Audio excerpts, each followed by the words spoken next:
Oh, it's gonna be naming time. Real soon. Get your naming hats on.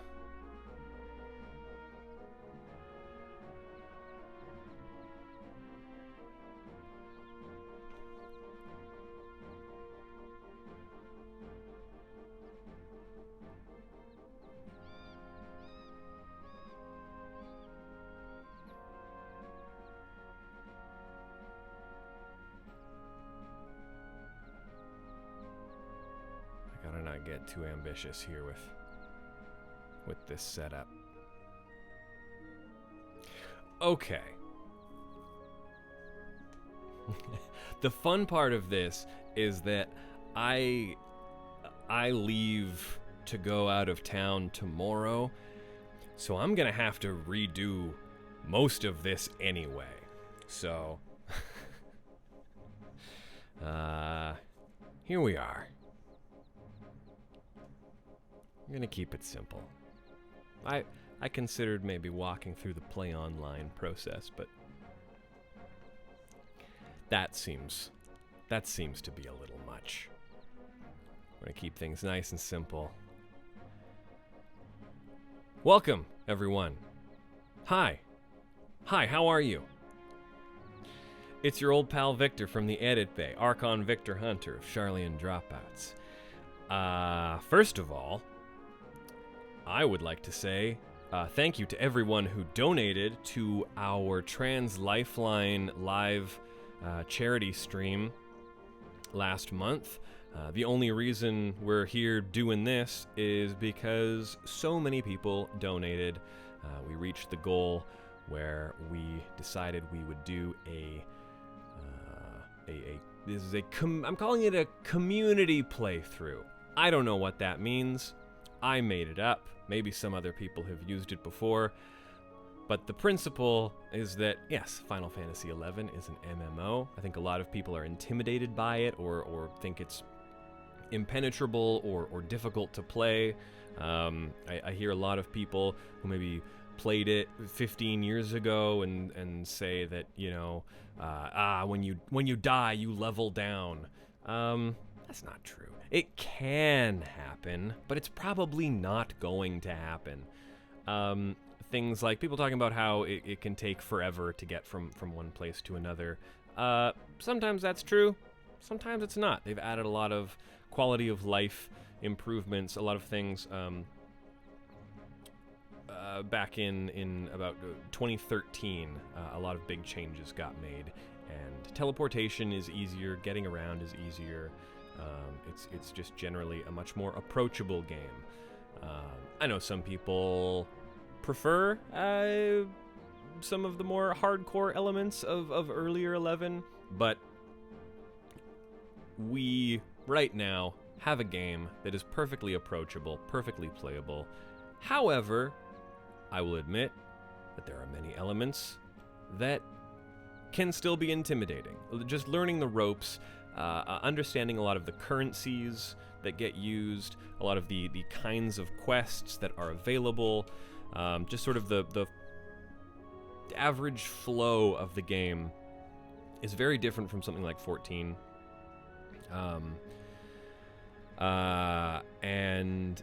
It means that it can take some calibrating. You gotta transpose your brain to what the expectations of 11 are. I love this game. I've gotten so tired of seeing things like top 10 lists or all the Final Fantasy games ranked or what have you, or people just generally talking about Final Fantasy as a series, and people tend to leave out 11. If it's not at the bottom of the list, it's off the list because people decided that they don't need to talk about the MMOs for whatever reason. I think Final Fantasy XI is more Final Fantasy 1 or 3 than any other Final Fantasies that came after. I think it is a logical progression of game design that was unfortunately a little bit of a dead end, but I think still has a lot of merit and a lot of relevance. I know, 14 sort of sands off a lot of edges and has a very different design philosophy from 11, but that doesn't mean there isn't still a lot of 11 DNA in 14. So I think if you're the kind of person who wants context for a lot of the stuff that happens in 14, I think playing 11 is important. And if you want to be the kind of person who can say you've played all of the Final Fantasies, I think people should stop appending the asterisk to the end of that lets them say that 11 doesn't matter or isn't as relevant as the other games. Anyway, with the upcoming raid series in 14, Echoes of Vana'diel, I know there's going to be a lot of people, much like when Ivalice came out or when the Nier raids came out, a lot of people were interested in having some context for what happens in those raids. So in preparation for that, I've wanted to do, I'm starting fresh, I'm making a new character. I encourage anyone who wants to play along to do the same.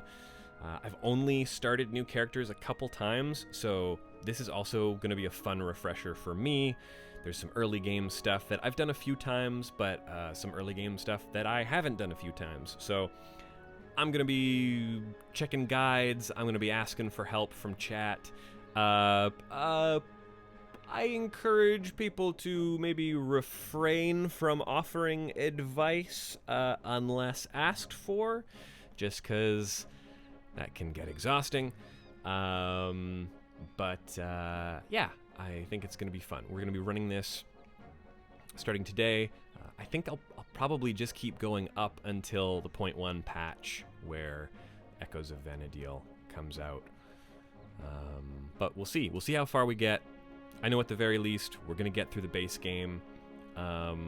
It's my dream to work up through Rise of the Zillert and Chains of Promathia, which are the first two expansions, and sort of comprise what a lot of people think is the sort of core FF11 experience. I think narratively that's pretty true, though there's, Treasures of Ottergon, Wings of the Goddess, Seekers of Adulan, and all of the add-on content still have tons of beefy stuff in them. But for the sake of this, and for the sake of getting people through what is sort of considered the core experience, we're going to be focusing on base game, Rise of the Zillert, and Chains of Promathia. Ramagus, thank you. Yes, this is the retail version. This is the vanilla retail version.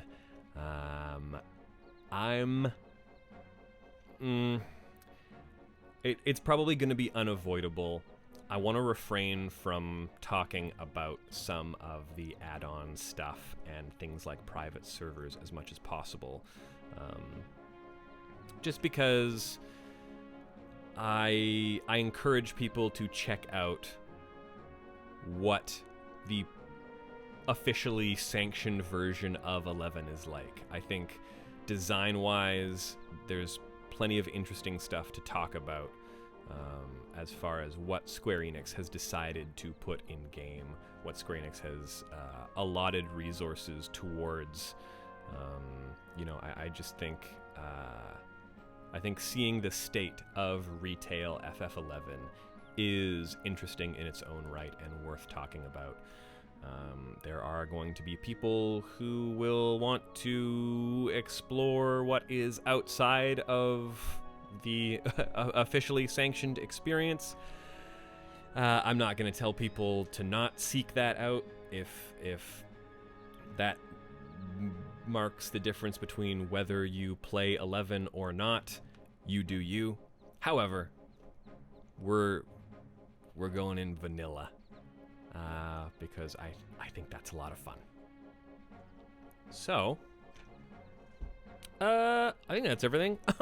Also, hey, go listen to Charlie and Dropouts, a Final Fantasy XIV podcast. That's where I come from. That's what this is all about. It's a member of the Axe of the Blood God RPG podcast network, Patreon. If you're interested in joining in on the playthrough, you want to talk to other players over on the Discord who are also playing through 11 for the first time, you can head to patreon.com/bloodgodpod. It's only $1 for Discord access. It really works. It weeds out a lot of bad actors and bots and things. So if you can afford it, it's just $1 a month, and it means you get access to our excellent community. A lot of people playing 11, a lot of people playing 14, a lot of people playing all kinds of RPGs. So if that's what you're into, go check that out. But without further ado, we've got a character to create. We've seen enough of the male Hume screen. I'm sick of it. It's disgusting. It makes me sick. So yes, it's worth noting. Every race and gender combination has their own character startup screen. They are very charming. They also have their own background music. It's a lot of fun.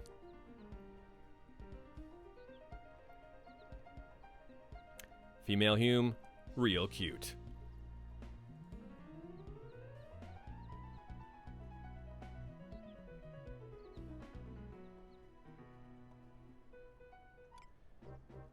Got our male Elvan. So, character design duties were split up amongst several designers for FF11. Oh, that stream's still pretty choppy, huh? What's going on? I don't know. I might have to figure that out later. I apologize if that's unwatchable for some.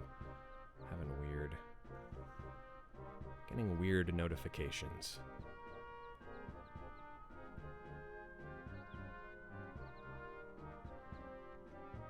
Oh yeah, had a big wall scroll of a female and male Hume.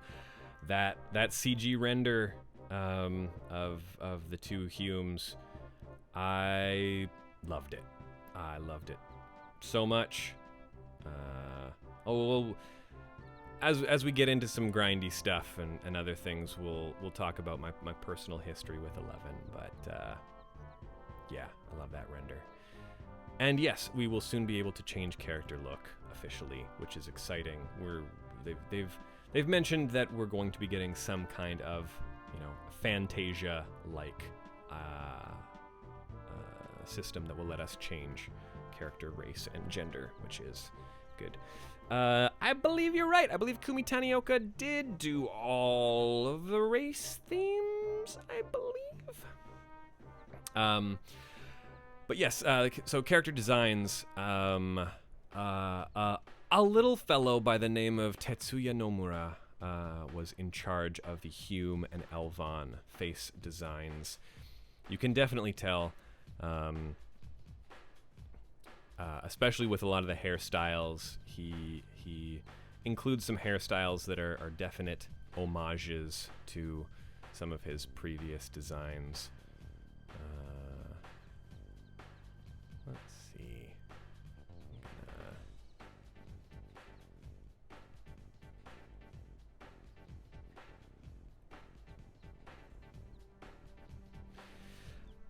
This is our female Elvan model walk.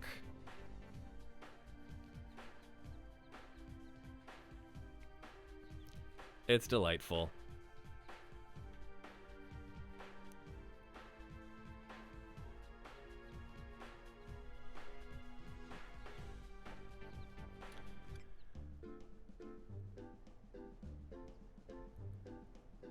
So, what I'm interested in is some of these animations for these high definition, like high poly models of the character races. Some of these animations are definitely mocap. Some of them are definitely not mocap. I think it's very interesting that of all of them, the Tarus are definitely mocap.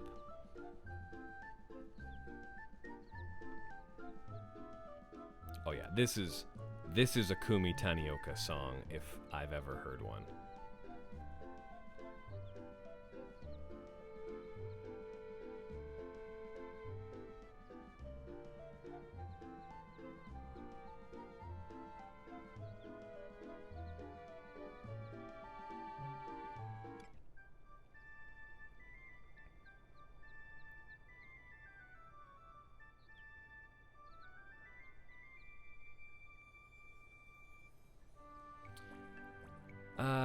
I haven't decided what race I want to play, haven't decided on my gender, haven't decided on my name, haven't decided even what class I'm going to start with. So, I'll be taking suggestions. Know that ultimately, I am the arbiter of my fate. Races do kind of matter a lot more than in 14. A lot more than 14 in that they matter at all. But it's for these purposes, it's a pretty insignificant difference. So I'm not too worried about that kind of stuff. Like that female Taru. 100% mocap. Now, you would think that perhaps Mithra would also be mocap. However,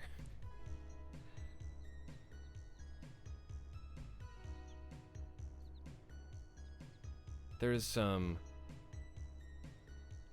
distinctly unnatural movement that yes, delta between Taru HP and Galka HP is very significant.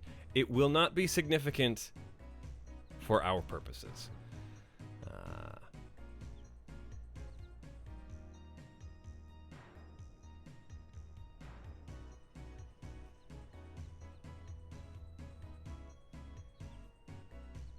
And of course, we have the delightful Mithra music, which is something else.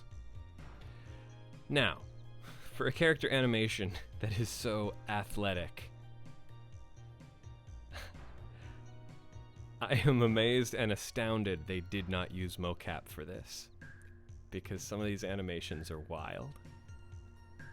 Just wild. God bless them.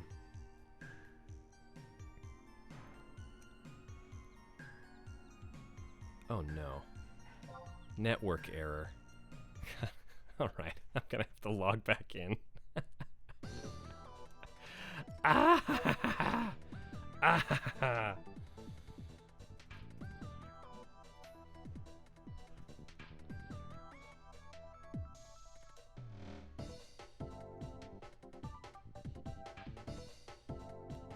That's just one of those things that you have to accept is going to happen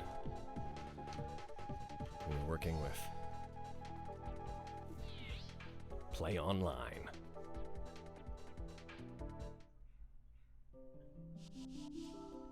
That's never a problem. It's actually a treat to get to log in to Play Online.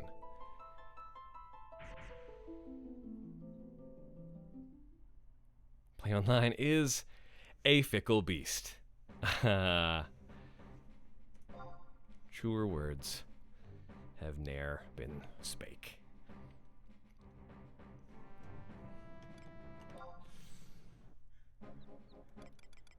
And whatever, it doesn't take that long. So there we go, that was our Mithra. Here's our Galka.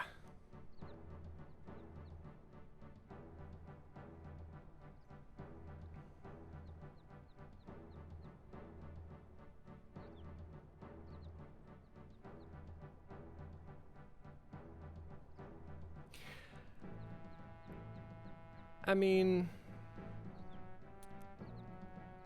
I get it. Like, the 14 races are, you know, based off of the 11 races, but they've toned down a bit of the animalistic features to make a more uniform rig that that can facilitate the higher fidelity gear and all of the many options that were available in 14. So it was sort of a necessary evil to, you know, make the frames a little more universal. However,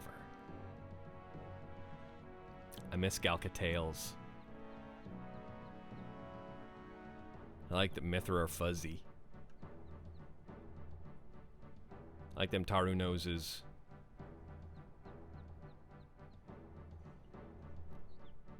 It's a lot of fun. Also, the discrepancy. So these are the high res models, okay? So we have a discrepancy here.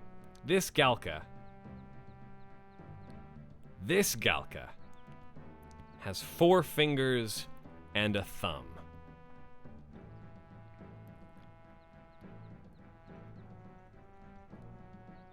That's the last time you're going to see a Galka with 4 fingers and a thumb. Never again.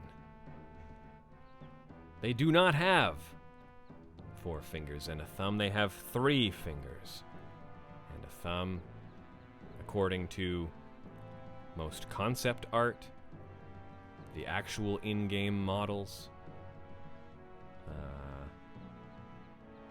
This is something that has caused me great distress, because our one piece of key art for Echoes of Vana'diel that we have so far shows a Shadow Lord who was a Galka, and he has, in Final Fantasy XI, he has 3 fingers and a thumb. In Final Fantasy XIV, he has 4 fingers and a thumb, which should mean that he's not a Galka, but a Rogadin. But then we've got this Galka here. This outlier. Drives me crazy. Drives me crazy. Gosh.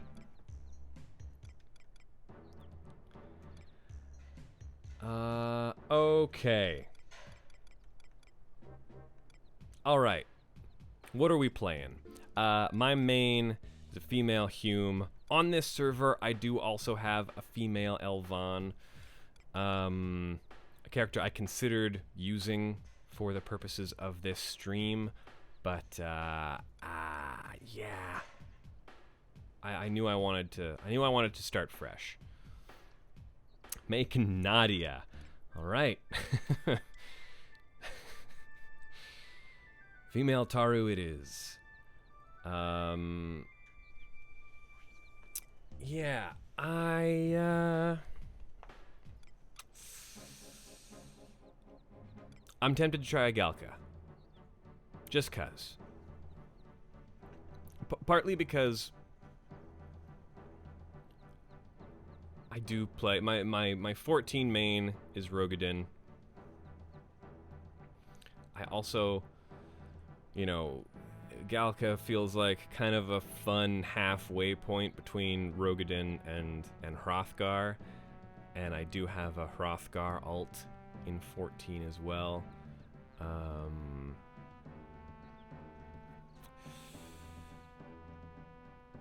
Yeah, we could maybe go Galka.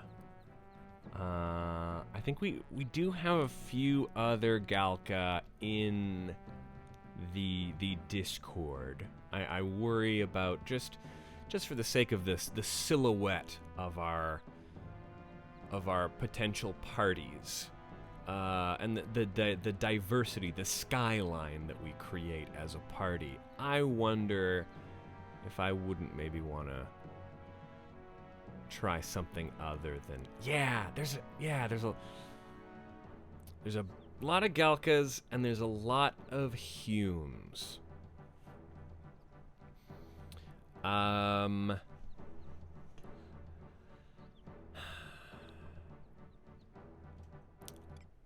I kind of want to stay away from Mithra, but I could be convinced otherwise. I'm not gonna say no to Taru.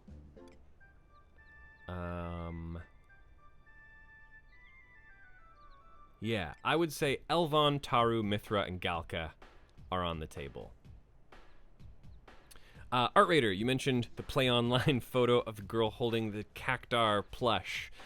So, if I think I posted it on the Discord, but there is someone has released a package of all of the, because Play Online used to have downloadable wallpapers and things like that. Those have been shut down, but they have been saved for posterity, and you can get a package that has all of those backgrounds, including the Japan exclusive ones, and it's a very simple drag and drop in the right directory, and you'll have access to those wallpapers. So, yeah. Haven't seen Ataru in the group yet. Yeah. I would play Ataru. If I was going to play Ataru, I would maybe... I'm thinking... I'm thinking Paladin, perhaps. And I like the idea of a female Taru Paladin. I'd probably start out... I think I might start out... I know it might be a little bit slow going. I can also do some leveling on my own or whatever. But I think starting female Taru white mage sounds fun to me. And then, or red mage, maybe start as female Taru, red mage, turn into a paladin.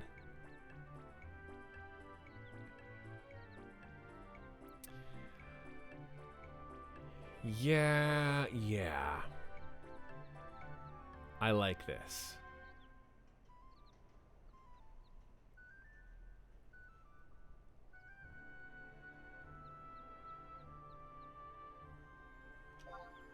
Let's have a look at some Taru options.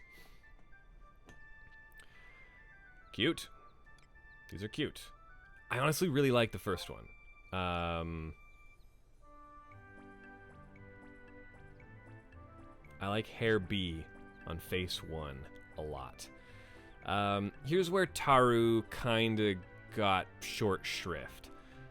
Most of the races have 8 unique faces. Unfortunately, for whatever reason, Taru only really get 4 unique faces, but with 4 hair colors for all of those faces. So you can see face 1 is the same as face 5. Face 5 has different hair options. I think that's a real bummer. But green hair with tails, cutest. I mean, I can't. Here's the thing. It bothers me that Shantoto was selected as the flagship character for FF11, because Shantoto doesn't even have a unique in-game model. She's just using a character creator face. So now, it kind of, if you don't want to look just like a main character, well, she's not even a main character. She's a side character. Drives me crazy that Shantoto was the pick. Anyway, not that I dislike Shantoto. It's just, what are we doing? I don't want to look like Shantoto, which means that 2 face options for Tarus are off the table. And that seems like a waste. Especially because we only have 4 unique face options. So really, we're working with 3 unique face options for Tarus, and that bums me out.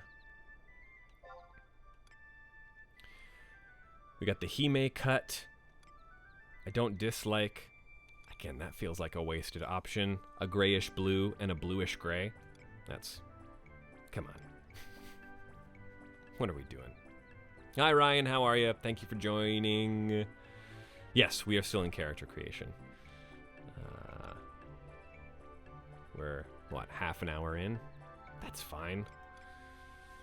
I like the bangs and ponytail. The brown is a little too plain to me. Blue is fun.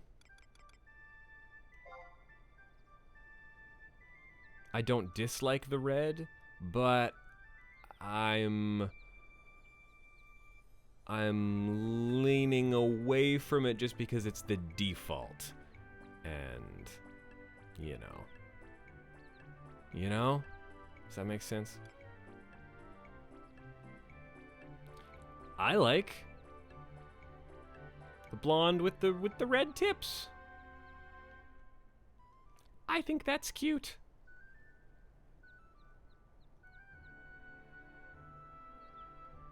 You know what? I'm going with it. Also, small, medium, large. Let's do... I feel a little bad because I'm realizing now that my main is a Hume female with a blonde ponytail.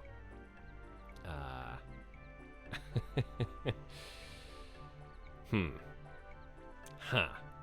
Oh well. Small, medium, or large. I don't need her to be the smallest. I also don't. I have my cheat sheet up here of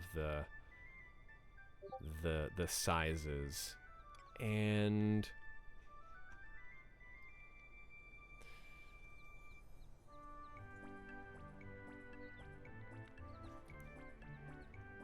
I'm inclined to say medium. Thanks, Spyrus. That's all I needed.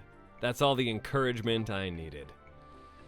Warrior, monk, white mage, black mage, red mage, thief. Oops.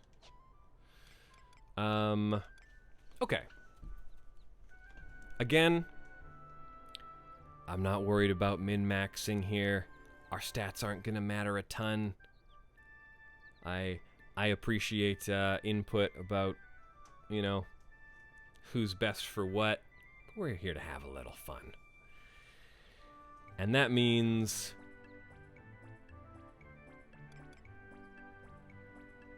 my Taru gal is either going to be a white mage or a red mage, or a thief would be fun.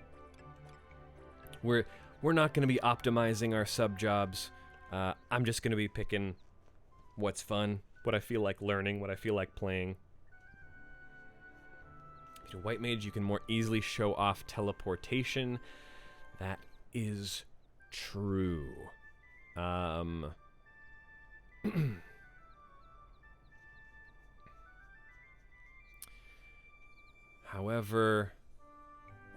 I'm going to be doing whatever I can to get a warp ring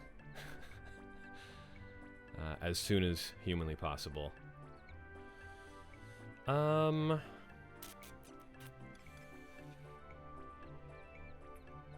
Oh, yeah.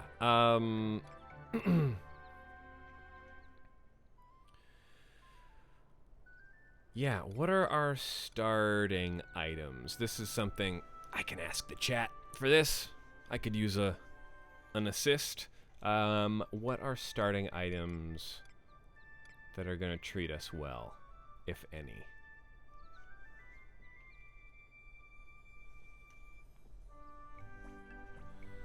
me see.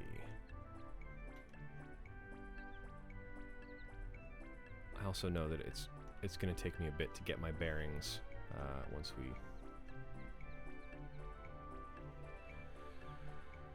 Oh, yeah. Cure... Oh, yeah. Dia from Red Mage.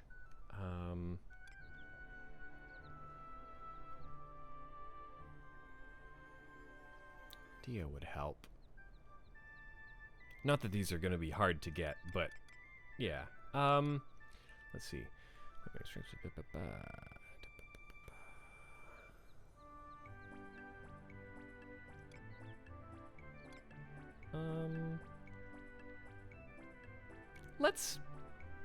Let's Red Mage. Why not? I like Red Mage. It's also a job I'm relatively familiar with, so it can make some early game stuff go a little quicker. And then I think when we get a chance, we'll Paladin. Or stay a Red Mage. Who knows? Who knows what this Taru gal's trajectory through life is going to be. All right. What's our name?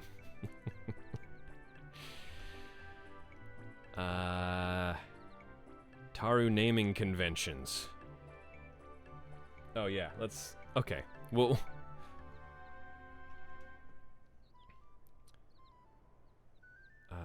what is the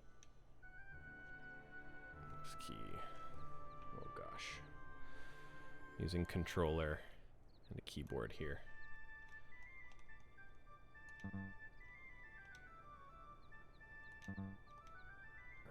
Hawoo-woo.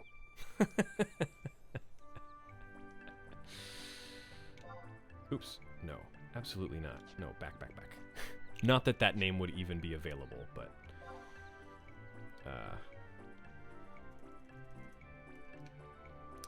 Me 10. Okay. Pubaba. Okay, so we have... We have ABB. Rhyme scheme. Shementet? I like that. Where did that come from? That seems to fly in the face of convention. I like it. Yabobo. Vyadidi. Hunmopunpun. All right.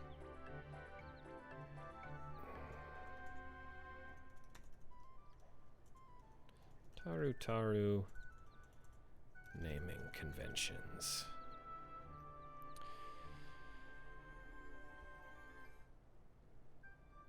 Naming customs. Here we go. Female Taru have names where the last mora is repeated. Examples include Chamama, Rukususu, Shantoro. The last part of the name is not random. It is based on the orientation of the child in relation to the star tree at the time of birth.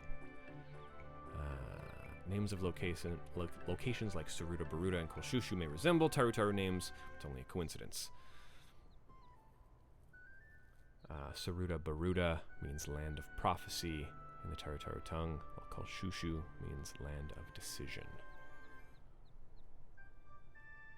Okay.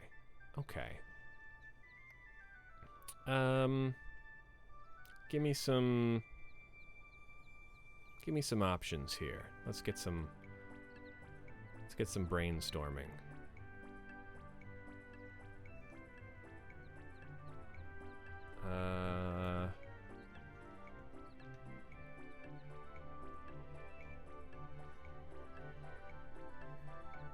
Some version of Sephiroth. Yes.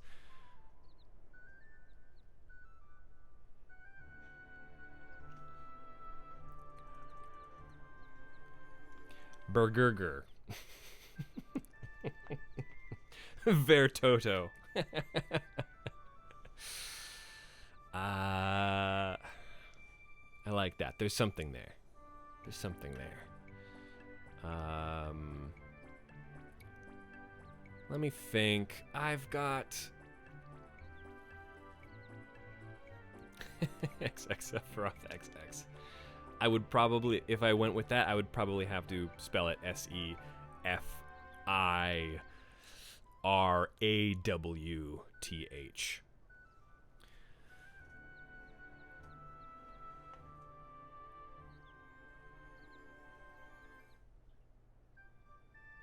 Wait a second. Wait a second. ABB rhyme scheme. Milala? Dawn Trail spoilers?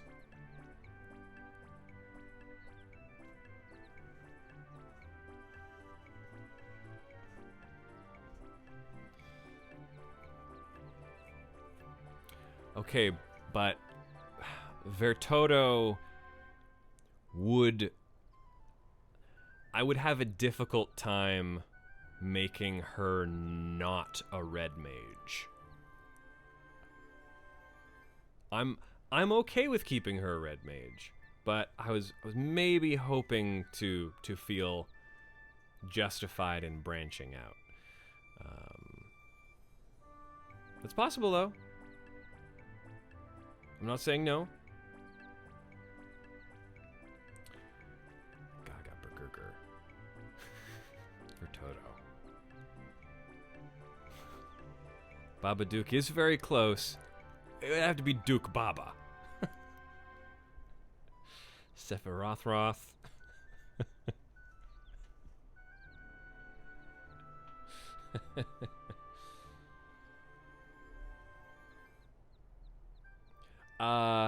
Okay. I want to make, because of her hair color, what if we make the rhyming part Momo? Because she's got peach colors. And she's small and I love her. So something Momo.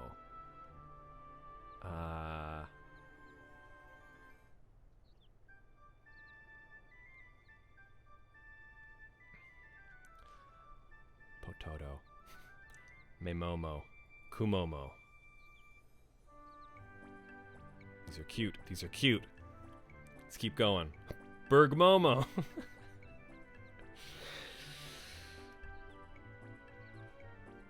Eventually it'll stick, Tobias. Eventually it'll stick.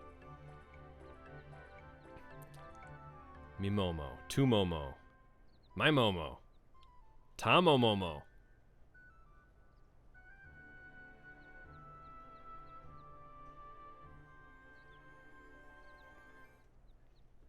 Yeah. It can and it can be.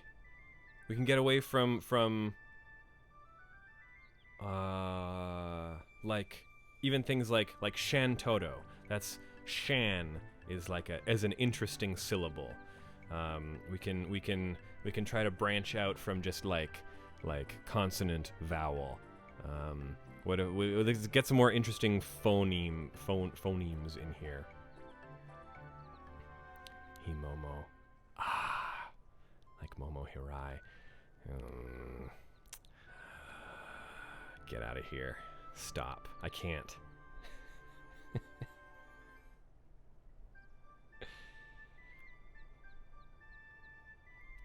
Z-Momo. Venmomo. I like Venmomo's fun. Vermomo. Does Vermomo sound weird?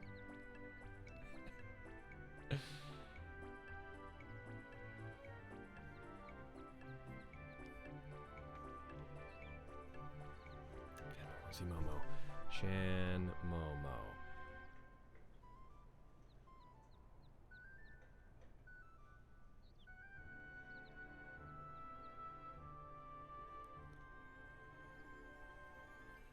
Momo.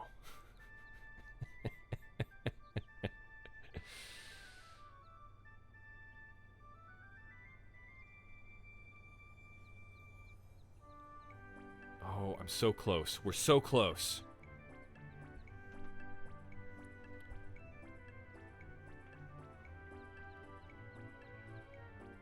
One Momo or Momo.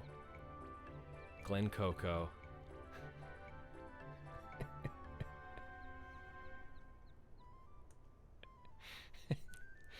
Crab Momo. I'm looking around the room. Now I'm looking at objects. Pen Momo, light Momo, tape Momo, cup Momo, Nong Momo, MMO Momo, Bosch von Momo.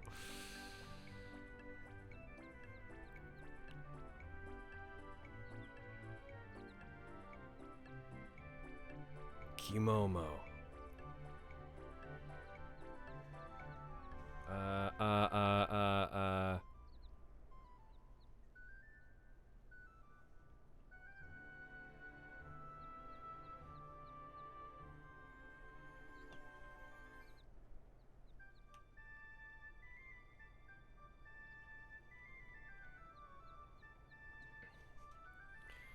What else is she? She's okay.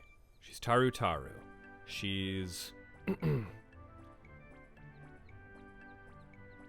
Dormomo. Dormammu.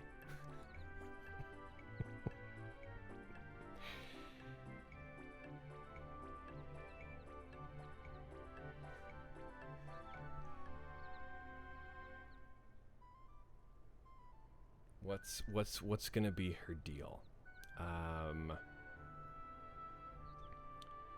She is our Sherpa through FF11. She is a teacher. She is a guide. She is a docent through the world of FF11. Shermomo. I kind of like Shermomo.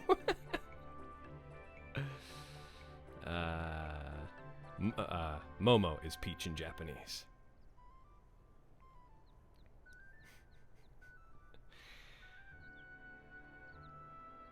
Oh, we're so close. This is right on the tip of my brain.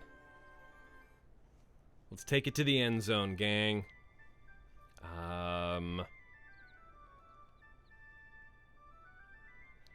Miyamomo.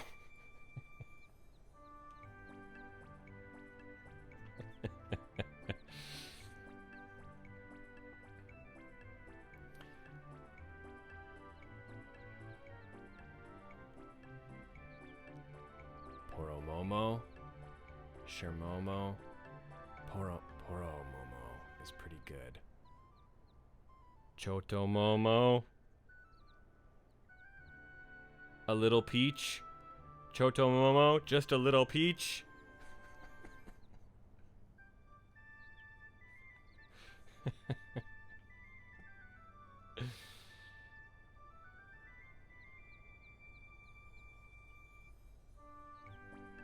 I'm gonna try Chotomomo. Chotomomo is incredibly cute.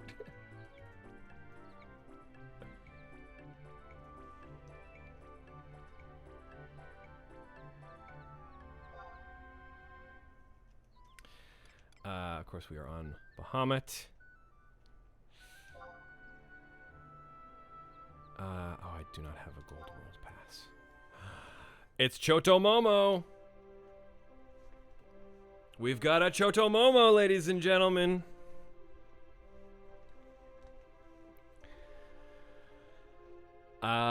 Okay. Final choice. They're going Sandoria, Bastok, Windurst.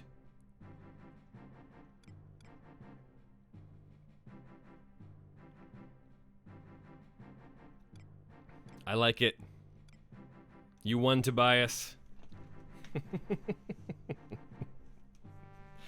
I love it. I'm happy with it. I like it a lot. There were some good options. Vermoma was real good. Shermoma was real good.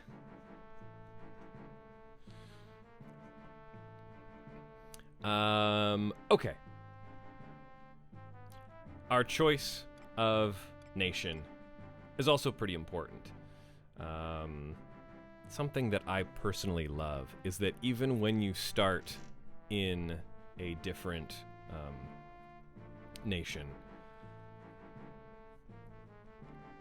you even the zone you start in your starting nation is randomized, so you can start in the same nation and still get a different intro sequence where you meet different characters and have, you know, it gives you a different starting idea of what that nation is all about, different conversations to have with different characters. So I'm excited, even if we end up picking a place that I have started in before. Yes, so I have watched several speed runs of Final Fantasy XI, and watching people get, like, the speedrunners usually start in Sandoria, I've noticed, and seeing some people start in southern Sandoria or start in Port Sandoria and have different conversations and have stuff start differently is really interesting. I started in Bastock, and someone didn't like that I wasn't from there.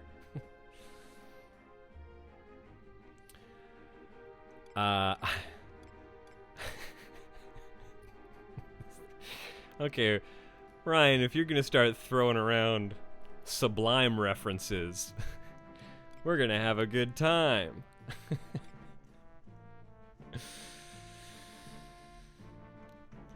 I don't practice Sandoria. I ain't got no crystal ball.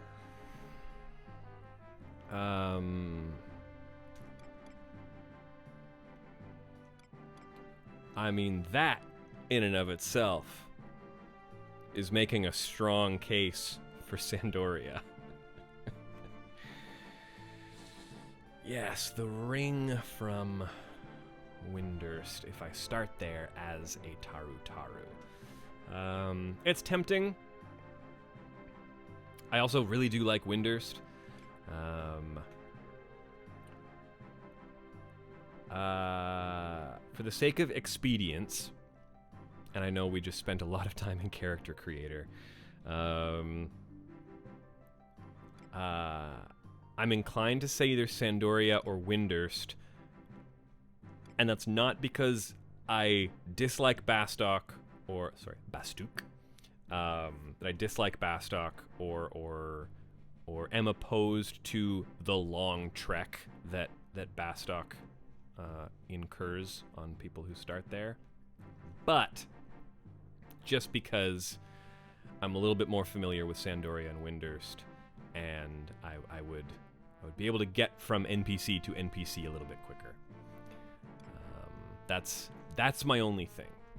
I could be convinced to start there, but I'm leaning towards Sandoria or Windurst. Hey, Sandoria is, you know, it's 11 Ishgard. Windurst is, I was gonna say less xenophobic, Gridania, but Windurst is still pretty rough.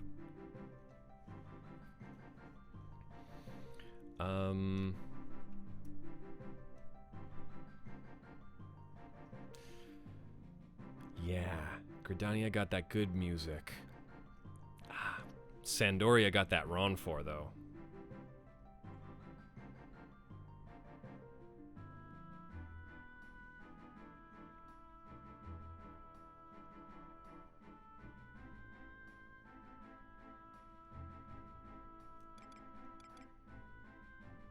And Gridania's music is fine. How dare you? I actually quite love Gridania's music. Oh, Gustaberg. Okay, that's okay. Strong case for Bastok is Kumitanioka. So the regions were sort of split up between Uematsu, Naoshimizuta, and Kumitanioka. And if we want more Kumitanioka stuff, we gotta be starting in Bastok. If we want the Uematsu, we go to Sandoria. If we want the Mizuta, we go to Windurst. I love all three of them. However, Kumitanioka deserves some more recognition.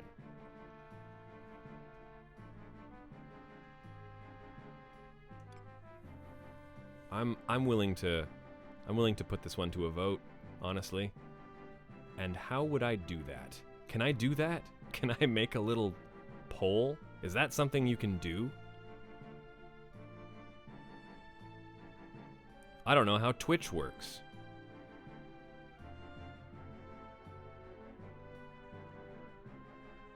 Say I wanted to do that. How to make a poll in Twitch chat?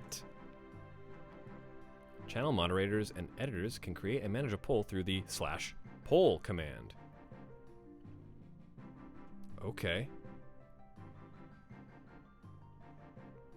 And this starting city is Sonic Chronicles: The Dark Brotherhood.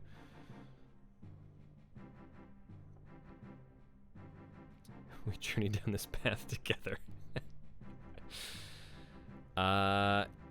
Composer Showcase is a good reason to choose one. I like that. Poll. Open a setup menu to create a poll. This is exciting.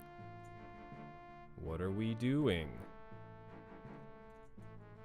Open a setup menu to create a poll. What? Okay. And then where did it go? What?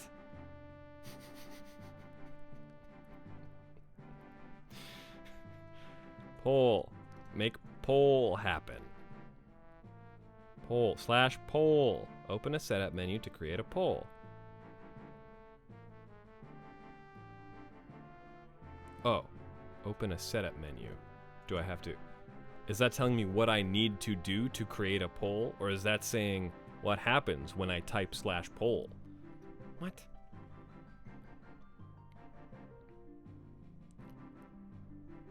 Setup menu. Manage poll. Here we go. Poll management. Poll ended. What? New poll.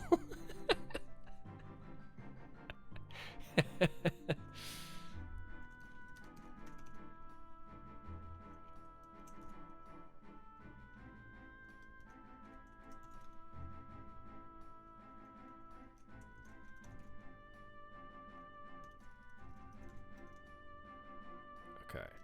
This is Sandoria, Uematsu. This is Bastok, Tanioka. And this is Windurst, Mizuta. Things. I'll allow additional votes if you spend channel points. I don't know what that means. I don't know what that means. Is the poll up now?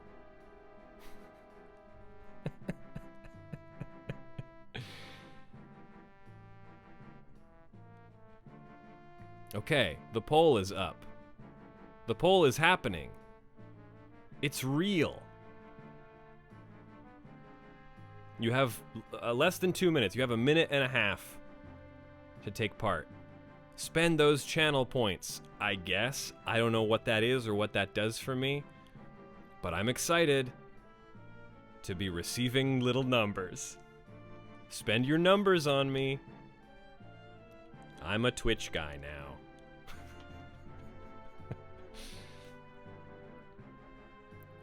Okay, okay. This is interesting. Sandoria is lower than I expected. Very cool, very cool. I see some of you are spending those beautiful channel points that you've earned from something. Oh my god. Oh, Bastok and Windurst are neck and neck. Oh, I get it. This is exciting. This is fun. Oh, there are so many votes. You're all spending so many beautiful challenge points. Challenge points, channel points. I don't know what this is. I don't know what we're doing. I don't understand the economy of all of this. Oh, come on, Bastok. You can do it. A little bit more. Just a few more seconds. Get in there. Wow, wow, wow. Wow, wow, wow. Wowie. Oh my gosh. Incredible. Criminal justice. You contributed 11,600 channel points. Again, I don't know what that means.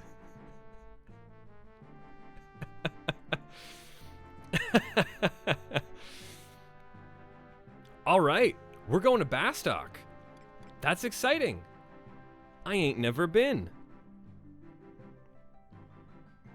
Tried to spend them all and literally ran out of time. Look, Sandoria is great. It's an easy pick. I'm kind of glad we didn't go there. It's where I usually start. But I'm excited. Bastok, it's going to be a fun hike. We're going to see some cool environments. This is cool. I'm excited. Thank you all for spending channel points on me. Do I get anything from that? What are channel points? Sweet. Bastok it is. Oh, also, if people don't want it, you can let me know and I won't be offended. However, there are a few spots in the game, like these introductory sequences, where if you would humor me, I'd just like to give them a little bit of narration. So, you can say no, but even just for this beginning, maybe a few cutscenes, maybe there's gonna be a couple spots. But I've got this nice microphone. I might as well. Okay, thanks, gang. We're going to Bastok. Let's read this description. The Republic of Bastok. And I've got glare right in the middle of the screen. It's a lovely shot of the sunset in Bastok. This nation was established in southern Quan by the Humes, a people with great technological ingenuity. The president is elected by popular vote. Once a small mining town, the capital city of Bastok prospered when mithril was discovered in the surrounding mountains. In time, it grew into the great industrial power it is today. In the southern part of the capital lived the mighty Galka. They tirelessly work the mines and forges that drive Bastok's economy. So, okay.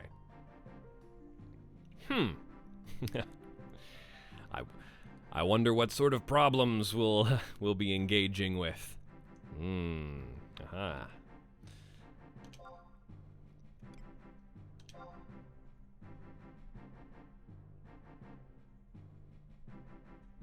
Here we go.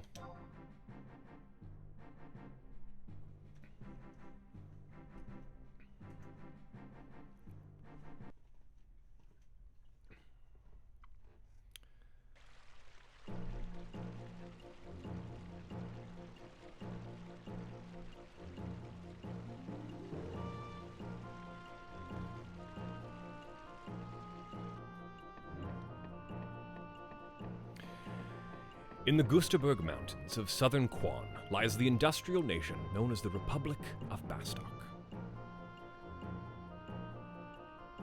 Compared to Sandoria with its legendary orders of knights, or Windurst with its ancient institutes of magic, Bastok is still but a newborn nation. But advanced technology and near-limitless underground resources have allowed Bastok to rival the other two nations in power. Innovative and adaptable humans make up more than half the population of Bastok. With their flair for industry, economy, and politics, they were the driving force behind Bastok's rapid growth. Even now, Humes hold key positions in those areas. The Galka, a race of hulking humanoids, comprise a third of Bastok's population. Originally hailing from Zepwell, they came to this land over 600 years ago. Without their incomparable strength, the countless ore mines that drive Bastok's economy would never have been dug.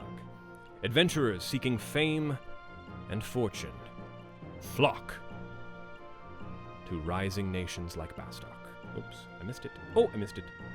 Your story begins here, amidst the smoke and bustle of the... I missed it. God damn it.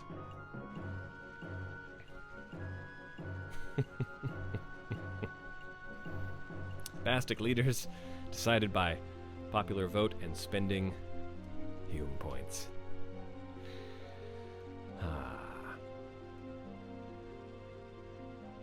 Well, is it true? Oh, these are kids. I don't want to voice kids. Okay, I'll do it. Fine.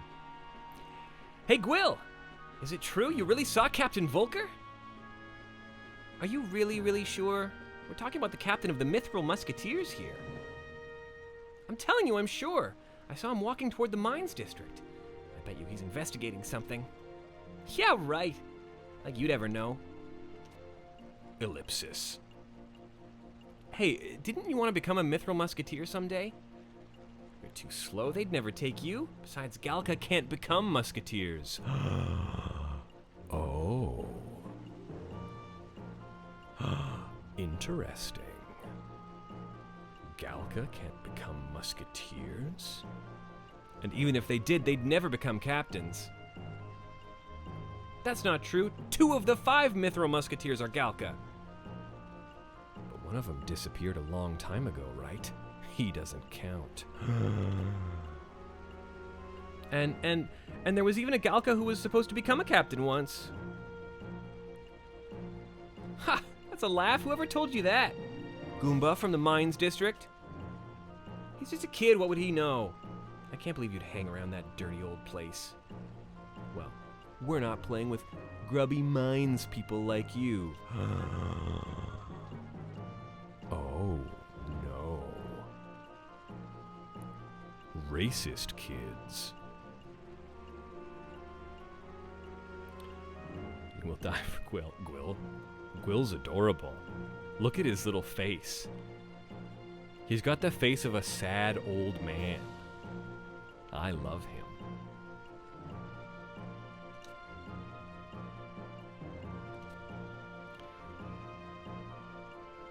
If you don't get along with the other kids, I won't bring you any presents.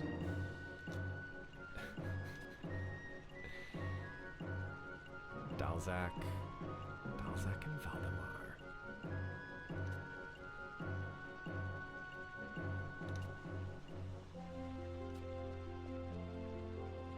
Looks like Ralph Wiggum with a tail. We love Gwyll. Well then, let's, Oh! You're an adventurer too, I see. Ah, but you're still new, aren't you? Can't ask you to come with us, then. Like Dalzak and myself have done, you should try to find a party of people who are the same level as you. That's... wow. I guess. Sure. We've broken the fourth wall already. We've shattered all verisimilitude. We do not always adventure together. Right. Is there anything we can help you with? What is it you want to do first? Ooh, fight monsters. Go shopping. Find some work. Setting goals for yourself, that's good. What kind of work are you looking for? I want to help people. I don't think I know anyone in need of help right now. I do. Her name is Michia. She's an Elvan who lives next door to me.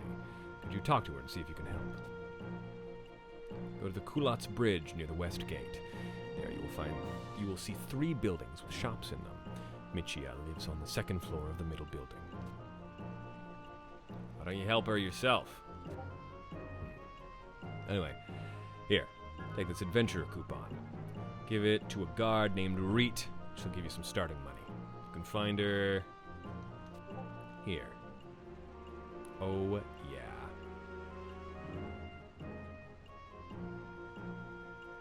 Here we go. Right over by the fountain. Perfect. Adventure coupon. Should be able to find out where Reet is by checking your markers. Open map, main menu, blah, blah, blah. Trade. Yeah.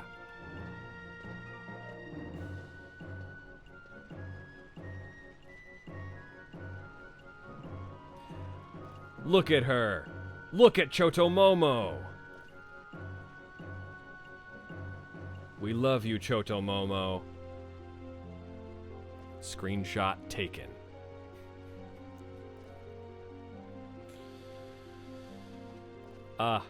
We love Chotomomo.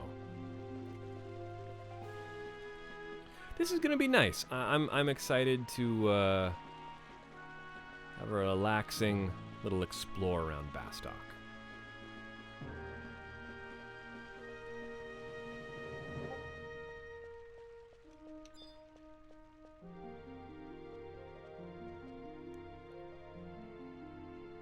Not lying about how the beginning being different even when you pick the same city. Yes!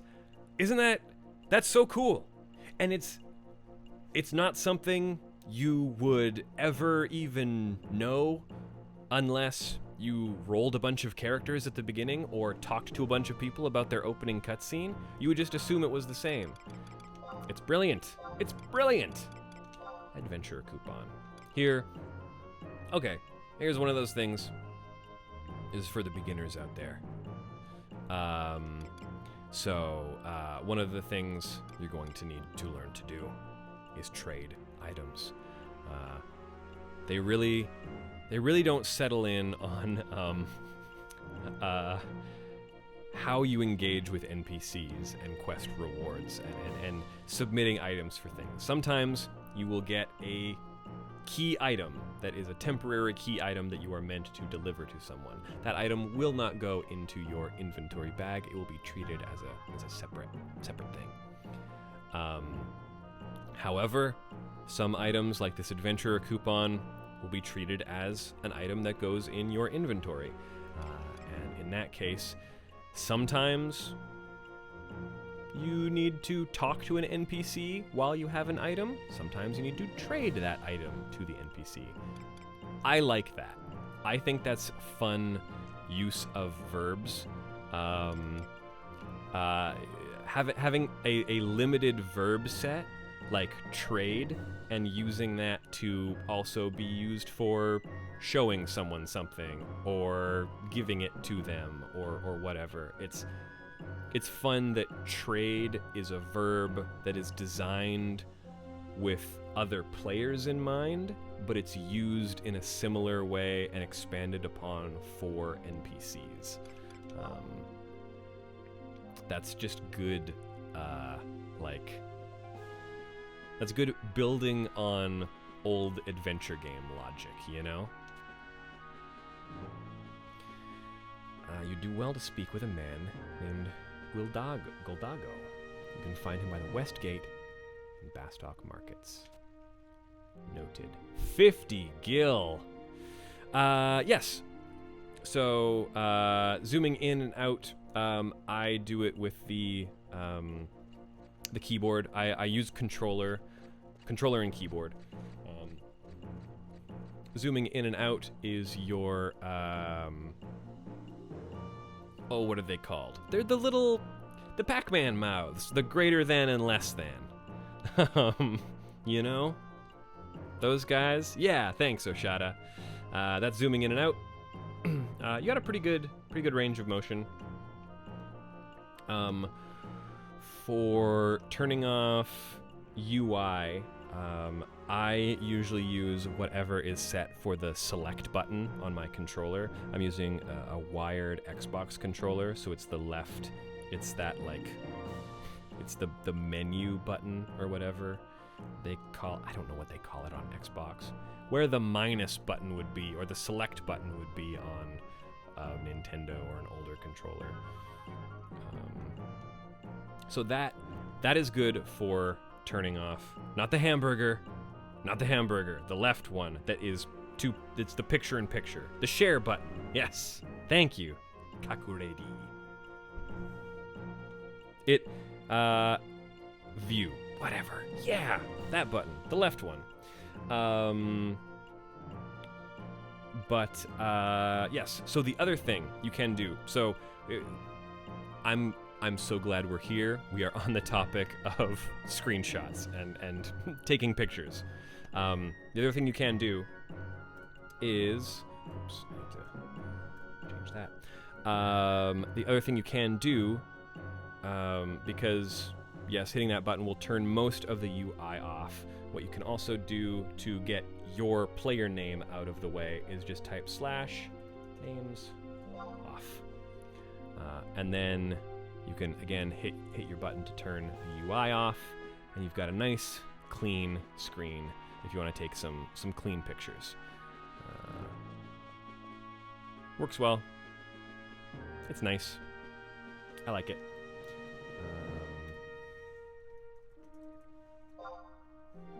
And then you just turn names back on. You could also, if you wanted, you could make a macro for that, and we'll talk about macros a little bit later,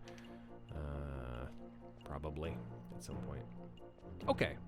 Also, if you're on a controller and you want to look back at some old messages that were in text chat, hit the top face button.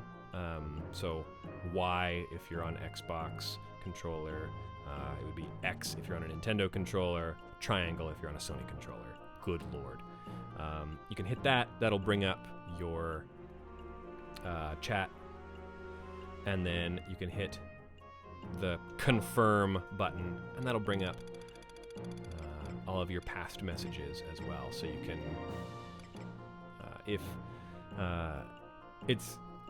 I find it pretty handy because this is a game that doesn't have quest markers or really anything that tells you where you're supposed to be going. This can be helpful if you had a conversation with an NPC and you just need a refresher on what they said or where they told you to go or suggested a thing that you could do, potentially. Cool.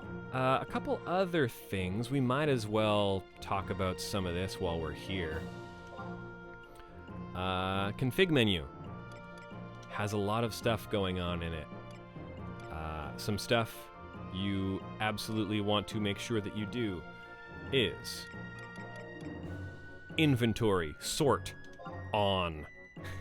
Automatically sort items as they enter your inventory. That's very important. You don't want your inventory full of individual items.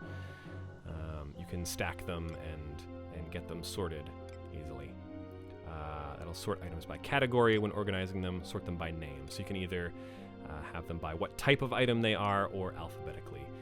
I tend to lean towards type 1. I think most people do. Chat filters.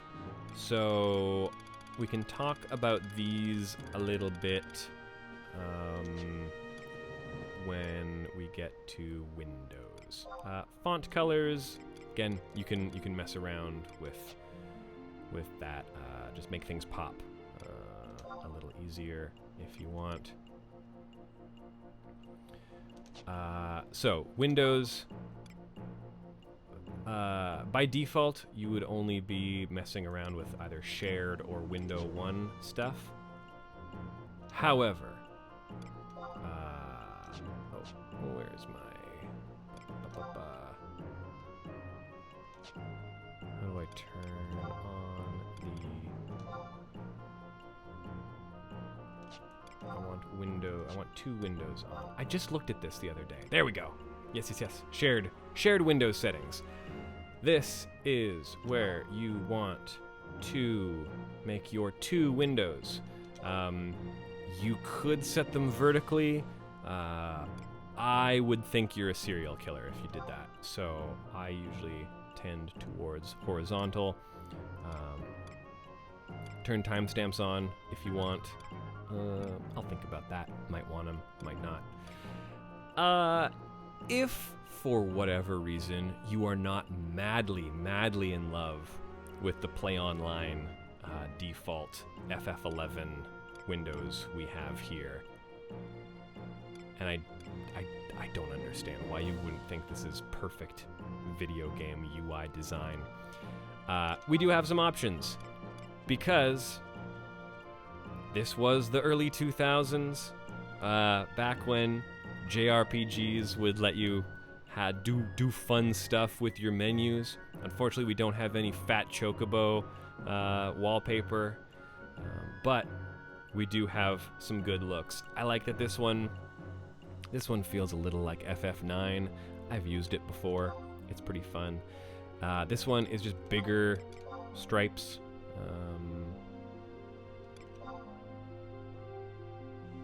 Type 4.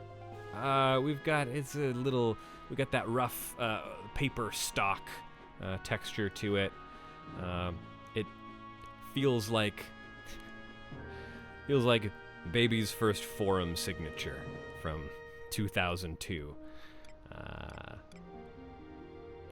which I like.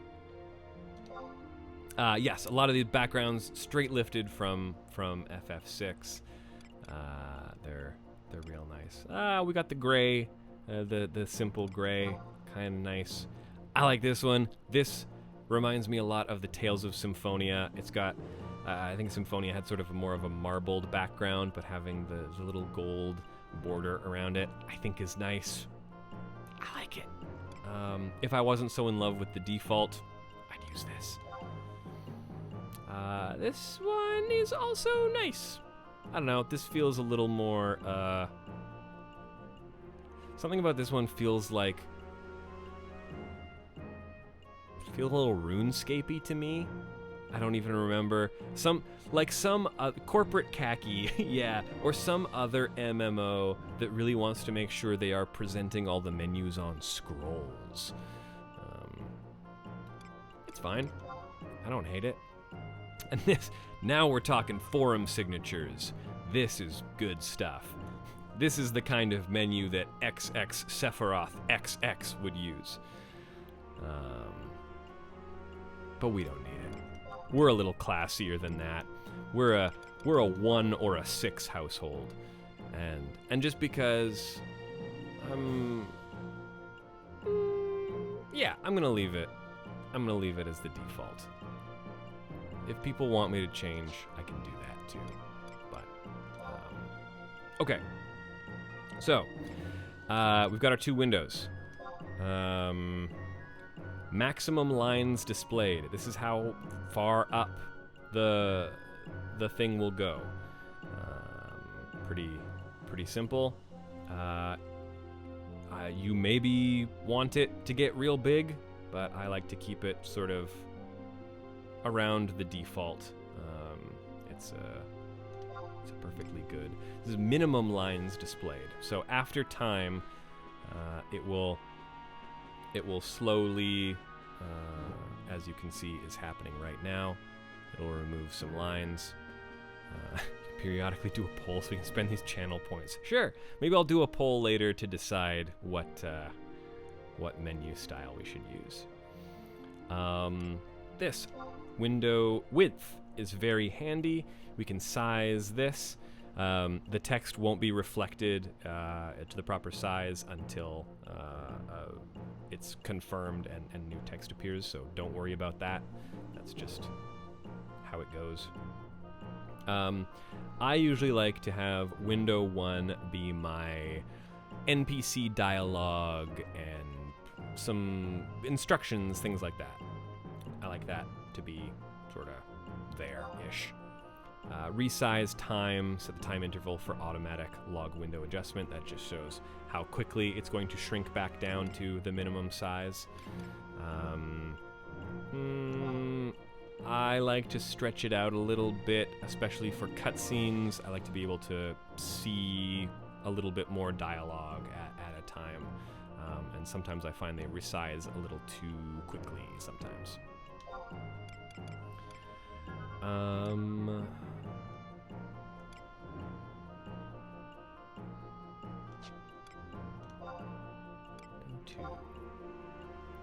So we're going to do the same thing.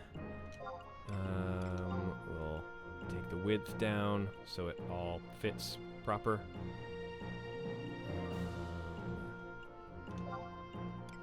One we can bring in. Oh no, that's fine. Yeah. That'll be perfect. I don't think I need to worry about summons or anything. Lines displayed. Yep. So then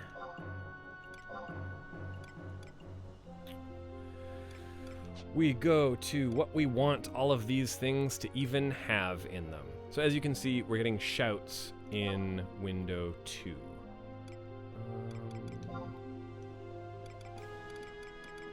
And you know what?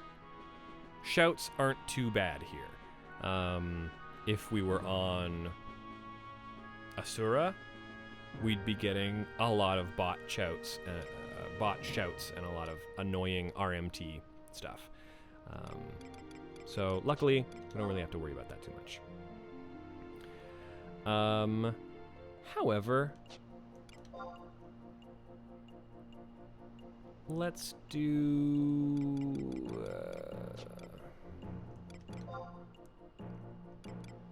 I like my right-hand window to sort of be my combat stuff, my battle information. So let's do that. Let's put battle messages, system messages. We'll put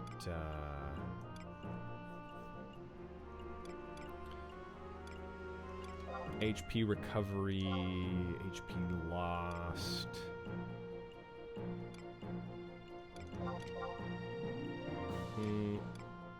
Yeah, stuff we resist. Sure. This is gonna get real busy real fast, but we can adjust later. So then we can cut all these out. Yeah. We can put messages.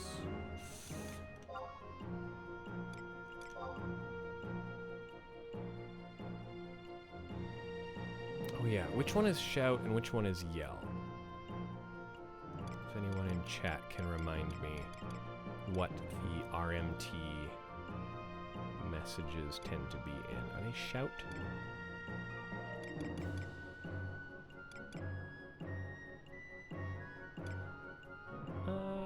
Let's put our link shell in that one. Party members can be in one, I think.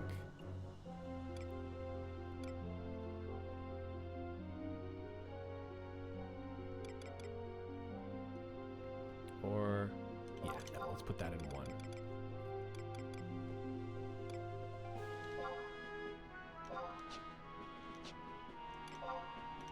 Okay.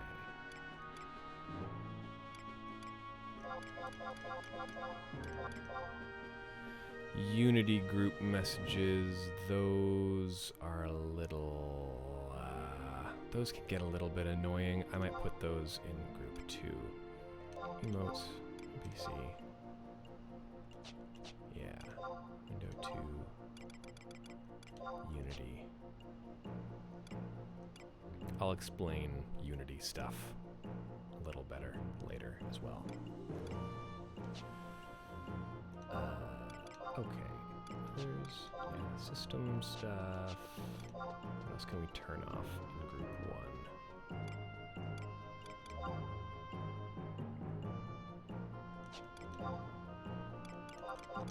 Turn off our combat.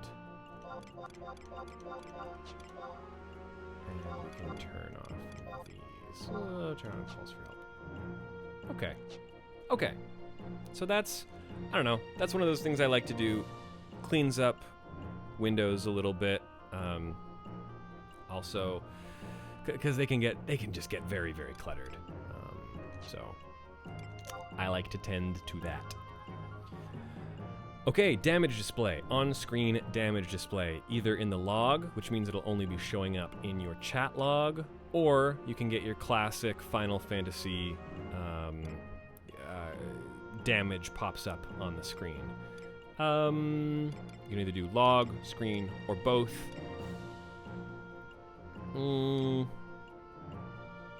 Let's do both for now. I usually keep it off of the on-screen stuff, but I'm interested. I'll try it out, see how I like it. Show your character information. That's good. I'm gonna leave shadows on normal. Weather effects on. Characters shown on the screen to improve frame rate. I don't think I'm too worried about that. What's the icon type? I think I want icon type. Oh, I don't remember. Ooh, I don't remember. Yes, and display character armor. Clipping plane, we can leave that on max. Footsteps on, frame rate max.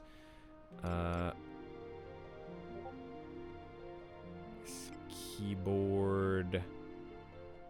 Yes, I have a keyboard without numeric keypads, but everything's going fine, honestly.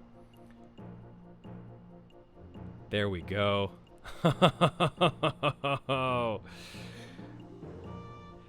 Oh, okay. I can't believe I didn't get around to that sooner. That's something you definitely want to do. Under Miscellaneous 2, please set your game to the proper aspect ratio. There are options for aspect ratio and resolution stuff, screen size stuff in the config menu that is outside of the game. However, to make sure that everything is displaying properly, please make sure you get around to switching your aspect ratio in-game. That's so much better. I can't believe I didn't notice that when we first logged in. I thought I was being gaslit, but I was only gaslighting myself. So now we have the correct aspect ratio. This is what the video game is supposed to look like. Well, except that I'm streaming in a beautiful, crisp 720 vertical pixels. And you would probably not be playing the game in that resolution. Though, whatever. The game was made for PS2. That's 480i. So, you know, even playing in 480p is a pretty huge achievement. So yeah. Don't complain about my stream resolution. I know you were going to. Could we get the resolution upgraded to 480i for period appropriateness? Yeah, it would be nice. Look, I went to the Treasures of Vana'diel exhibit in Osaka last winter, and they definitely did have a station set up that was designed to look like the workstations of the devs back in the early 2000s, and they definitely had a setup that was playing FF11 on a development kit on an old CRT monitor, and it was beautiful.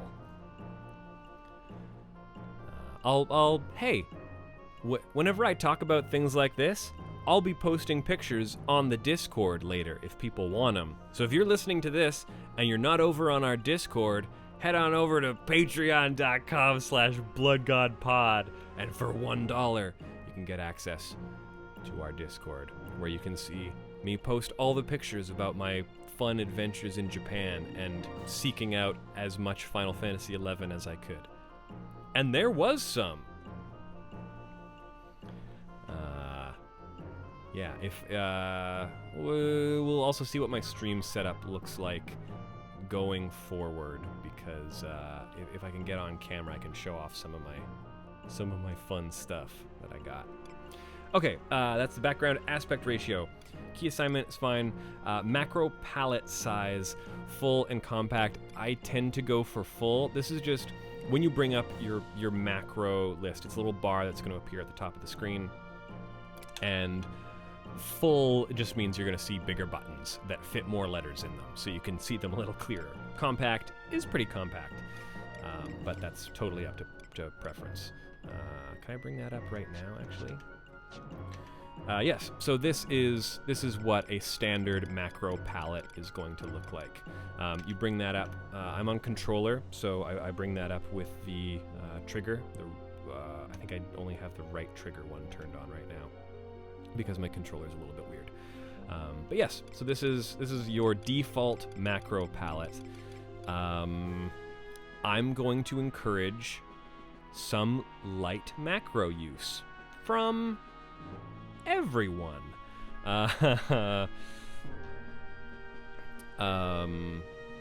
Because we are, again, playing vanilla Final Fantasy XI, we don't have access to things like mini-maps or anything else.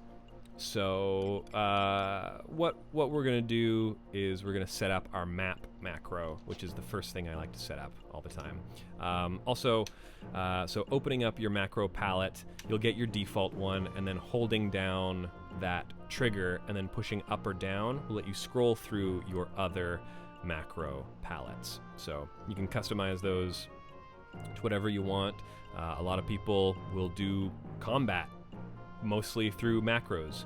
I know I use it just for some quality of life stuff, opening maps, using mounts, my chocobo, dismounting, even takes up a macro. Yeah, gear swap.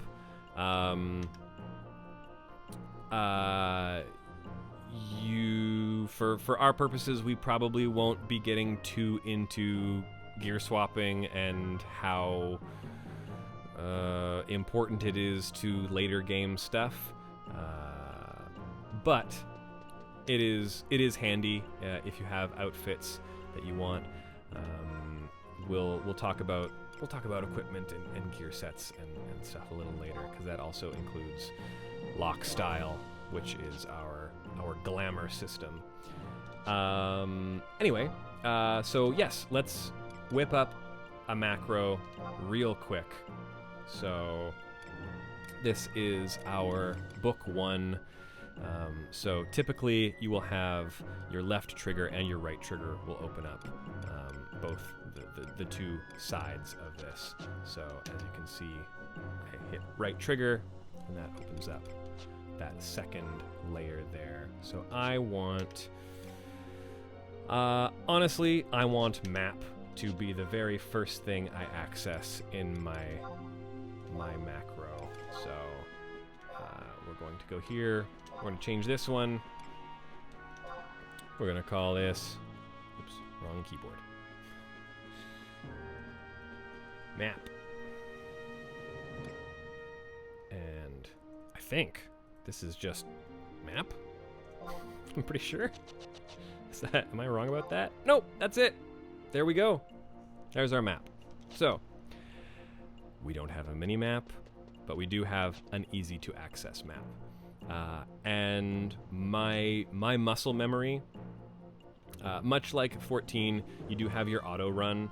So if I'm traveling somewhere and I know it's going to be a long walk, but I want to keep walking and check on my map, I can just hit left bumper. I'm not pushing a button right now. That's just Chotomomo walking. And then I can open up my macros, hit map, and I can quickly check where I'm walking.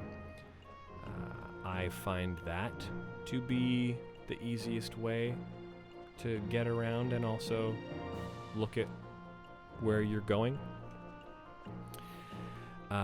Yes, map acquisition is very different from 14. 14, you either have a map for a place or you automatically fill it in as you're traveling around. The maps in FF11 do need to be acquired unless it is a town. Those will be... it used to be that you would have to accomplish some side quests. You would have to maybe trade in some items. You would have to find some rare things. And then you would be able to trade those in or finish a side quest that would provide you with a map.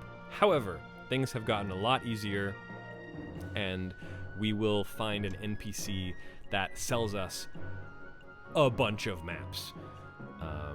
Rather like flying in 14. Even harder. Yeah.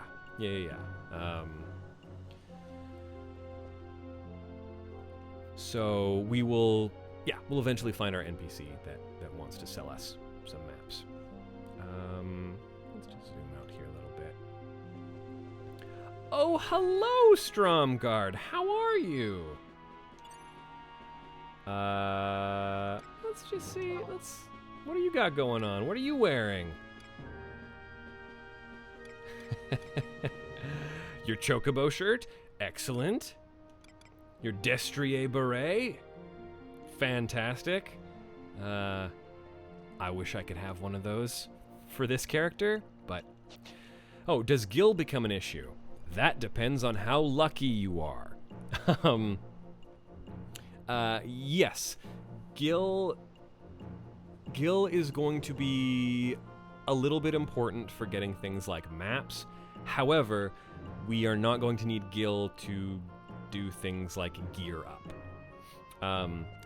I say it depends on how lucky you are because there is a feature that will unlock after, I believe it's 45 days of playing, and that is the Goblin Mystery Box. It is a daily roulette. I think it's Gobby Box? Anyway, we'll sort of, when we run past one, I'll show you. But after 45 days of playing, you unlock a daily roulette, and with the special Gobby dial, you get one random item from the game. And when I say one random item from the game, I mean it could almost be any item from the game. You could get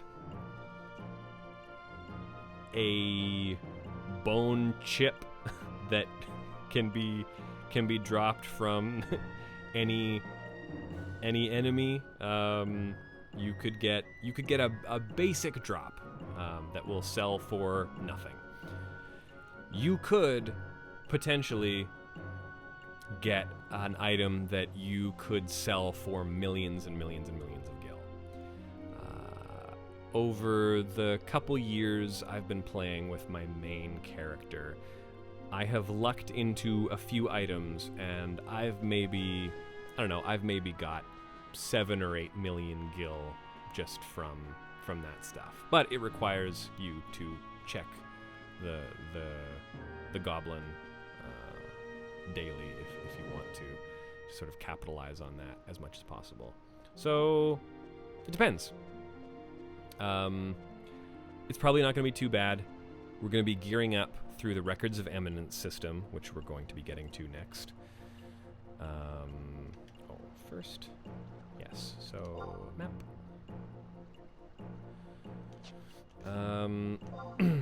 Yeah, I'm going to double check where she told us to go.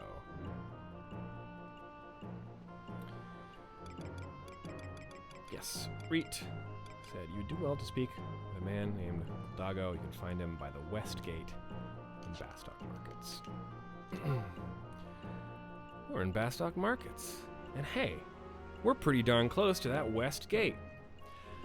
Something I would encourage everyone get used to is making markers, making use of markers on your maps. NPCs are not often labeled what they are. They are labeled by their name. So sometimes you might forget what an NPC actually does, and that can get a little frustrating. So I recommend, if you find someone that you know you're going to want to remember, yes, here we are registering home points. These work a lot like Aetherites in 14. Now they do. Just go, when you see a home crystal, go attune to it. That'll add it to your list of home points that you can teleport to from any other home point. It's nice. It's good. I'm just remembering,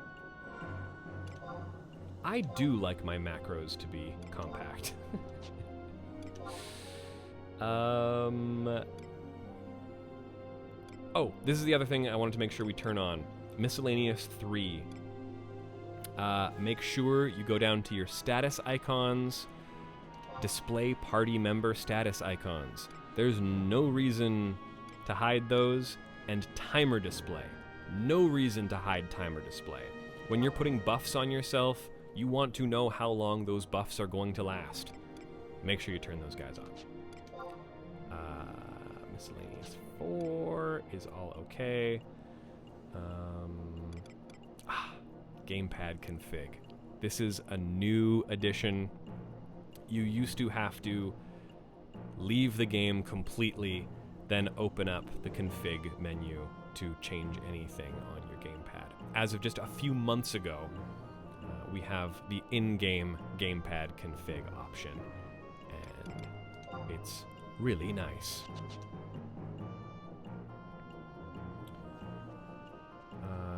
So, as far as the flow of doing some quests goes,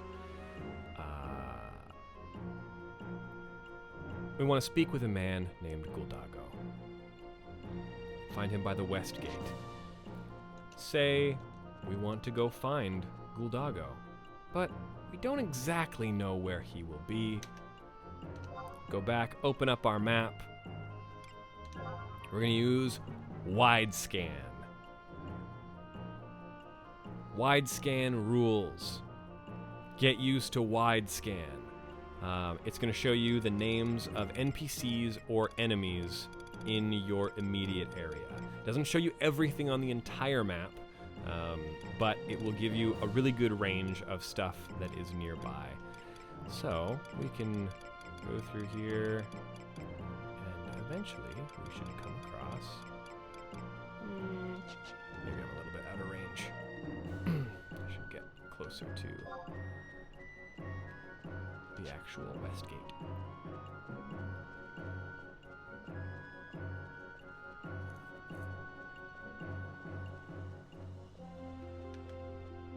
Map, wide scan. Where are you, Guldago?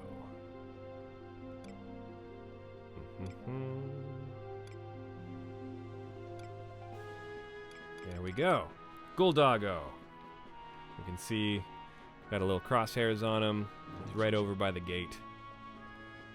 And now, we can head there with confidence.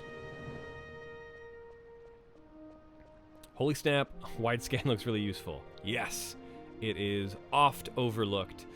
The range used to be much smaller, and it used to be bigger for rangers and, maybe someone can back me up here. I think maybe Beastmasters had larger wide scan capabilities, but eventually they just made it bigger for everybody.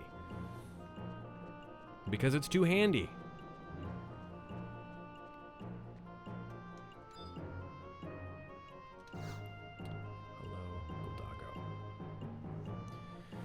Greetings and well met.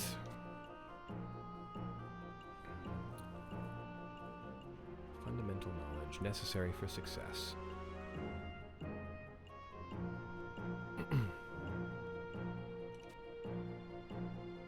This is his permanent post, and he will never leave it. Okay. There are some very important NPCs here. So this zone sort of functions. All the nations have a spot like this, where there is a congregation of a lot of NPCs that you are going to want access to regularly. In Sandoria, it's the home point 1 in southern Sandoria. For Windurst, it's Windurst Woods on the east home point. Yeah, Woods, I think.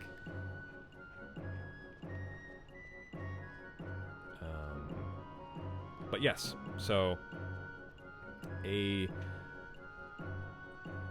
important NPC for us is going to be Isakoth. In Sandoria, I believe it's Rolandien. And I cannot recall the Windurst NPC's name. Anyway. Got a lot of people here who are going to be very helpful. One thing you want to do is talk to the NPC in this area that has initials at the end of their name. This is Rabid Wolf. He's an Iron Musketeer. He has IM. Your NPC in Sandoria will say TK for the Temple Knights. And your NPC in Windurst, I cannot remember. Oops. You want to get Signet cast on you.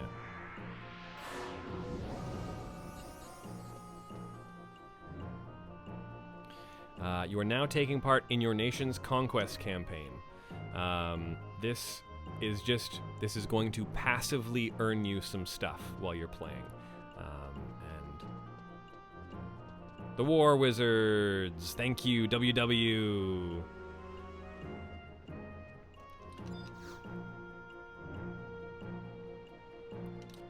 Yes, I am interested in some entry-level duties. Oh, go talk to Rabbit Wolf. Have him cast Signet on you. Hey, I got ahead of myself. But we have Signet. Yes. Signet means enemies have the potential to drop crystals. Crystals are going to be very important.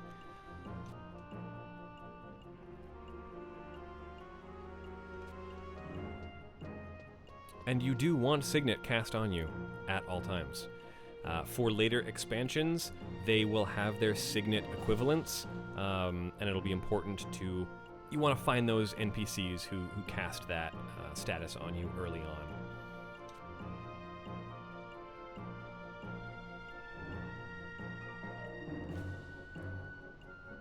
We're learning about eating. Much like FF14, eating just gives you a buff.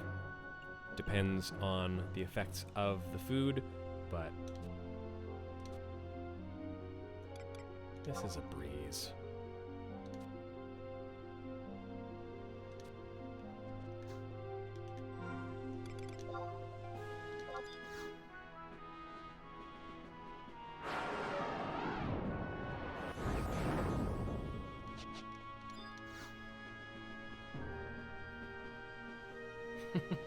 Check out the full belly on you. So, I'm going to address this now, because we'll get to it later when we start doing some level limit breaks. There is a way to remove the status effects of your food.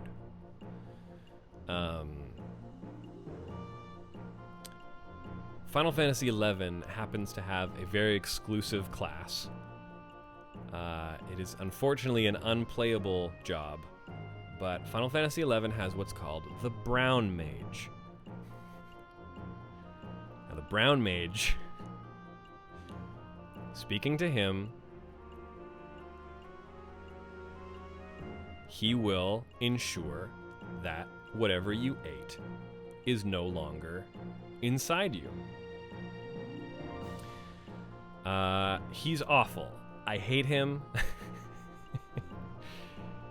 He's a Taru that makes you poop, and he will also be important when it comes to doing some later game limit breaks, which is the term for when you reach the level cap, starting at level 50. Every 5 levels, you have to do a side quest that will then allow you access to the next 5 levels. And yes, our brown mage friend will show up for some of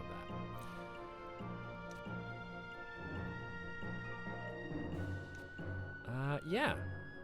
Let's go fight some monsters. Target one of the monsters and select the check option. This will help you ascertain an enemy's level of difficulty and make sure they're not too strong. It's important. It's an important thing to know. Weapon skills.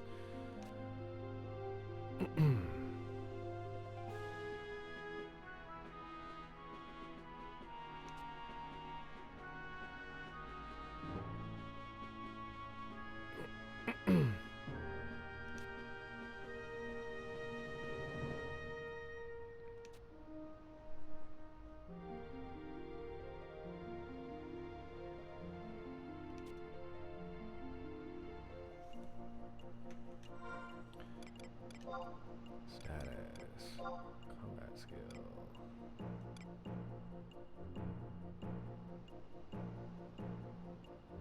Yeah. Okay, what do we even have equipped? Let's equip our dagger. Actually, what we'll do right now is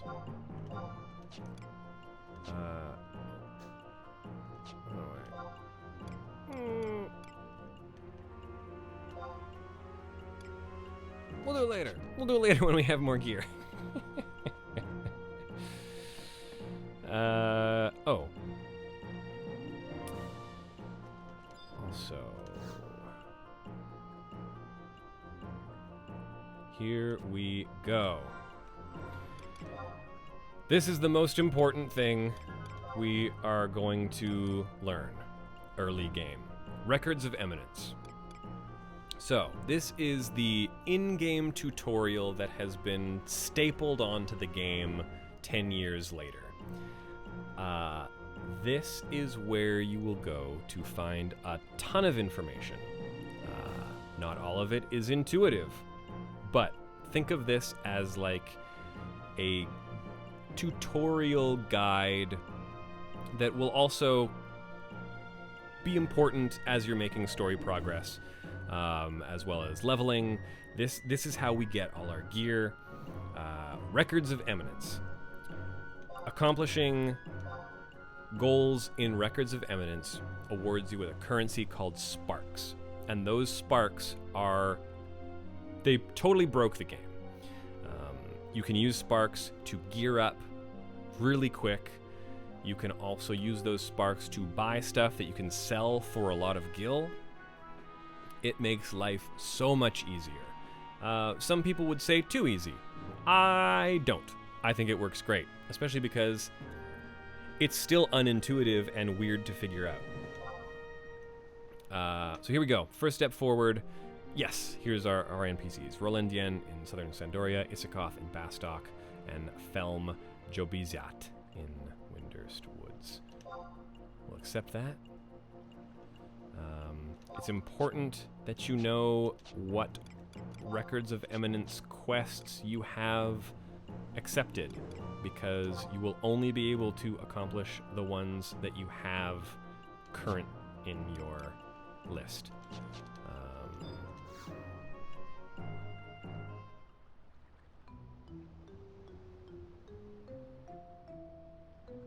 Oh, Isakoth.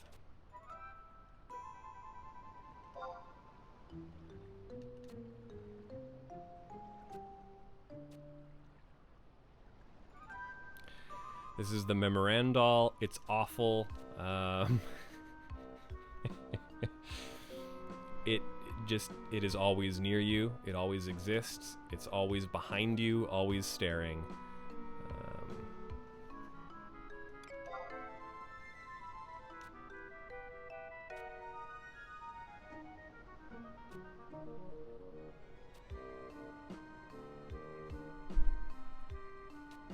explaining the objective list.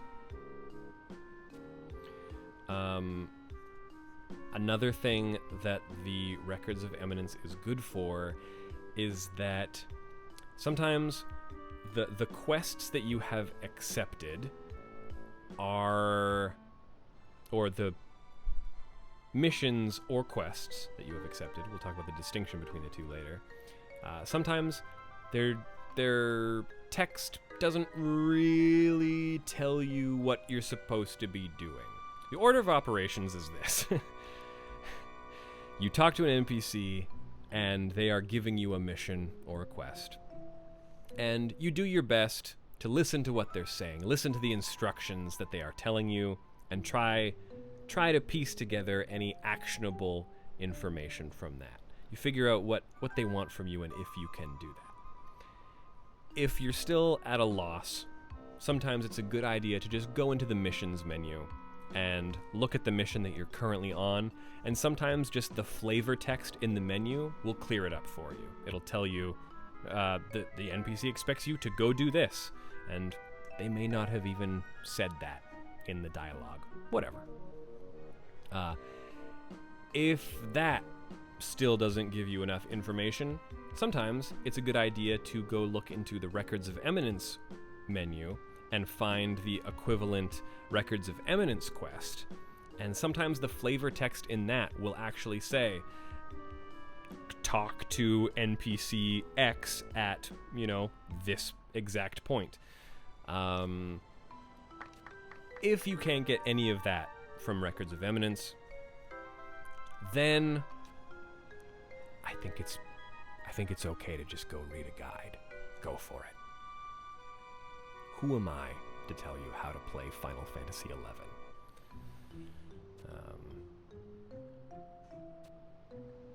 Now we have our Memorandal. A completely weird device that really doesn't mean that much. Don't know why they needed to make our chronicling of the Records of Eminence diegetic. Doesn't make much sense to me. Anyway, now that Records of Eminence have started, we also get things like the limited time Records of Eminence challenges, like Spoils Seals is the current one. You can mostly ignore these, except for gain experience. Gain experience is the jackpot, because that means that you can just go out and kill monsters normally, and you'll be passively accomplishing Records of Eminence objectives, and it rocks. It'll get you a ton of sparks, it'll get you a ton of bonus experience. It's very, very, very handy. So, now we have access to all of these. I'm just going to accept a whole bunch of these, because these are super easy to accomplish. Ambuscade we're not going to get to for a while. This one right here, Call Forth an Alter Ego. So this is the introduction to the trust system. This is how they have made Final Fantasy XI very, very, very playable solo. And again, we see in our Records of Eminence, it's being very helpful and telling us exactly where our NPCs are. It's so nice. Clarion Star is our NPC in Port Bastock, K7. Yeah, these are going to be real handy. The assist channel. Yeah, we'll speak to our Amon liaison. Oh yeah, here's something too. If you see a description like this, also item descriptions, and they have this arrow pointing down on the side, some people will miss that means there is more text to look at. I know on the controller, this is the left face button. So for Xbox controller, it would be the X. That means there's more info, and it's usually very helpful info. So yes, this tells you exactly where these NPCs are to talk to. We're in Bastock Markets, so there should be someone in H7. But honestly, right now, let's go. We're going to focus on trusts because we want those real bad. So, again, call forth an alter ego. We want to go to Port Bastock, K7. And I will remember to attune to my ornaments.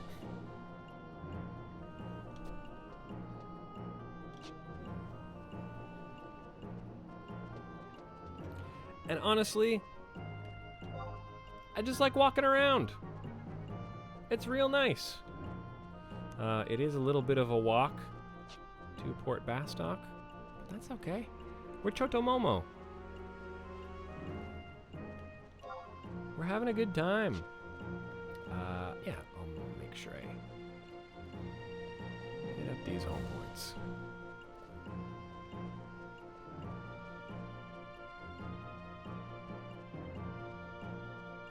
Hello, Reflect Manta. Thank you for joining us. Why put a home point right in the corner over here?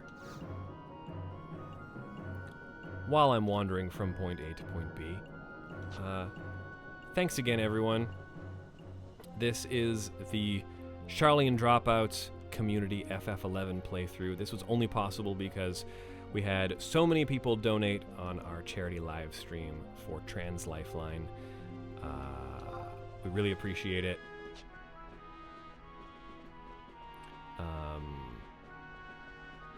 We are going to be playing through as much of Final Fantasy XI as possible before 7.1 in FF14, when the echoes of Vana'diel.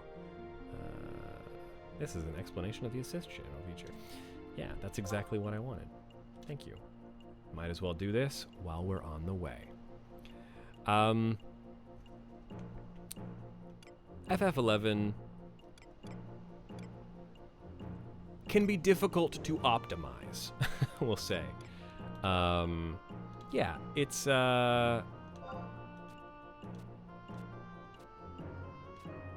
you will find yourself backtracking. You will find yourself doing things over again. Don't try to optimize too much. Especially early on. You're gonna learn as you go, and it's gonna be tricky. So sometimes you might stumble across things like this where I happened to be on my way and I remembered that I had a Records of Eminence mission that wanted me to talk to an Aman liaison, and that worked out. But yeah, like many things,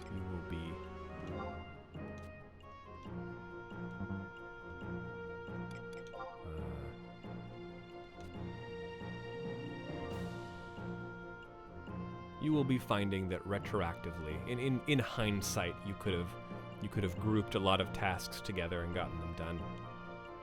Don't worry about it. It used to be more important when teleportation wasn't as easy, but at this point in time, you can be good to yourself. Because everything will be okay. Because we're Chotomomo.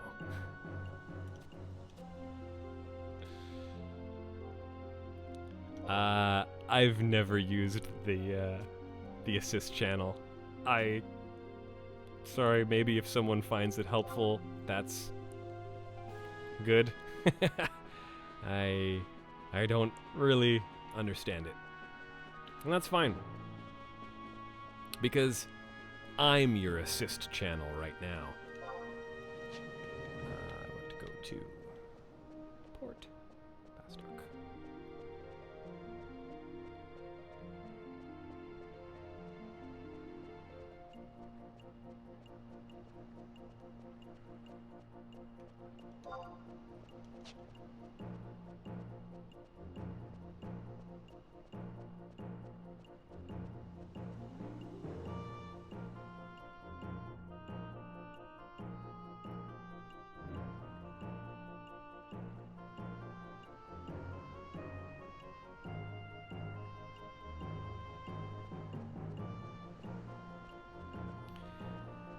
And what was that? Let's just have a quick look. Alter ego. We're looking for K7. So unlike 14 with the numerical coordinates, like the latitude and longitude, 11 uses a slightly less precise system. But it still works just fine. You get a letter and a number, and that corresponds to, you can see on the top of the map, you've got letters up there, and then you'll have numbers along the left and right sides. And those will correspond to blocks on the map. That's basic cartography stuff.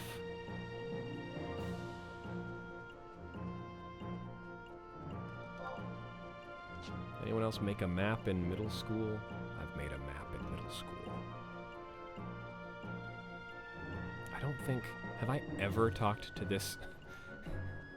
Wait, K7. Oh my god. Surely I've spoken to this NPC before in my life.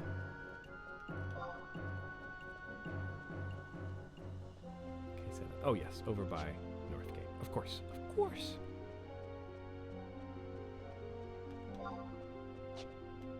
Also, I'm gonna be doing a lot of wandering around. I as much as I want this to be a brisk walk through FF11, I want to soak in the sights every once in a while. At least let me have that.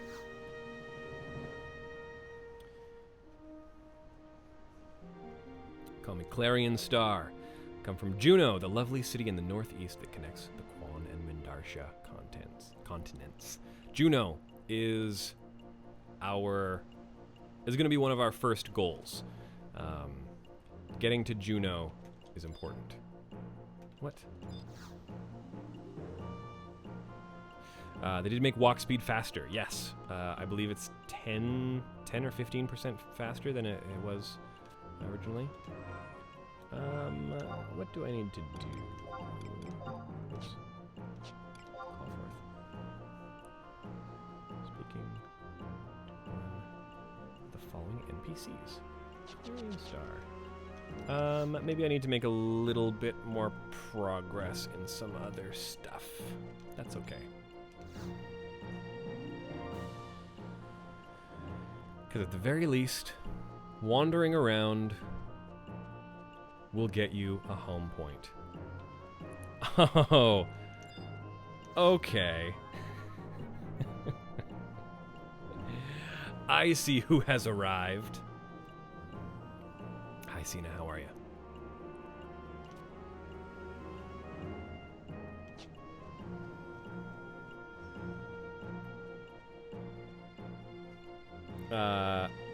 I would like to introduce you, Sina, to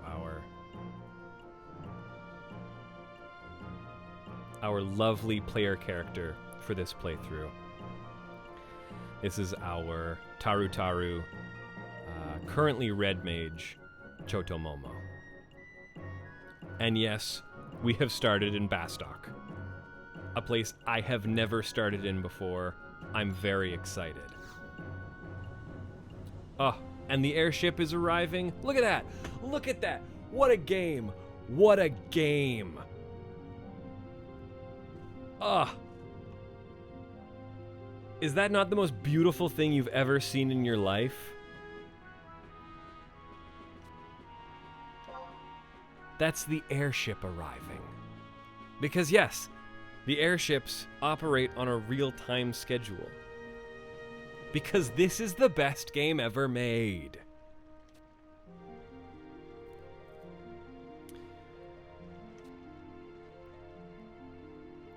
Ah, yes. So this is the...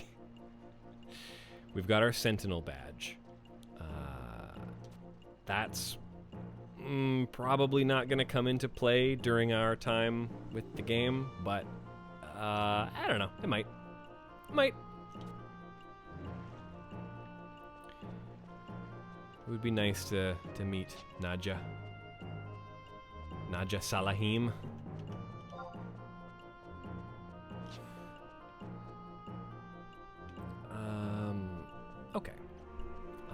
to go back to...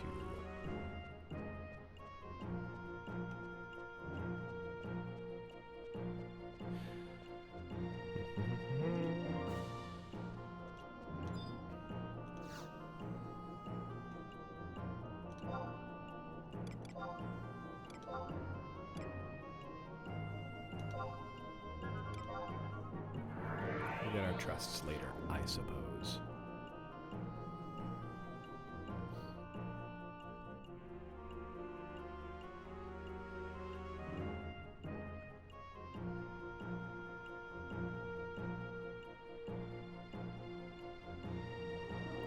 Bastook. Oh. Start Seekers of Adulin. Oh, I'm gonna say maybe later. I love Seekers.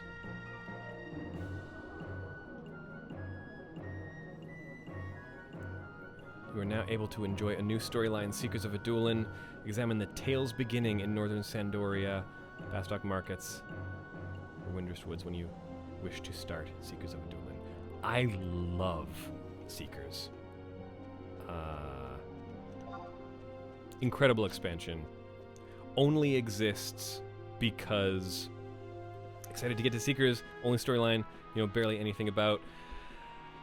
It's incredible because the only reason Seekers exists was to fill the gap that happened when 14 1.0 got tanked. It came out in 2013, and it was the, oh shit, 14 bombed, we need to do something. Let's do another 11 expansion. So it is this really cool midway point between modern 14 design and old 11 design. For better and for worse. I think it has some stuff in it that is time gated in the way that Allied Society quests in 14 are gated. So you do have to, wait real time for some items to stock up that you can then use to take on quests. And I think in the year of our Lord 2024, we don't need to have those limitations on those quests anymore. But Seekers is truly incredible. It's a beautiful game. Some incredible cutscenes, like really good mocap and direction in the cutscenes that I just find incredible.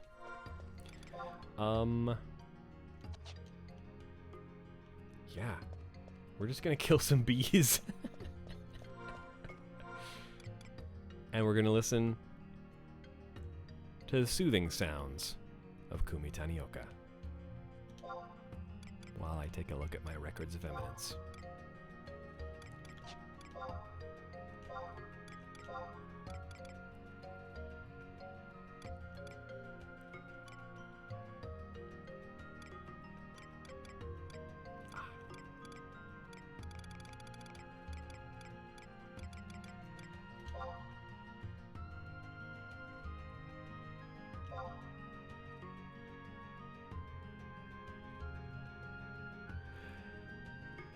Yes, I'll have the VOD up. It'll be here on Twitch right away, and I'll be uploading all of these to a playlist over on YouTube. So don't worry, Zell.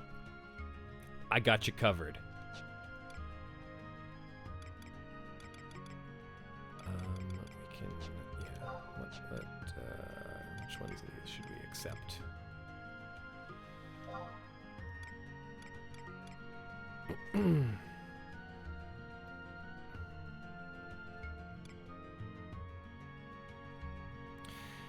Turned out you got to level 9 as a monk when we tried this 2 years ago, and you still don't know how to start a quest. Well, yup. That's Final Fantasy XI. Rhapsodies. Okay. we should start Rhapsodies of Vana'diel. This is something I'm going to recommend that everyone does as well. Rhapsodies of Vana'diel is a storyline that weaves in and out of all of the pre-existing storylines and culminates in what was going to be the final conclusion, and is still considered sort of the conclusion of FF11's main story. There was a little bit more story stuff added afterwards, but it's sort of separate and sort of involves some different lore. But Rhapsodies of Vana'diel is designed to show you a lot of the different things the game has to offer by sort of guiding you through them. And with that comes huge rewards. The stuff that you'll get in Rhapsodies is major experience bonuses, the ability to summon more trusts, things that will cut down on the time limits for timed events so that you can take them on more often. It's really interesting, and the story is really good. Because this is not a spoiler, it involves some time travel stuff, so they have made concessions for at what point in your main story progress you take on the Rhapsodies of Vana'diel quests. Some people will say, oops, I guess I'm a little earlier in the timeline than I thought I was, or I understand you haven't met this person yet, but you should go talk to them anyway. There's some interesting stuff around that, but yes, highly recommend you start Rhapsodies when you can. It's good stuff. It's good stuff.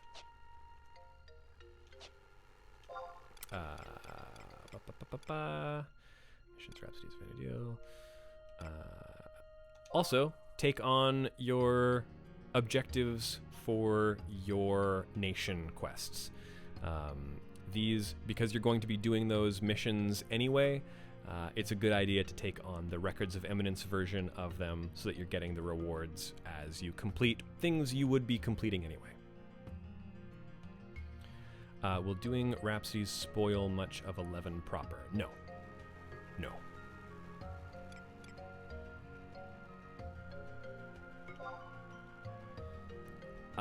Assuming we're not tackling them for the purpose of this event, but I have fears regarding those artifact armor quests. Depends on the job, but most of the artifact armor quests aren't too bad. Sometimes it's just gather some items off of the market board. Yeah, again, depends on the job. So here's a good example of taking on the Records of Eminence quest for Bastok rank 1-1, and the description tells you exactly what to do, which is really nice, because it also, again, that little arrow on the bottom, push that X button on your Xbox controller, your leftmost face button, and it will tell you exactly where you need to find the NPC that you need to talk to. These were things that you usually had to just suss out yourself, but we are very lucky that we live in a post-Records of Eminence world where these quests can be described to us in a little more detail than just good luck.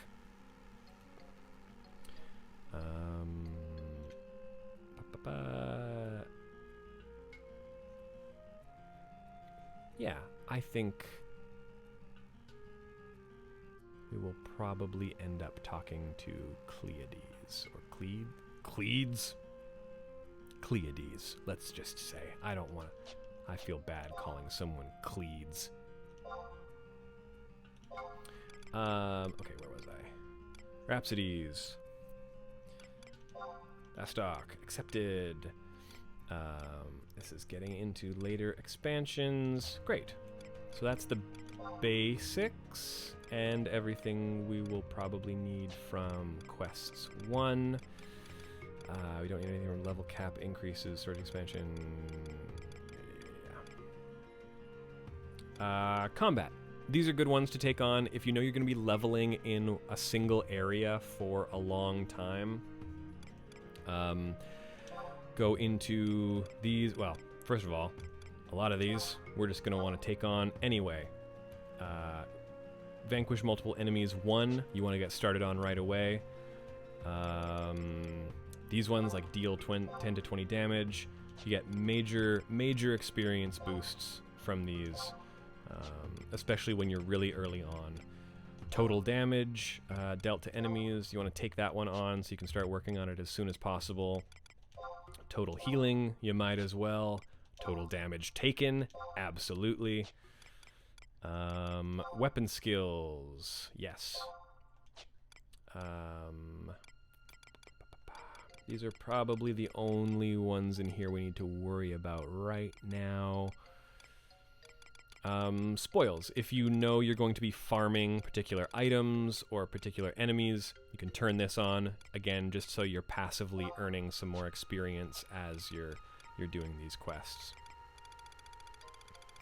You can also tie that into combat region. So we're mostly going to be working with original areas here. So here we are. We're outside of Bastok, so we have access to Gustaberg. And this is just defeat the requisite number of enemies in South Gustaberg.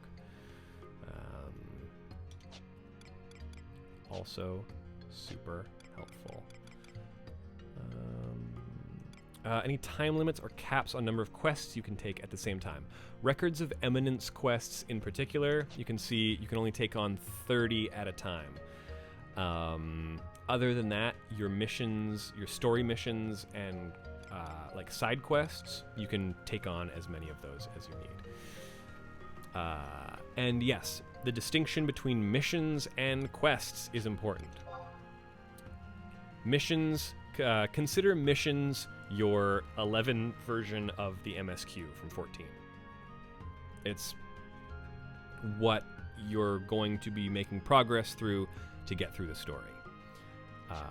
Quests is side quests. It's if you talk to some random NPC in the world and they say, gosh, I sure wish I had 3 wasp stingers or a bucket of honey or whatever. Most of those are probably going to go in your quests section. And those will also be sorted by your nation or the expansion that they come from. So missions and quests, I will try to be good about referring to those as the actual umbrella that they fall under, but apologies if I mess up on that one.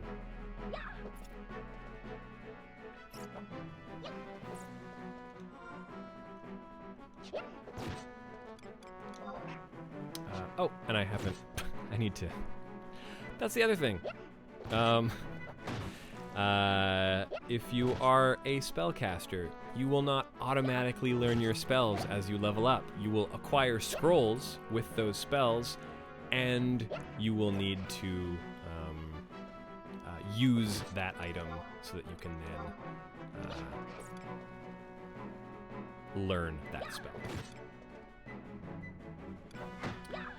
Saw my TP up and impulsively went for weapon skill, and I do not have any weapon skills.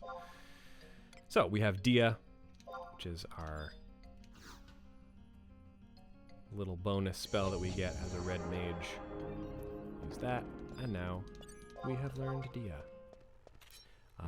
A lot of spells, some spells are drops, some spells are bought from shops. If you had a gajillion gil, could you buy every spell scroll in the auction house and only be limited by MP? No, because they also have level restrictions and job restrictions on them. So you have to be a job of a certain level or have that sub-job at a certain level to be able to use those spells. We'll talk about sub-jobs later.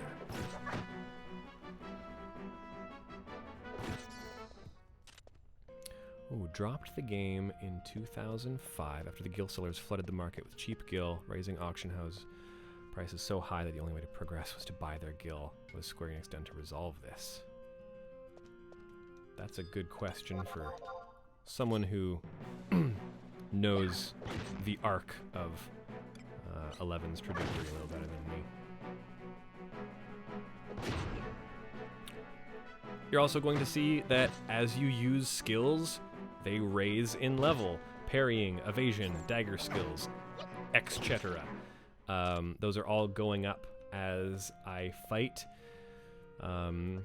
You, of course, do want to work on the skills that you will be using. You probably won't need to really grind too much. It's not going to be a huge factor in the stuff that we're doing. But know that there are ways that you can get items that will automatically raise that skill and help you out a bit. But it shouldn't be too bad. I think just playing as much as you will play naturally is going to bring those skills up to a suitable degree.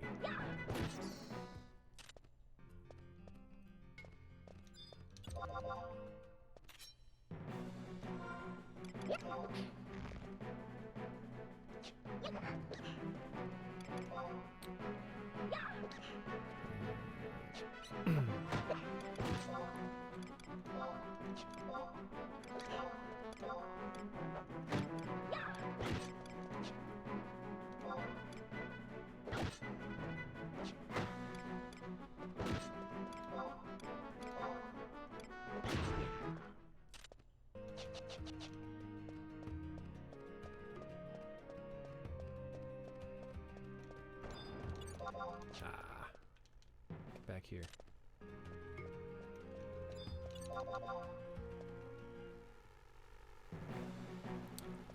The band, the sellers and buyers as well as made significant changes to how Sky worked. Cool. Yes, shout spam does continue to be an issue, but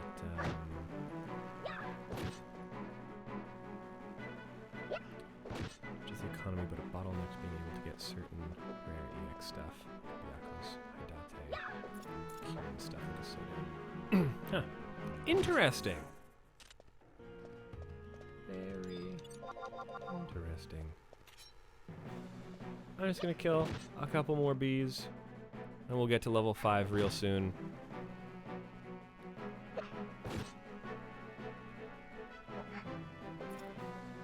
I honestly love this part.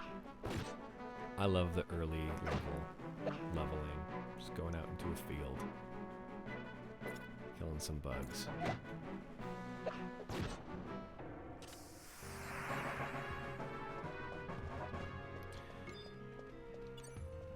Ooh, dinner and a concert. Have fun, Criminal Justice. Thank you so much for being here and all of the work you do. You are appreciated and valued.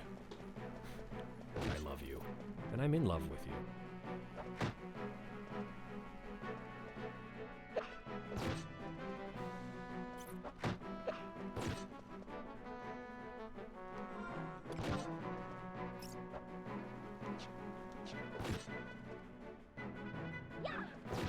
Yeah, I like the battle music, but also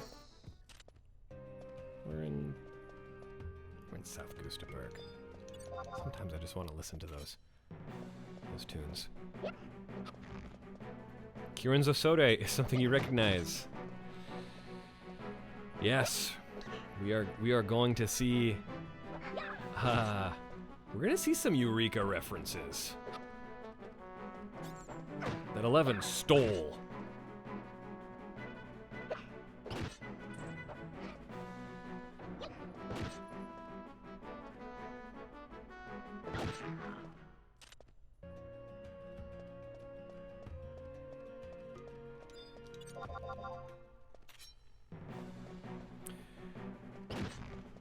Quit because you wanted to be a summoner. No parties wanted summoners back then.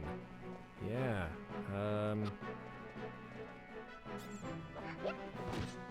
I mean, I don't know what the endgame meta is like right now, but hey, I Rank summoner rules. I'd welcome you into my party if you were a summoner. So how about that?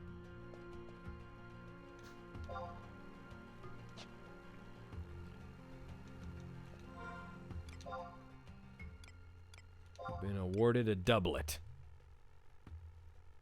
that we can wear at level 11. Good.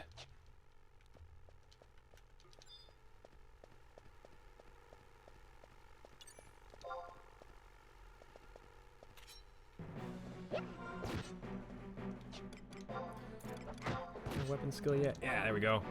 Boom. Yeah, baby.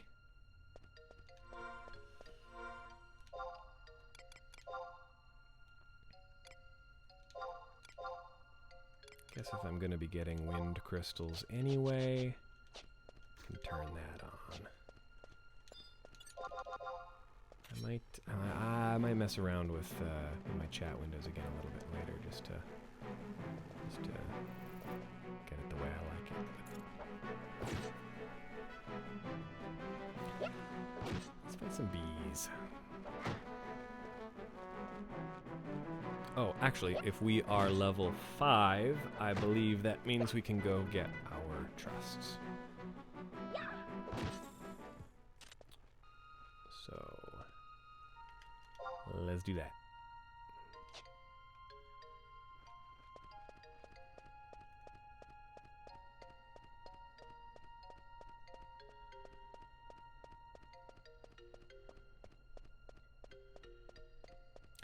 Also, oh, I wonder, do I get login bonus on the first time I play a character? Because we could go look at some fun login bonus stuff.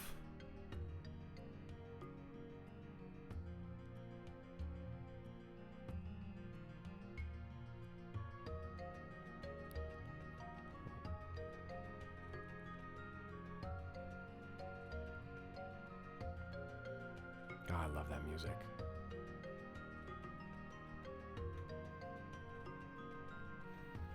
It's got some real Crystal Chronicles energy.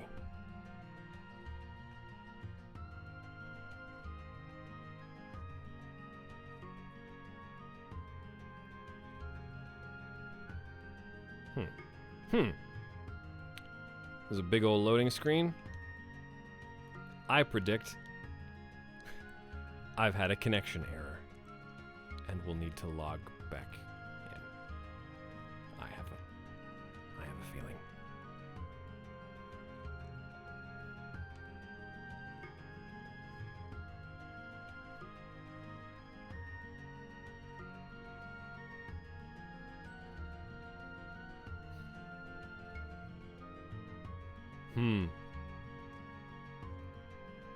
It's a really good thing I like this music.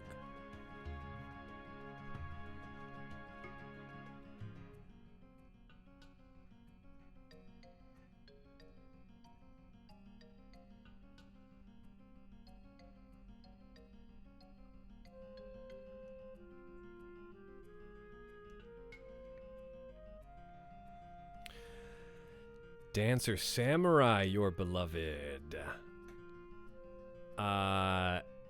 I'm a dancer on my main, and I love it. I think it's so much fun. I think it flows so great. It's so satisfying. Yeah, there we go. Also, hi, welcome. Hi, Risa. You're witnessing a connection error that should be resolved shortly. In the meantime.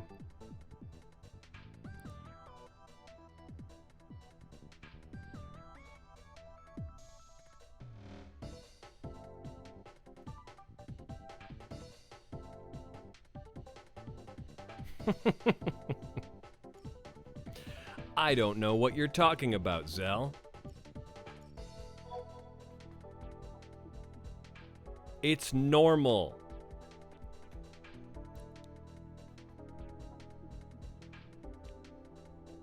Yes, I mentioned before that I think I posted over on the Discord.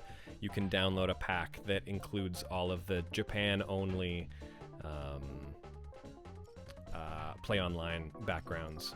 I'm just gonna exit and try again.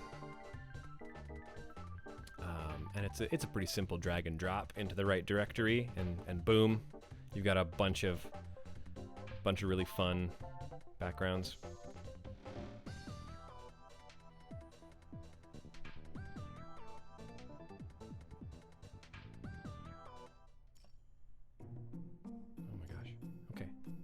Let me exit then. And we're just gonna try this again. Just let me try again.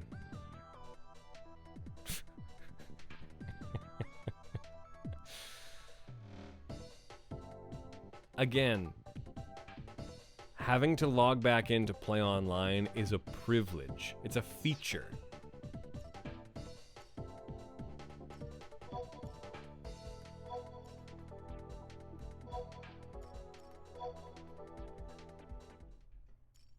There we go.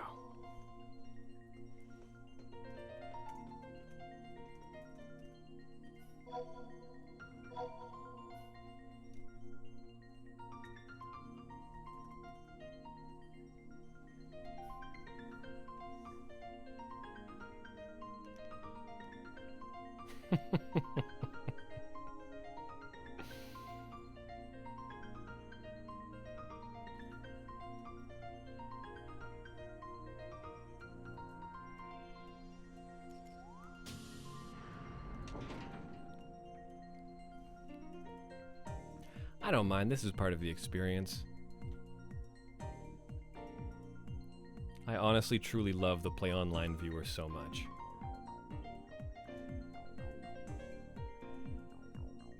Further and further we strayed from the light of God. Network is busy.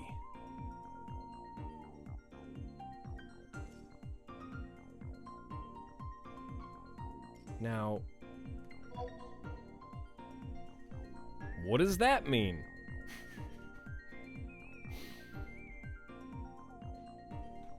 What's the...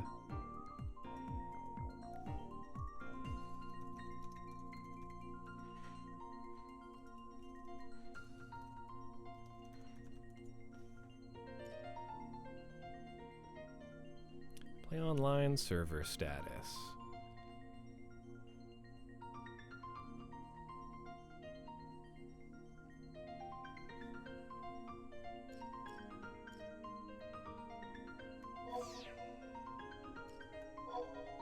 Version update failed. You know what? I'm gonna exit. I'm gonna exit the view. Hey, talk amongst yourselves. And we'll be right back.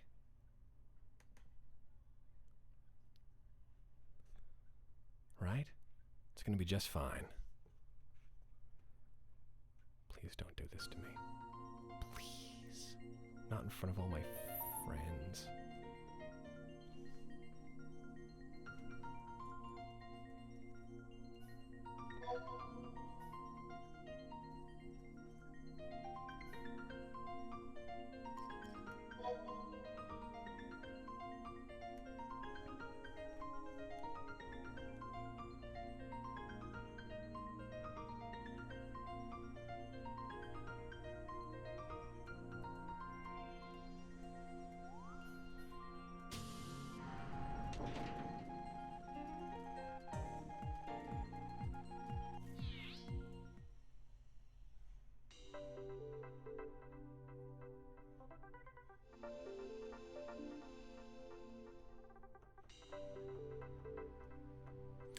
Oh, yeah, Risa, I just saw your message. Nice to see someone streaming retail. Yeah, yeah.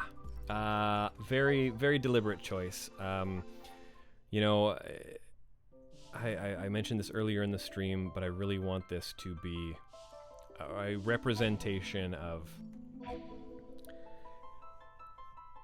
how FF11 retail is presented, the kinds of things that Square is willing to put resources into, and design choices for 11 in the last, 10 or so years that have all the fun, weird band-aids they've put on things to make things make sense or work better. Oh yes, by the way, maybe sometime I'll show off my main, because I have so many mounts and things I wanna show off. I love you, Choto Momo, but you don't have all my cool stuff.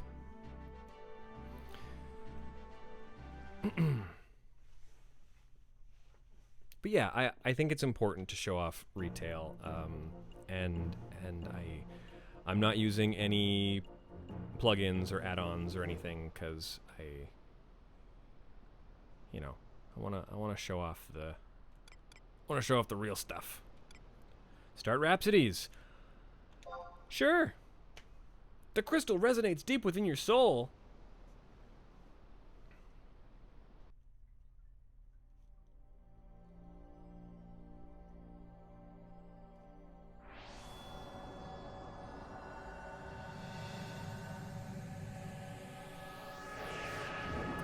Here we go.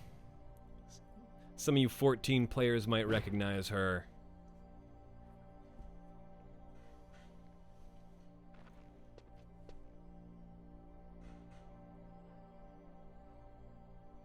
Vana'diel in the year 898.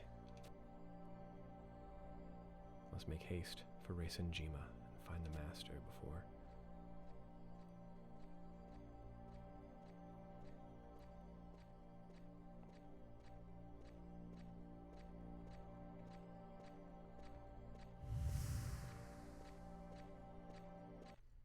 She's got hair physics. That's how you know she's a newer character.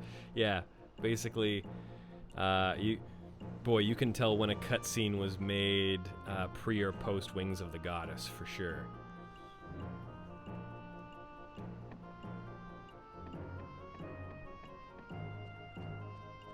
Okay. What was I doing?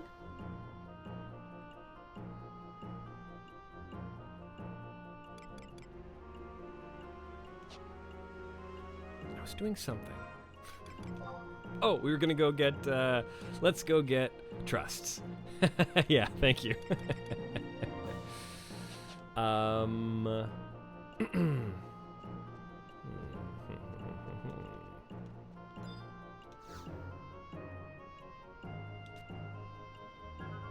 we go. Got our weapon skill. We can head back to Goldago.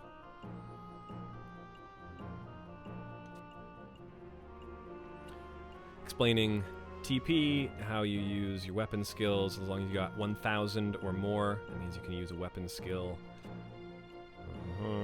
Yes, hold on to your Beastman seals and your crystals.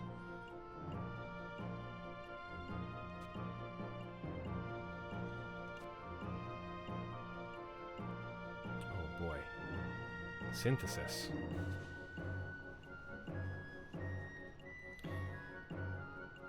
Crystal, lizard tail, pot of honey.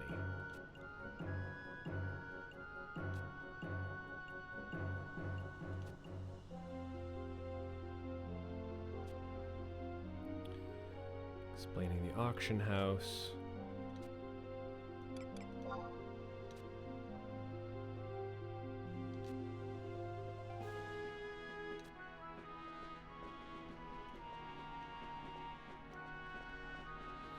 Luckily, we are very, very close to an auction house.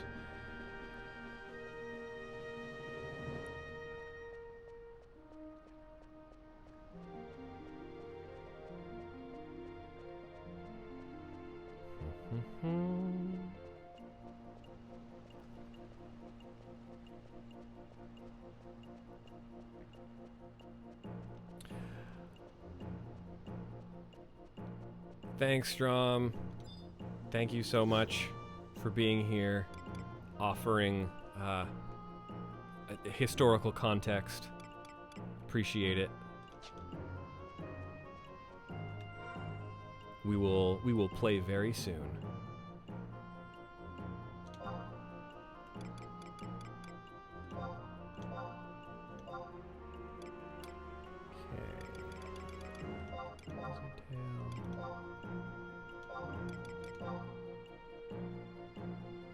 What was the... used the wrong guy. Right? Oh my gosh. I can read instructions. There's a pot of honey. Yep. I knew that. I knew that.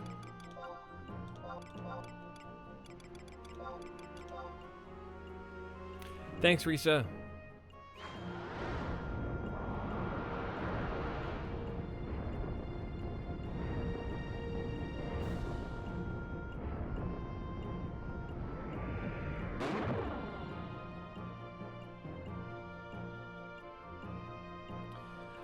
A chunk of sweet lizard.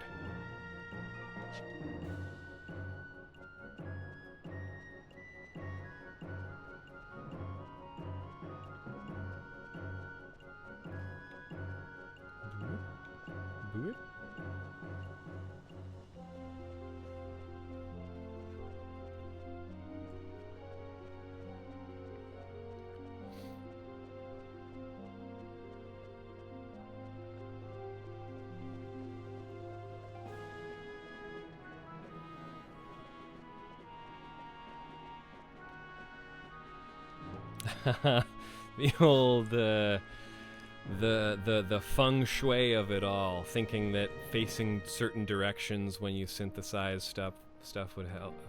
Stuff would help. Yeah.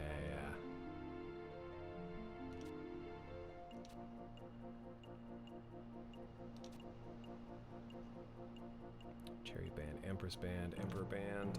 Yes.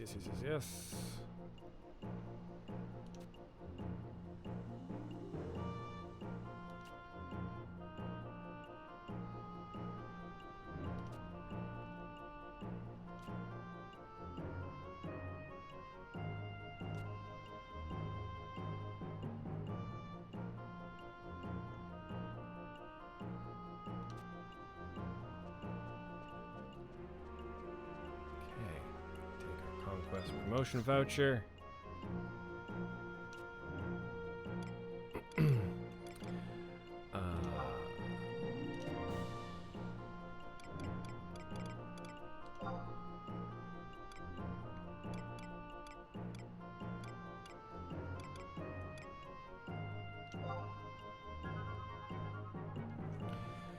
Chariot band, experience point bonus plus 75%.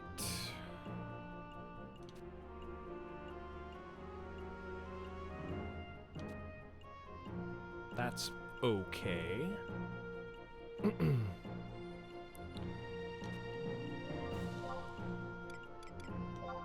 see what else we got. Warp ring. Ooh, I want that warp ring. Okay.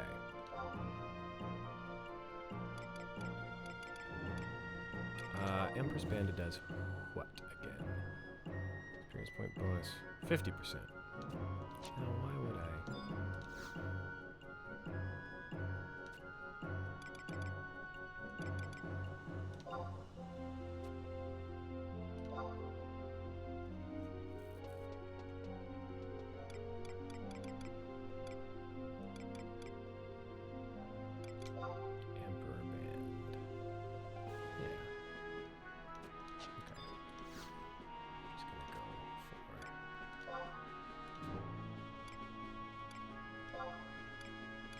Chariot band.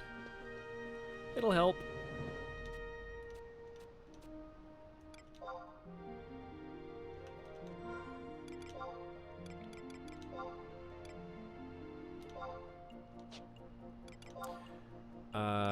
So there's a whole bunch of numbers on these that are important.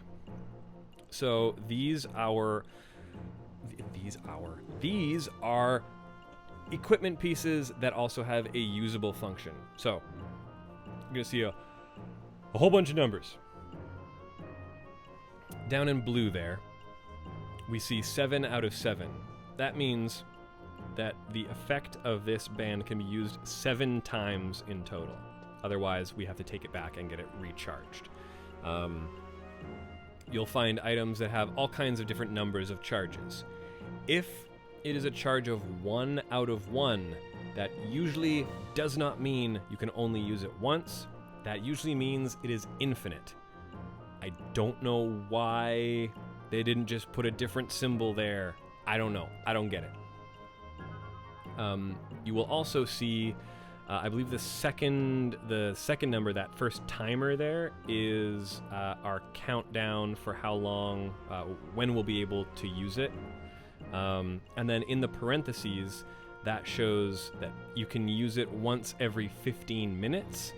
And then the second number, I believe, is it has to be equipped for 5 seconds before you can activate it. So that just takes some learning. I don't know how they expect you to understand that, but there you go. There's your usable equipment information. So now, as you can see, so by pushing that top face button, the one that lets us select our chat log, if we push that again, that takes us up to our buffs that we have. And of course, we still have Signet on, and we have our experience bonus. And because we've turned our timers on, we can see that Signet will last 5 hours, and our experience bonus will last 11 more hours. Now those are, I believe that's rounded down. I think the experience bonus lasts 12 hours, and it's just, telling us 11 hours and some odd minutes. But there you go. That's how you can get your first experience bonus item, which is going to be very, very, very, very useful. Starting from level 31, anytime you're knocked unconscious, your experience points will suffer a deduction. You'll probably be fine. Maybe you'll level down once or twice in your life, but you'll probably be okay. Unless just your timing is really bad for gaining a level and then dying. Also, we get this handy little re-raise earring.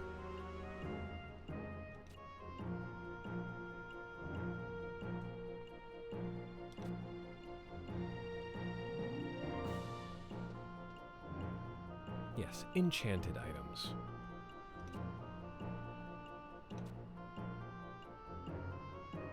Fight some enemies in the Kronstadt Highlands, located beyond the northern reaches of North Gustaberg.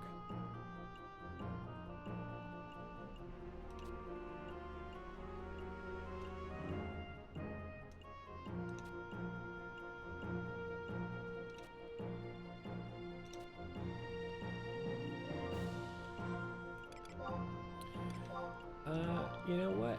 Yeah, we'll pop that on just in case.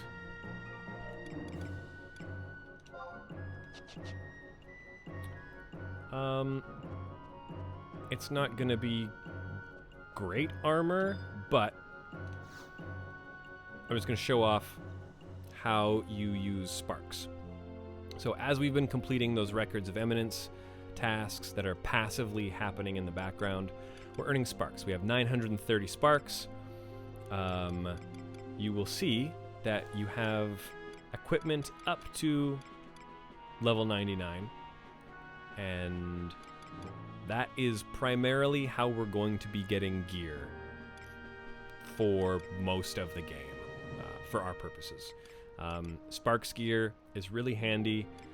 It's super cheap, and it's a really, really, really good way to get money if you have extra sparks.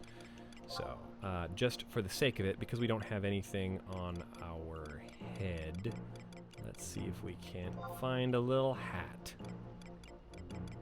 I think Chotomomo deserves a little hat. First we gotta get through all our weapons.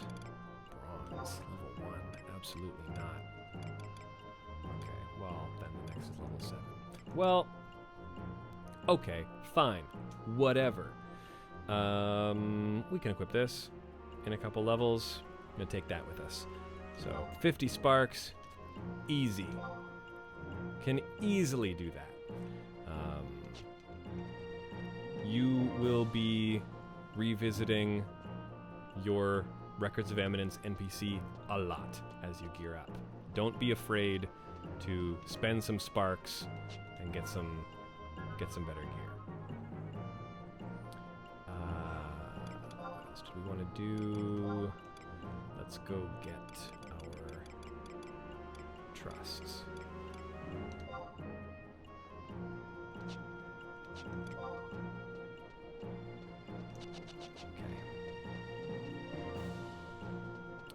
Now, we've been over there, so we can just do a nice, easy teleport.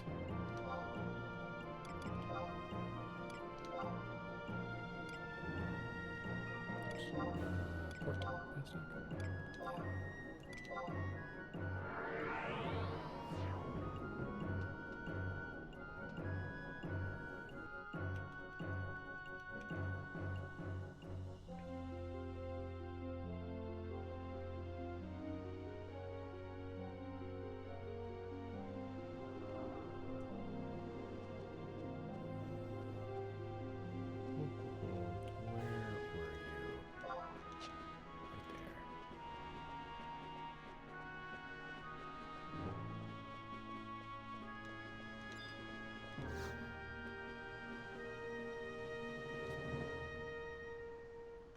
No? What? Oh, I'm still level 4. Okay, that's fine. We are right at North Gustaberg.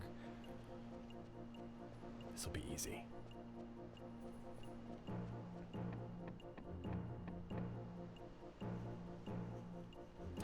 Take almost a year to hit level 75. Yes, it's quite a bit easier. If you feel like power leveling, it can be a matter of hours. I was gonna say minutes. You could probably do it in minutes. Bet someone's figured it out.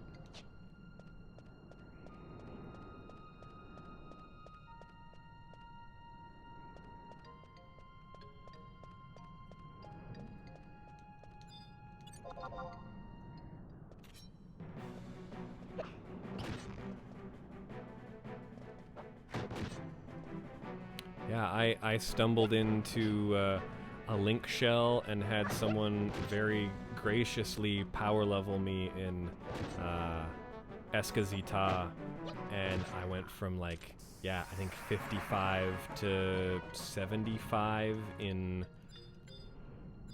I don't know, maybe an hour. It was wild.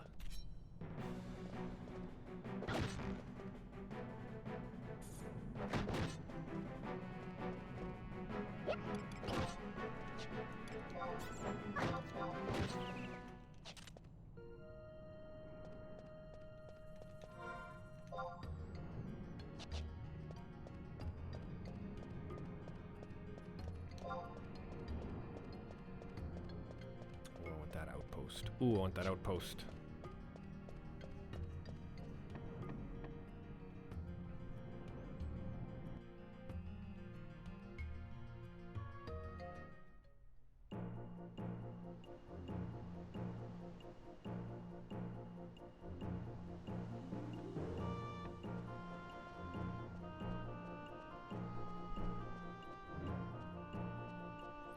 Oh, is that chest instanced, or can everyone see it? I believe everyone can see it, but I think only the person who killed the monster can interact with it, if I'm not mistaken. How many teleport warp systems are there? That's fun. Yeah, I'll touch on that right after trusts.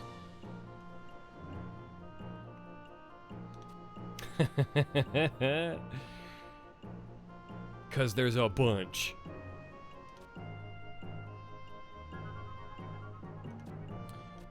So yes, a new magic has been developed called trusts.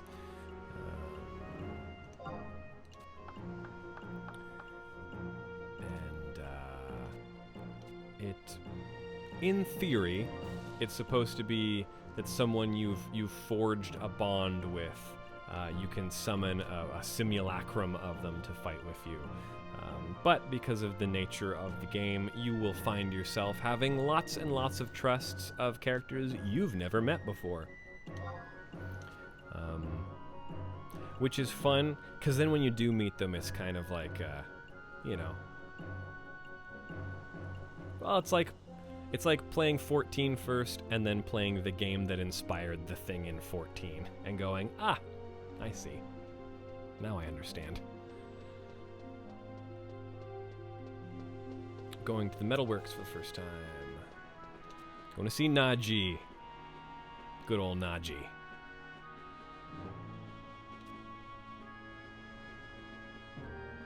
Reminds me of gacha games. Sure, yeah. When you pull a character that you don't know, but you've got them, so you've decided you're gonna like them. Very, very much the same with trusts. You get who you get, and you just figure out who they are later.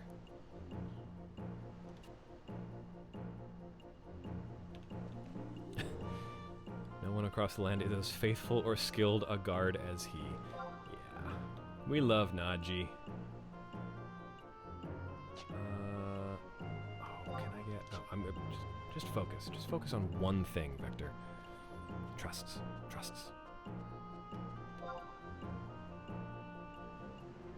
And yep, I should have gotten that home point. Let's go get it right now. That's what this is for. We're just chilling. We're visiting the beautiful city of Bastock.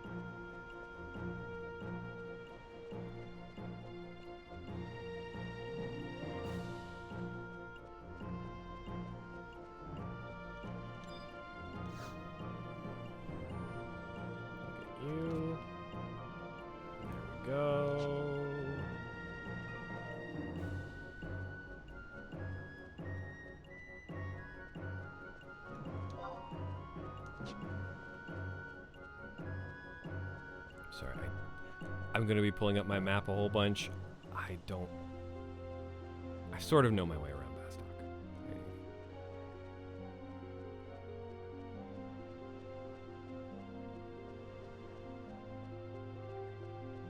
Oh yeah, also, gosh, there's so much to do.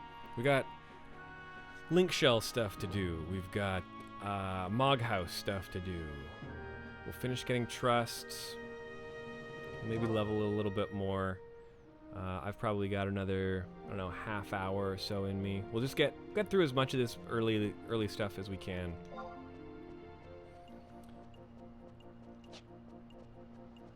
Yeah, we've got some befriending to do. A perfect system.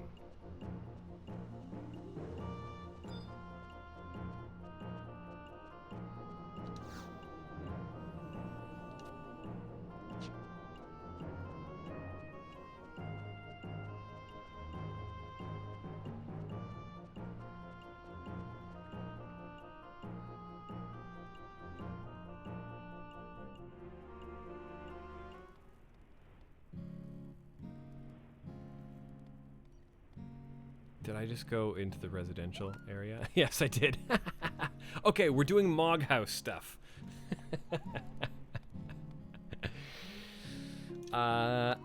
Everyone gets a Mog House. It's great. I love it. That's perfect. There are lots of things you can do here. I don't necessarily need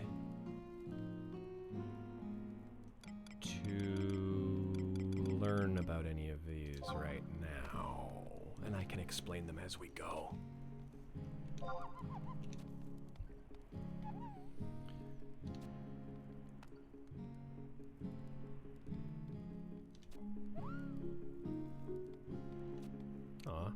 That's very good advice. You should ask your fellow adventurers for help.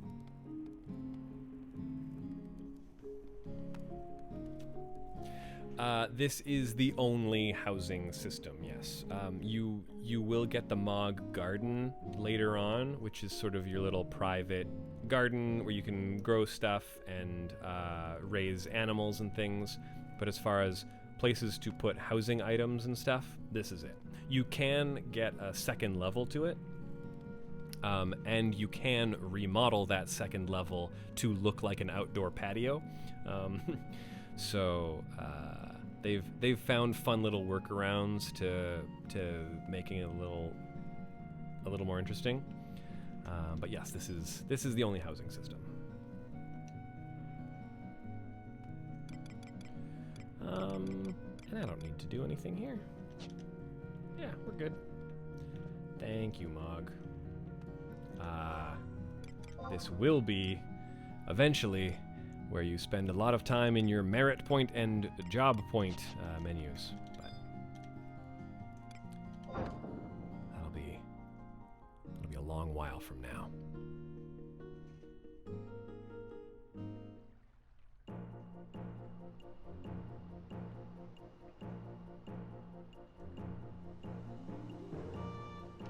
Okay, I was trying to go to Metalworks.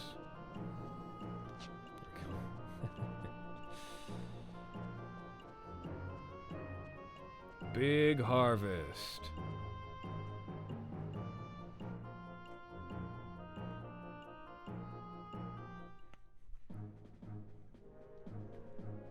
Oh, I should have made a Galka called Big Challenges.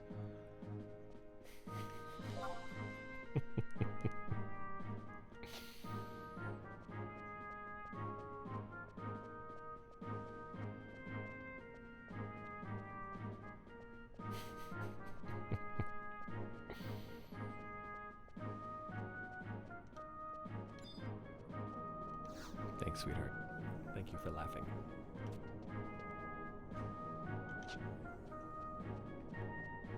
I love these elevators. Oh, hello. Who's Taco Bella? Oh, yes, I know who this is. Who are you? Is this Ryan?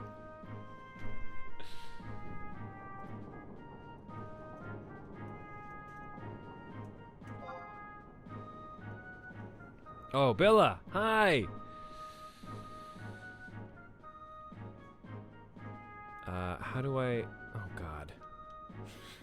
Befriend... Do I have to befriend your name? Yes.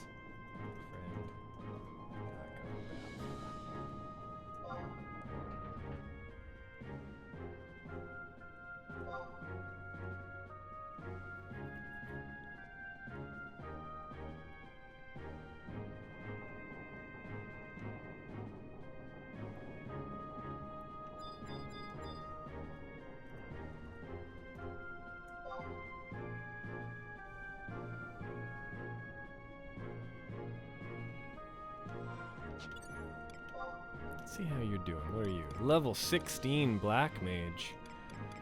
Hey, looks to me like you should be visiting your Records of Eminence NPC.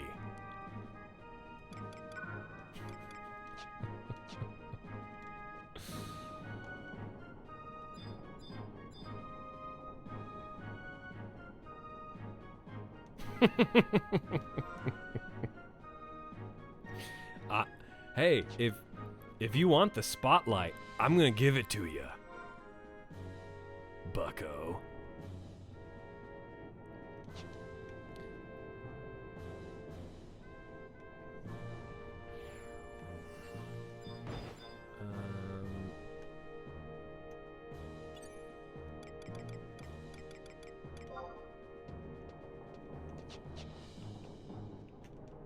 Are you my friend yet?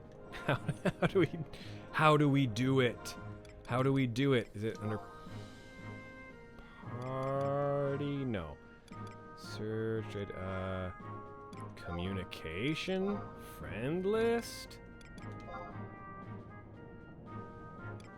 Okay. It says, well, It says you're offline, so that's weird.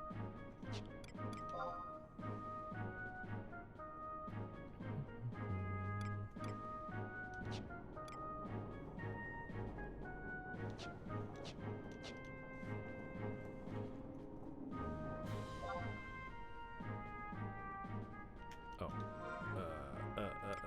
Party.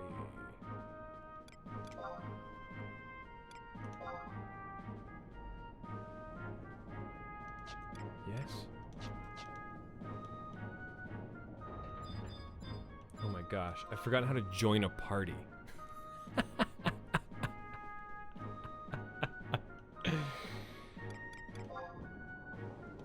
Right?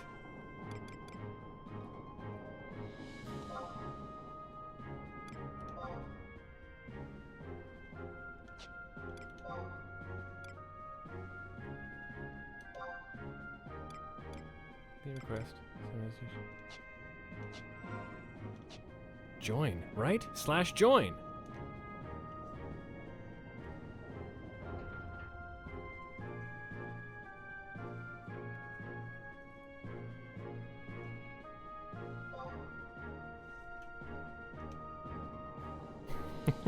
I'm glad we get to do this on stream.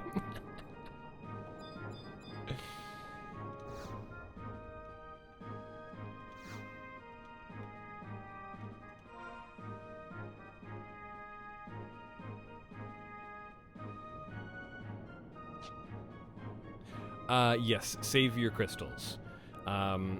You will get a you'll get a Moogle that you can store all of your extra crystals with, and you will want them for a bunch of stuff.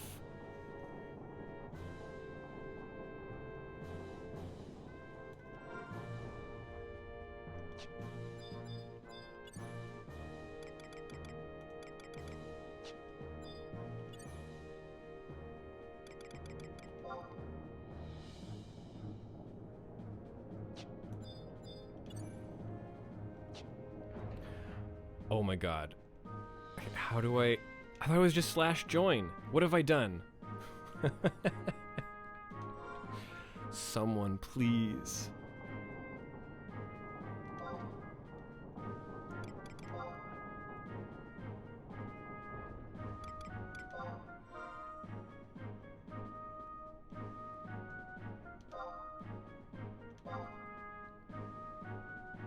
Yes. Invite accepted.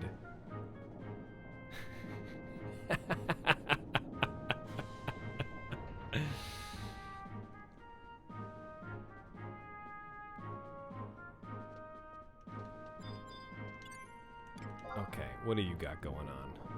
48 Thief, 24 Ninja. Very nice. Simurg Poacher. Yeah. You got that warp ring.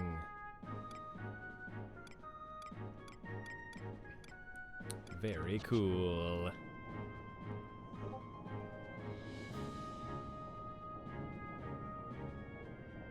Okay, I'm going up to talk to Naji. You guys can keep figuring out.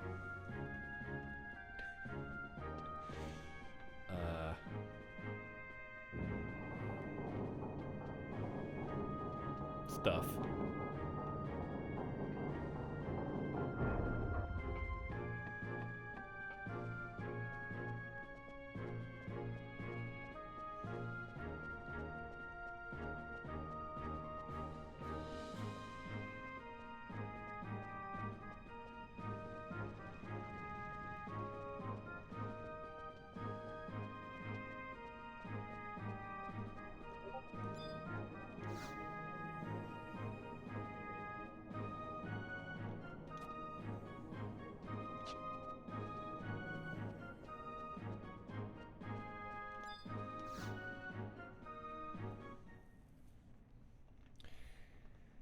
Here we go.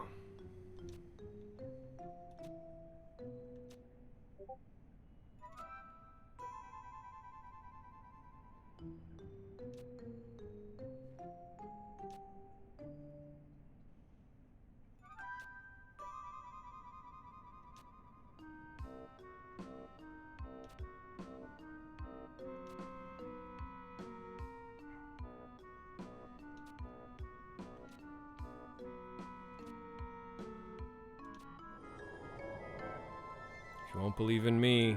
I believe in the fact that I believe in you. Is that a Gurren Lagann reference?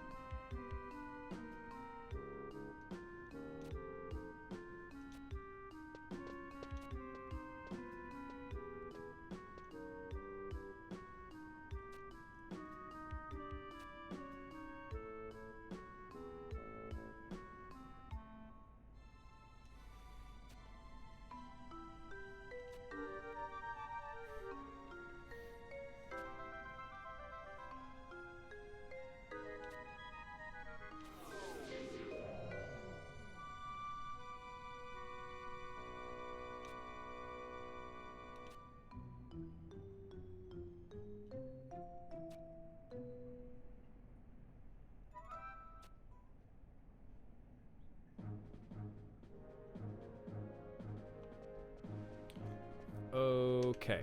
Learned. Naji. Trust.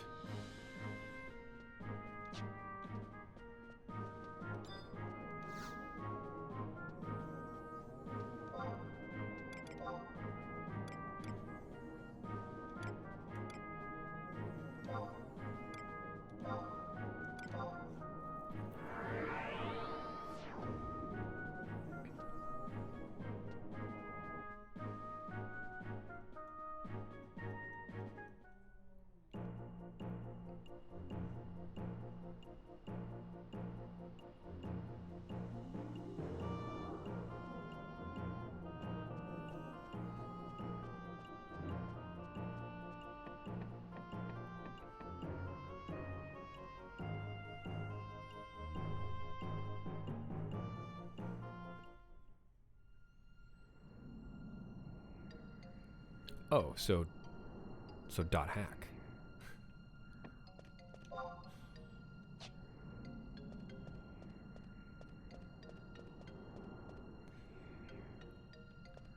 It's my favorite thing about party members in dot hack. It's hitting points in time where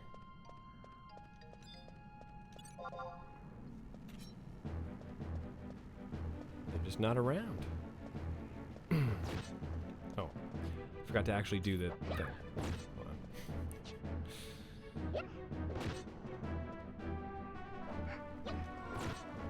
Also, since I'm out here,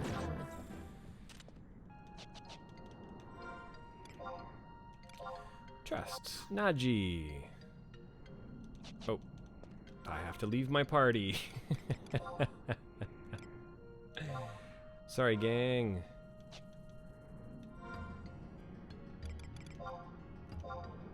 We tried so hard.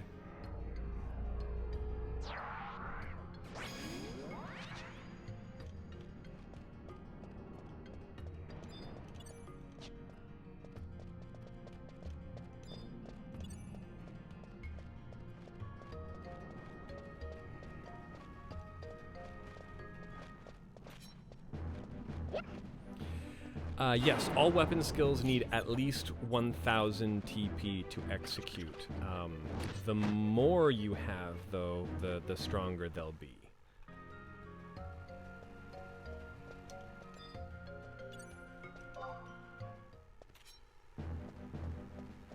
I think I just gotta kill a couple things, right?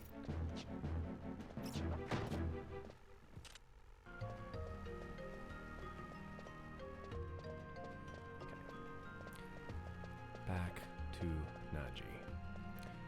You do expend the full gauge when you use a weapon skill, yes.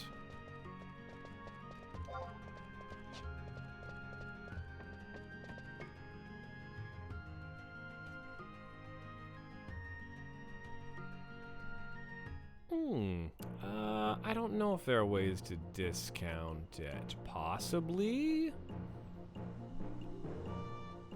Don't know. I haven't played that many jobs, so.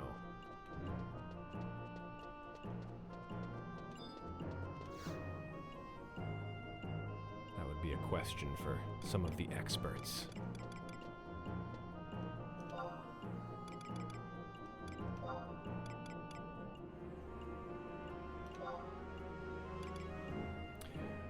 We have not talked skill chains.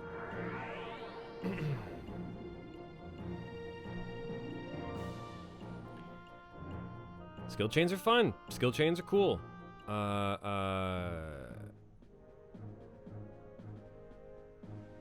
also not a skill chain expert, though. So that might be one for later, maybe.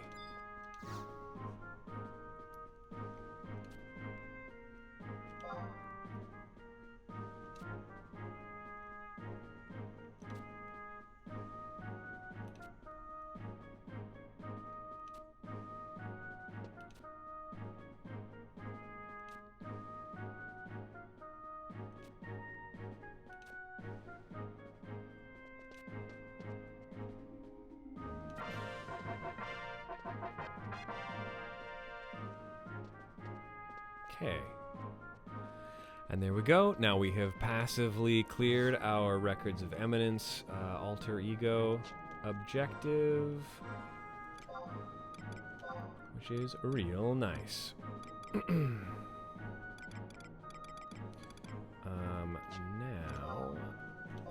I believe, yeah, we'll trigger this one to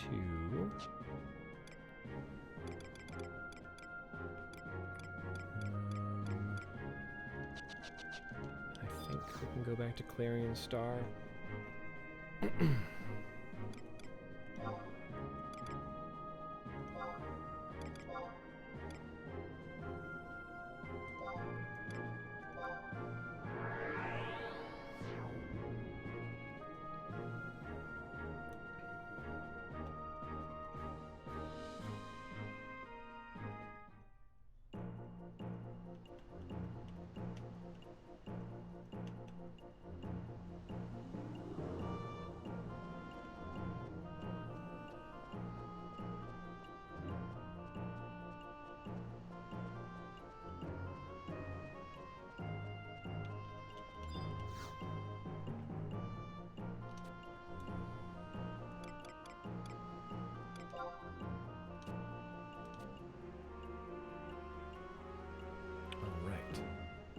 Yeah, Ayame.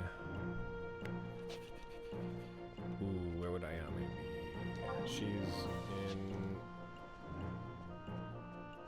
at Metalworks. Dear, yeah, must be.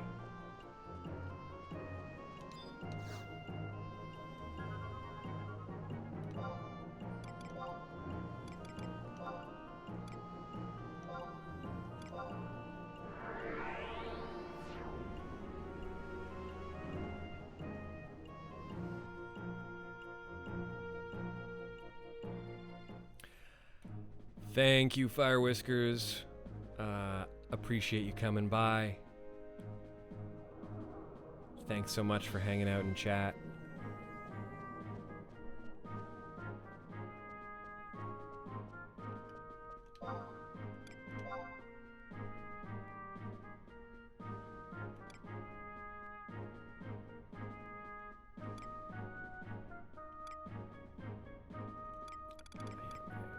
There you are. Again, wide scan. The best. Truly, truly the best thing ever. However, wide scan isn't always going to help you when it's an NPC that is behind a cutscene door. So, something that is important to explain about FF11 is that everything on the map is everything on the map. It's not like 14, how when you flag certain things, an NPC will no longer be there and will be standing somewhere else. The NPCs and the points of interaction in FF11 are always static. They do not change. So, regardless of story progress or whatever, Ayame will always be here. That means that there are a lot of NPCs, important NPCs, who, instead of trying to figure out a place where they can be on the map, they have put them behind doors. And when you go interact with that door, it begins a cutscene with that important character, and then when that cutscene is done, you are then pushed out of that room that is a room that tends to be only used for cutscenes. So, for instance, even though characters like Lion or Prish or Zeed are incredibly important characters, they never just exist on the map anywhere. They will always be behind an interactable point, or they will only appear during cutscenes. So it means that it can get tricky when, you know, your goal is to go talk to a certain NPC, and, you know, using wide scan isn't going to show you that NPC because they are in an instanced, they don't exist on the map anywhere. They only exist within instanced cutscenes. So that's sort of one of those things that's just baked into FF11 that they definitely remedied for 14. You know, the NPCs feel like they exist and are reacting to your progress, and there are flags that show sort of progression through the story. It's why you're not going to see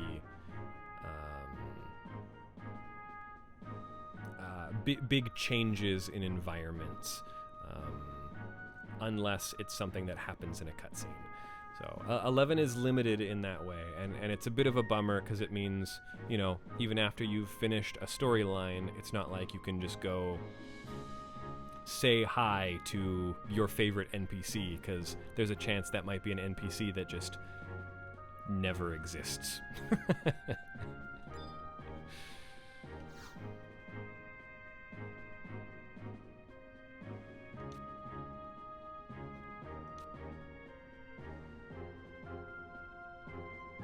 Yes, outside of trusts. And I feel like that's sort of a way to remedy that is by letting people have access to the NPCs that they like by using the trusts. So.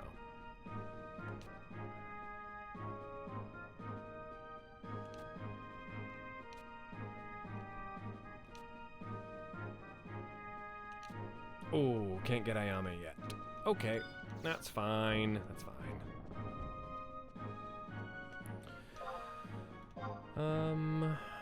Though I would be interested in where our login Moogle is.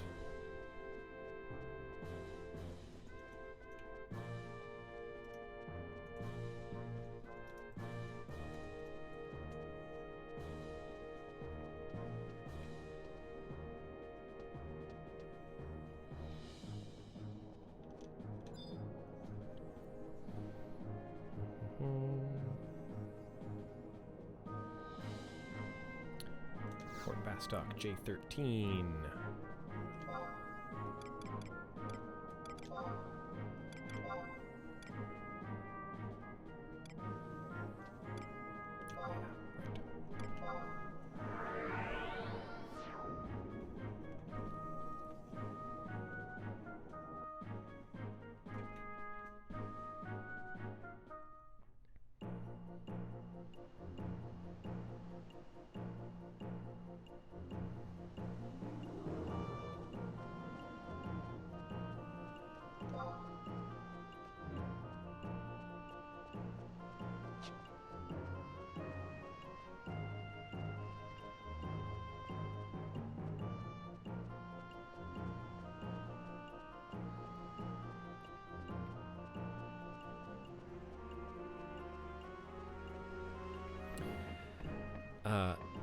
Because of the nature of how mission progression and cutscenes work, It means there are also, I think some people brought this up earlier on the Discord, there are just going to be points labeled question marks, or things that look like they should be points of interest out on the map, but they say, nothing out of the ordinary here, or something along those lines.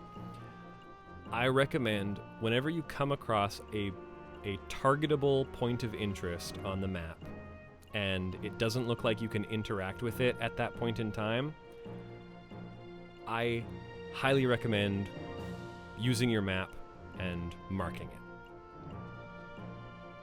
Just put a little marker there. You can hop in your map, go to markers, and in this little red section here, into markers, and you can just put this here and say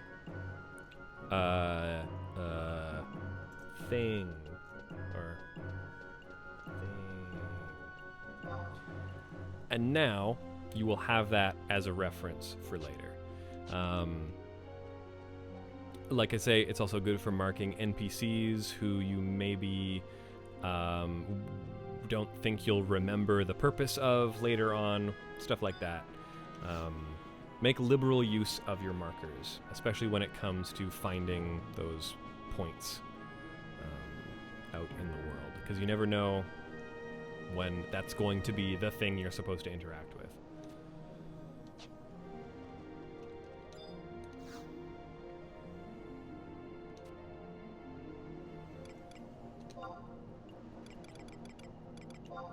Who we got trust-wise? Oh, well. Oh, I do also want that armor. Yeah,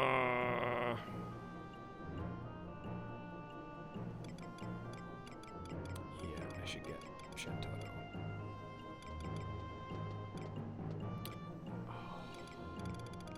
Some good statues. Yeah, so the Greeter Moogles, this is where you'll be spending your login points. They rotate through prizes every month, but there's usually a lot of good trusts, some fun glamour armor, or sorry, style lock style stuff, as well as some furnishings. It's also worth checking out what's in the 750 points, because those things like, yes, you want to eventually gather the Melodious Plans, the Timbre Case Kit, and the Musicianry Kit, and that's how you can construct your Orchestrion.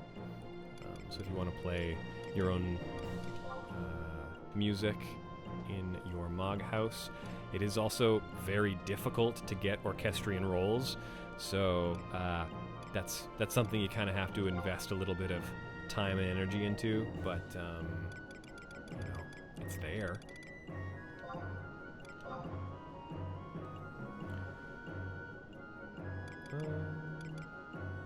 Oh yeah. Got some of my faves in here. Bridget. Uka.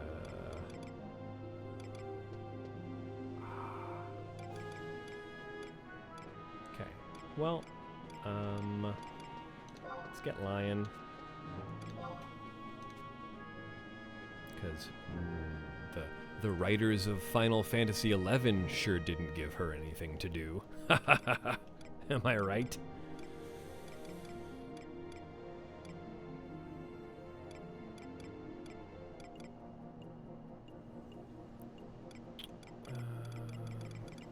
And we'll get Luzaf.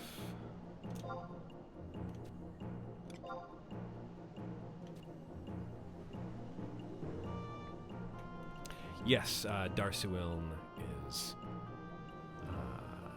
much later. That's Seekers of Adulin.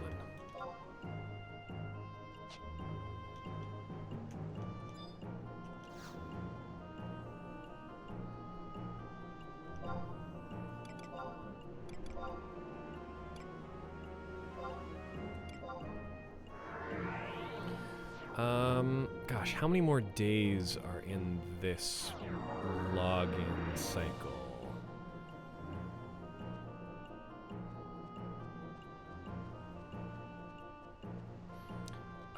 caliber ring for the EXP boost. Yeah. Yes. Or... oh, I can't remember. So the ECAD ring and the Trizec ring are kind of the best for experience. And ECAD is experience points. Trizec is capacity points. So yes, if you can get an ECAD ring, that's the way to go. But also, it doesn't really hurt to pick up stuff like the caliber ring or the oh yeah, chariot band, emperors, whatever. There's so many of them, and I can't remember which ones do what bonus and for how long and how many times. But I know Trizec and ECAD are sort of the best. Excuse me.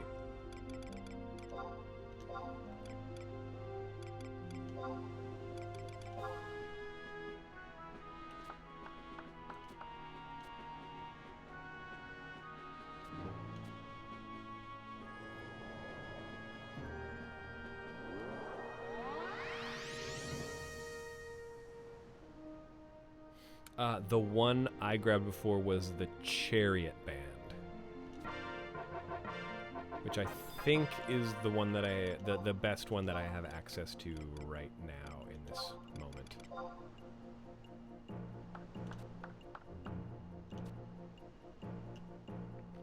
And like I say, definitely prioritize saving up those points to get the warp ring.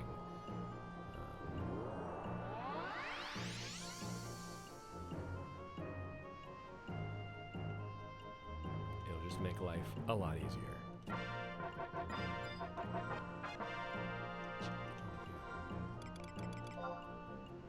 I guess I do have the... yeah.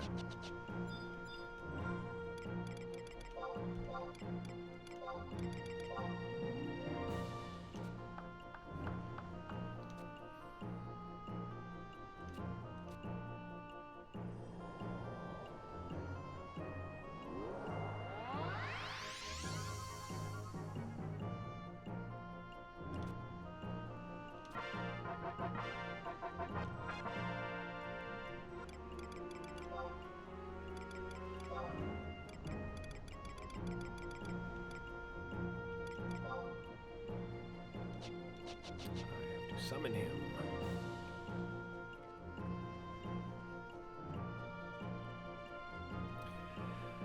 So yeah, expect your first couple sessions of playing FF11 to just be doing a little bit of leveling, getting your trusts, getting things all sorted out. This is the day one basics.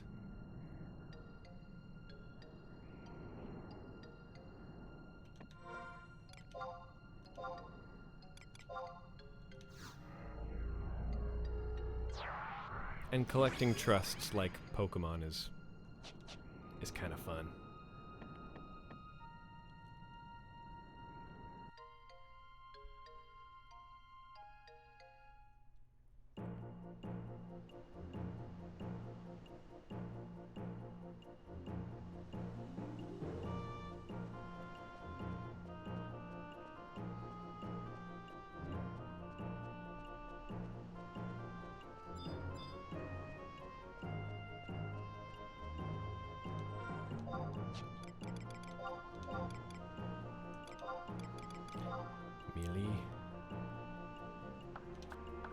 Melee Aliapo.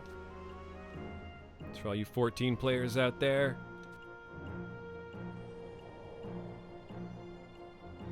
All them Aliapos.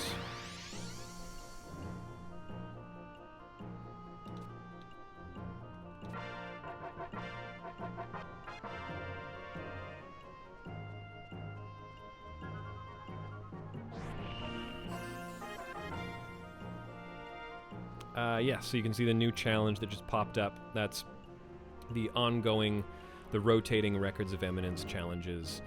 They rotate every 4 hours, I believe. And again, the one really worth sort of paying attention to when it pops up is the gain experience bonus.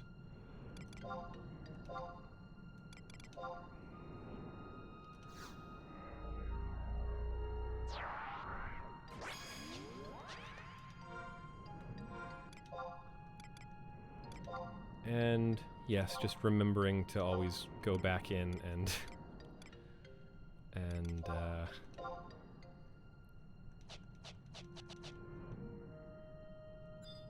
set your records of eminence quests so that you don't accomplish the thing and then have to redo it like I just did. Oh, and I got a 3.5 wait time on. That's okay. I'll go drop off our other alter ego.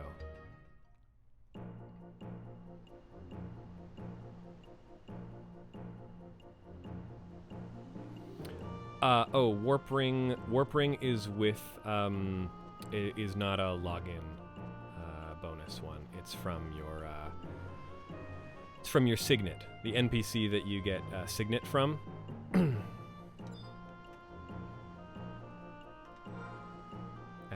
Usually at any of the gates.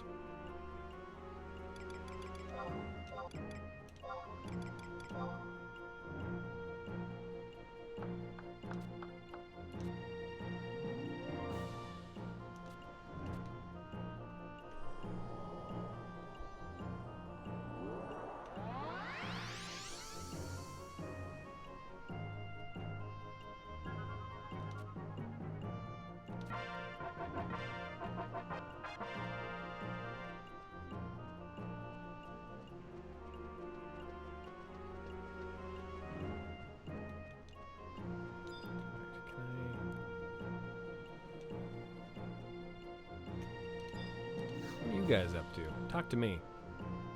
Signing missions to Bastalkers who wish to serve their country. Are you one of them? Yes. I would love to undertake a mission. Zerun Mines. Western section of the Mines District.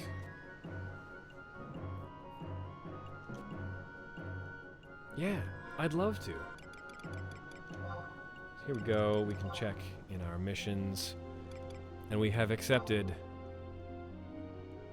our very first mission. And you know it's an important story mission because it is called a mission, not a quest. It is a mission.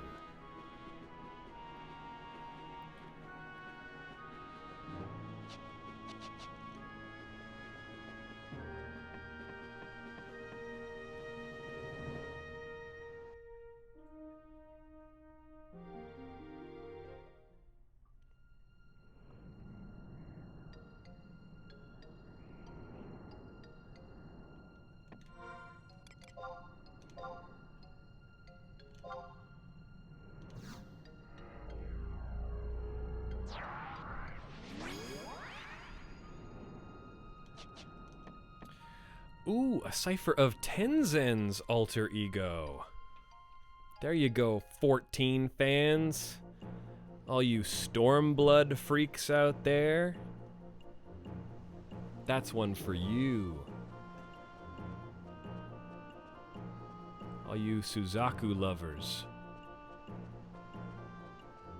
I know you're out there.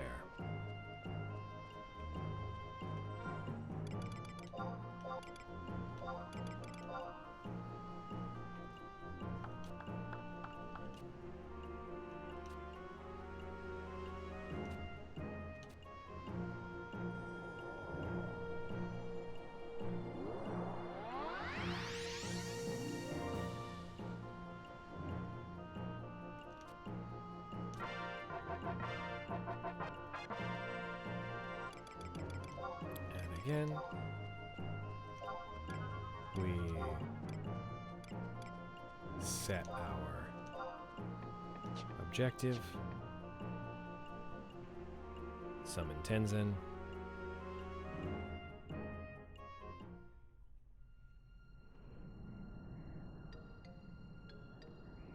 it's getting us experience, it's getting us trusts.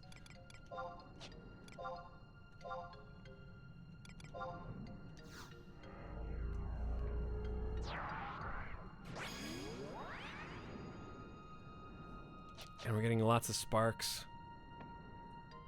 Sparks are going to be real nice.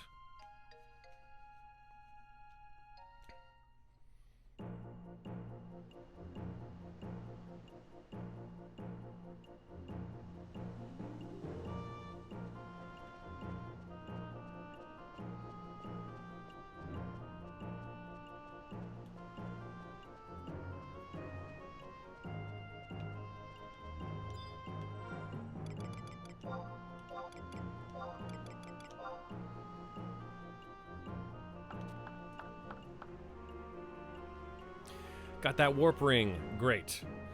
Now, just remember, if you do want to use the warp ability, keep it in your...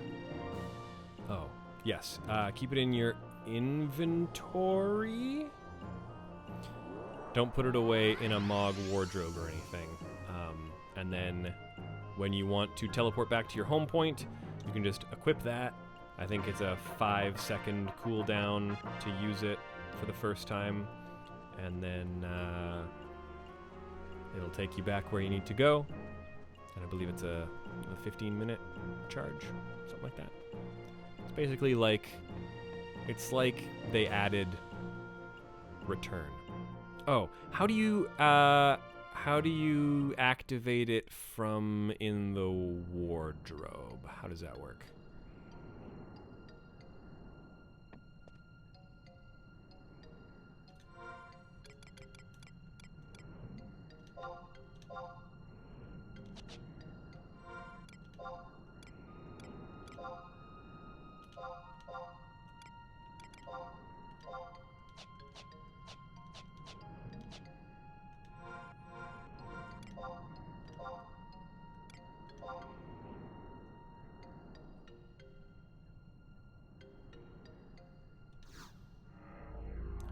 Equip it once you put it in the... Yes. And then how do you use the... Once it's...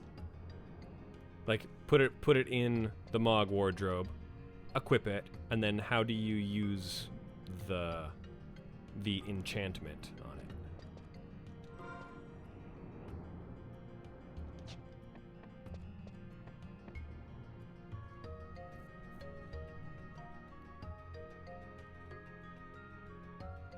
Items on the context menu. Thank you. Yes, that's right. Yes.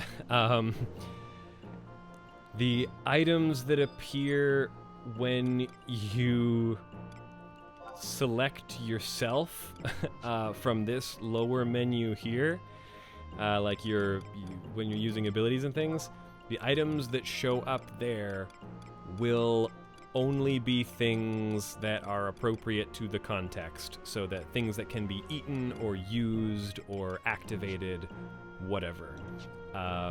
That's something took me a long time to figure out.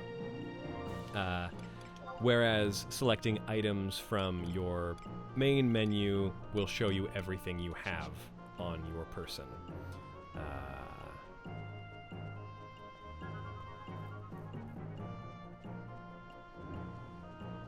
No. So what you want to do is... FYI, Link Shell Shop is only open 12 to 6. Oh, okay, great. So what you want to do for most of your equipment, honestly, is go into your main menu, go over to View House. Very intuitive, I know. And then you want to open up your Mog wardrobe. So by default, you get 2 Mog wardrobes that have 80 slots in them. If you want Mog wardrobes 3 through 8, those are an additional real money fee that is part of your subscription. So what I like to do is I use 1 Mog wardrobe for practical stuff, and I like to use 1 Mog wardrobe for glamour stuff. So you can go ahead and take all of your gear and put it in your wardrobes. So, for example, can just go over here. I can just click my leather bandana and doublet. Those will automatically go into Mog Wardrobe 1. And then you will find that if you go into your macros, you can edit equipment set and say I want to make this particular set. And you can just do this from the equip menu as well, but I figure I'll kill two birds with one stone. So you can go, headpiece, and then you go to your storage options, and then you can just go down to your Mog Wardrobe, and there is your leather bandana. And you can build this, you just build this out with, might as well. So this is showing stuff that's in my personal inventory right now. But if I were to go to wardrobe, I would see the doublet in there. Now, once I reach, level 7 or 11 or whatever, I have built a little gear set, and I will be able to go to this and just equip, and it'll automatically equip all those things that I've attached to that gear set. Much like gear sets work in FF14. They're just under the macros tab in 11. So treat your Mog Wardrobe sort of the way you would your armory chest in 14. This is also how you can build quote-unquote glamour plates. These will be your style locks. So you can build gear sets that are practical, that have the stats that you want, and then you can also make gear sets that are the glamour that you want, and you'll just select that and hit style lock, and then that'll put the appearance of all of those things onto the practical set that you're wearing. There's some other little things to finagle with those systems, but that's the basics of it.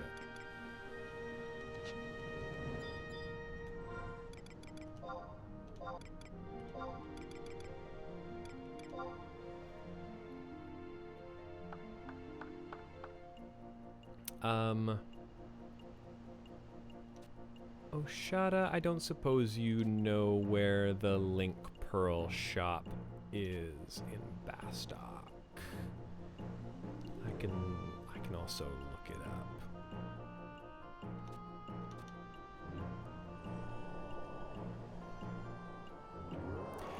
Yeah, the fact that so much of your inventory management is under the View House tab is a little bit tricky.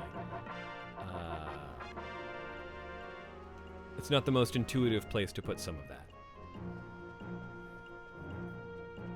But on top of that, you will also, so under View House, you will get access to the Mog Satchel. Eventually you'll get the Mog Sack as well. And treat those like your Chocobo saddlebags. Those are just places where you can put lots of items and you can pull them out when you need them.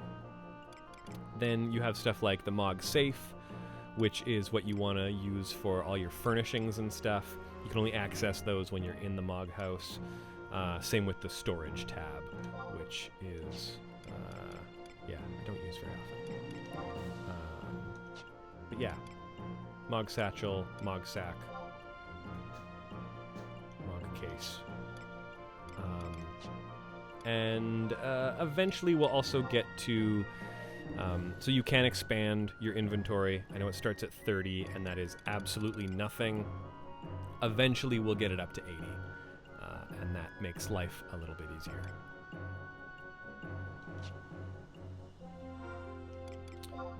What's different about the Mog Case? What is different about the Mog Case? What goes in there? I think just whatever. I think, right? Yeah? Am I forgetting? Satchel, Sack, and Case, I think are all just 80 free slots. Can't remember.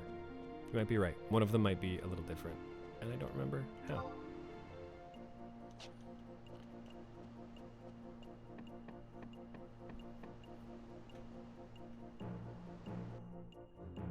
Oh, also, one of those you only get access to if you are using the one-time password system. So if you're not doing that, and you should, do that for extra storage.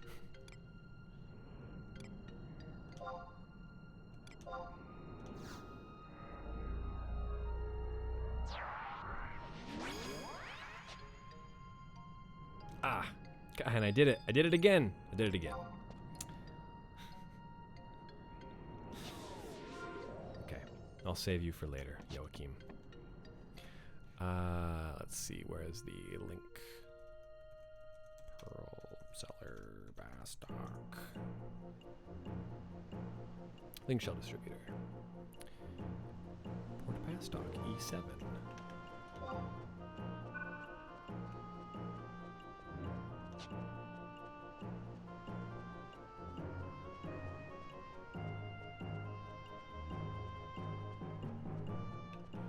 I should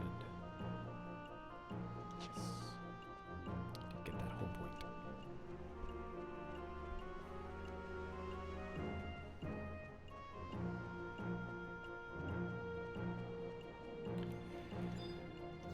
No, so some of those trusts are from the Greeter Moogle, but some of them are just from, you'll get a Records of Eminence quest chain that is under the tutorial basics, and it'll start with call forth alter ego. As you continue, it'll just open up alter ego Valenerol, Millie, Tenzen, Adelaide, and you just pop back into your Records of Eminence menu, and it will have given you a new cipher, and you just kind of rinse and repeat of running back and forth between your trust NPC who you trade the ciphers to, and then run outside, summon them, run back in, and it's just sort of a rinse and repeat, and you'll get a bunch of them through that. And honestly, those trusts will serve you just fine. Obviously, some trusts are better than others, but you know, just having a party of 3 is going to help a ton. No matter who they are, that's going to give you a huge advantage and make leveling a lot easier.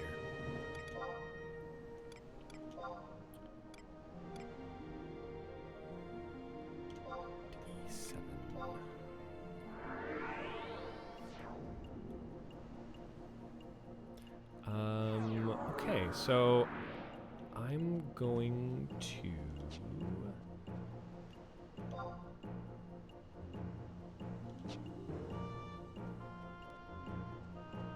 try and get this link shell set up wherever they are. Are you in here? I've never been in here. I've never been in here in my life. I don't know. I'm scared. I don't like it.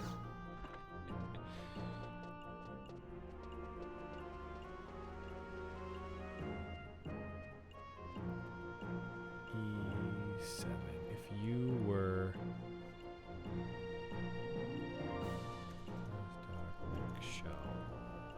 concierge, that's what they're called. Link shell concierge.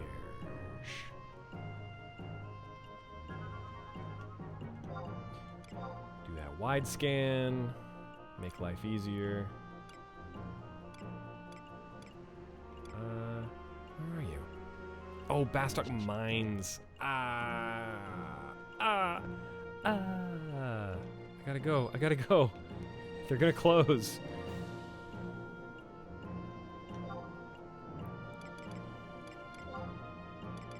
I haven't even been to Bastock Mines. Okay, Markets is close.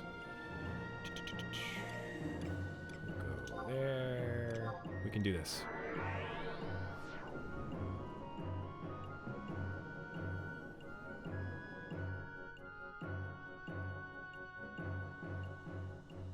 Or wait, no. Do I want the concierge? Or do I want...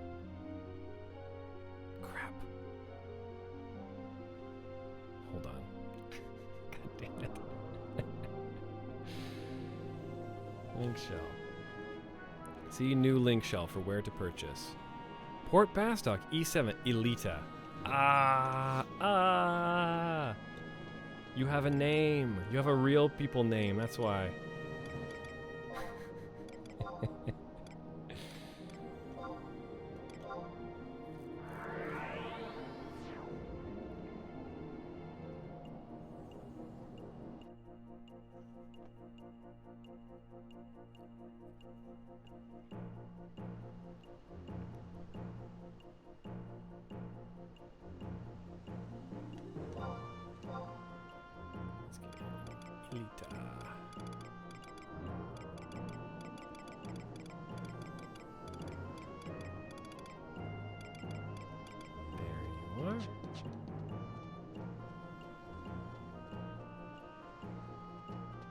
Wait, was that the building that I've never gone in? Oh, hello. Hi, Oshati. It was absolutely in the building I've never been in. Oh, and I don't have enough money. I was gonna say after this, I'm gonna show people how to get some easy money. So, slash trade.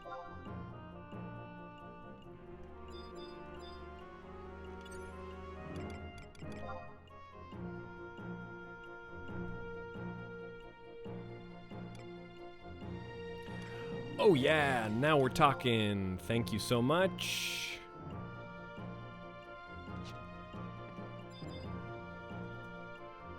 Bow. Yes, perfect.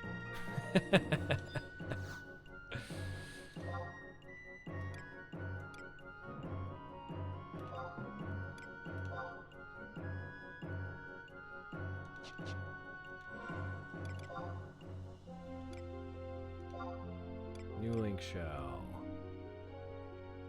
Okay, now I go to the concierge, I believe.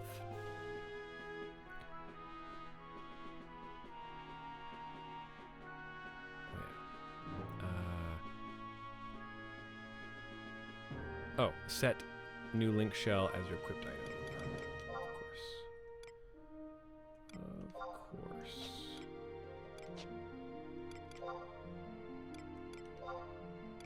Wait. New link shell. Unequip all link shells, pearl sacks, and link pearls you have equipped. You'll then be able to set the new link shell as your equipped item and customize it accordingly.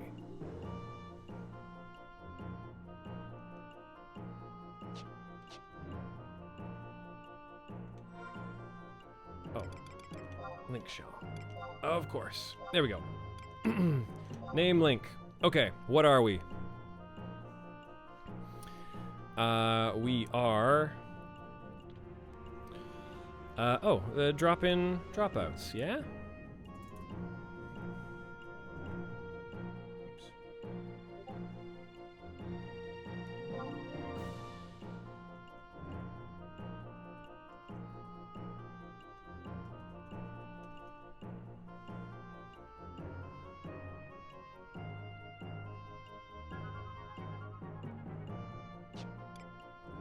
But more importantly, yes, exactly, Strom. What color?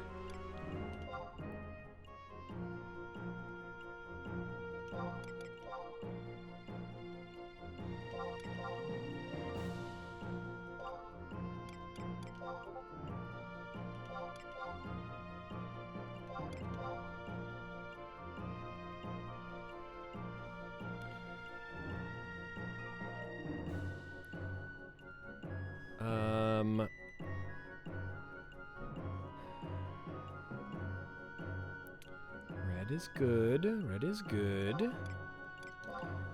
Inclined to maybe...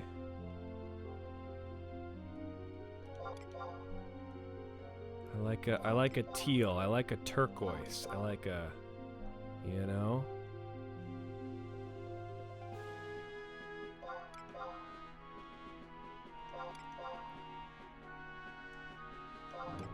What happens if we put a little? Can make it real pink.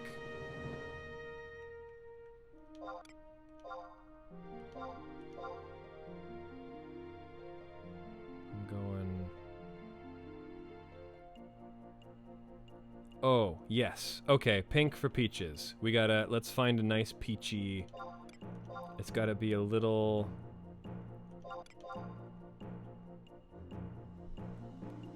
It's gonna be a little red, a little.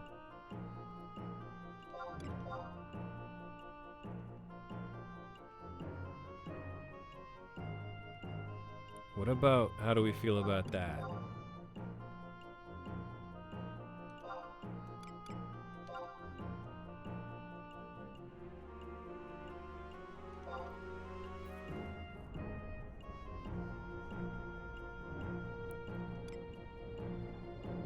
I'm committing to this.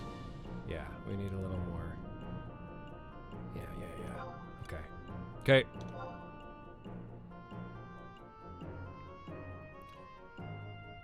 Drop in, dropouts.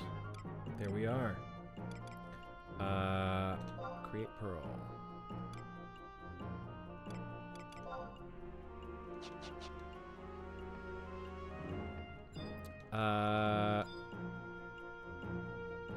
Oshati, how do I do this?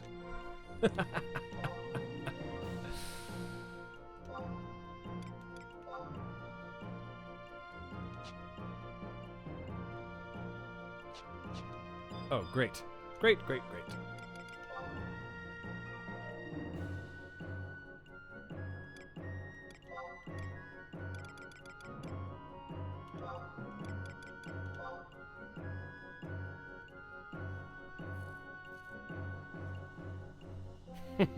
And as a fun bonus, also takes up an inventory space.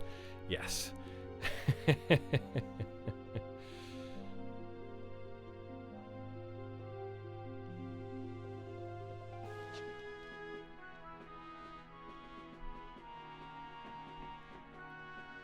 there a basis for Choto Momo?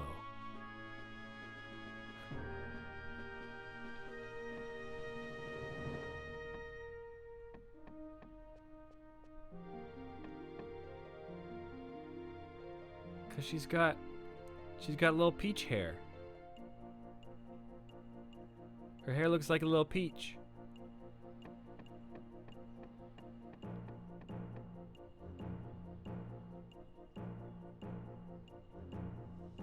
There we go. We have one Link Shell member. Okay. One last thing. Yeah, how dare you? Zell, get out of here.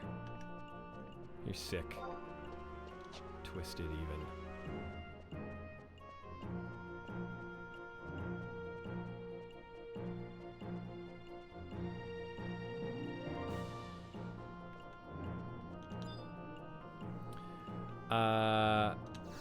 Final thing for today. Yes, I promised Ryan that we were going to look at easy money.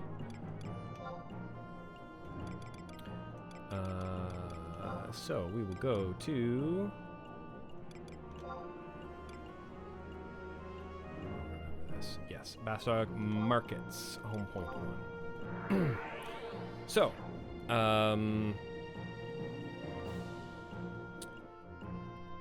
as you earn sparks, you may find... now, my advice, don't go crazy with this, because sometimes early on, sparks can be a little tricky to come by. So, don't go completely nuts. But, if you need a little extra gil, we're going to go to... where is it? In the... 71 to 98, I believe, is where it is. damage. Yes. So, the Acheron Shield. I can't afford one right now. Just buy a whole bunch of these and then go sell them to an NPC. I'm sure there is an NPC somewhere around here that buys items. You'll get a good chunk of change. Yeah, this one right here will do. You can just stock up on Acheron shields, get a bunch of money. It works great.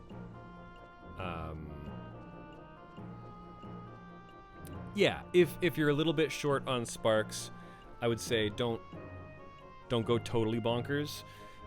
Wait until you've geared up to the point where you know you're not gonna need some sparks for a little bit.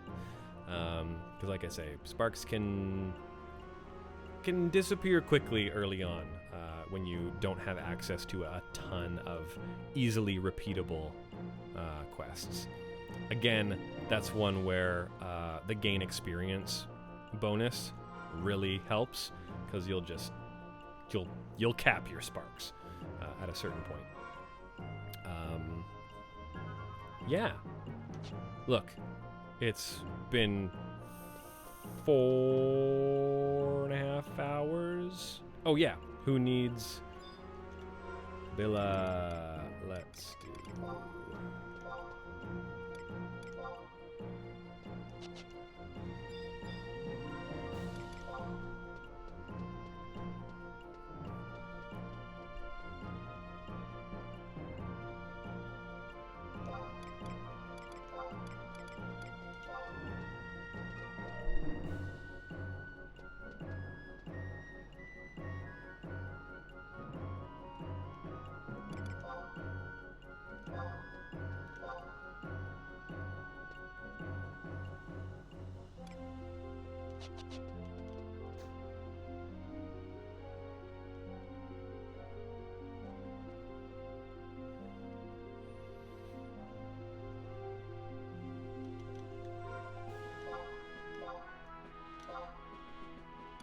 There we go.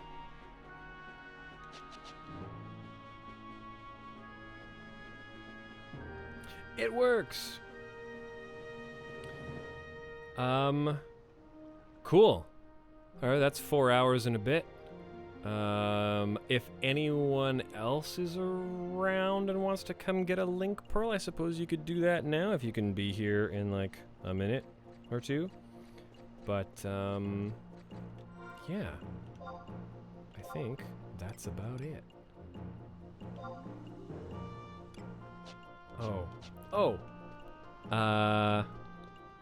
Any of the veterans know how to get rid of the question mark on our names?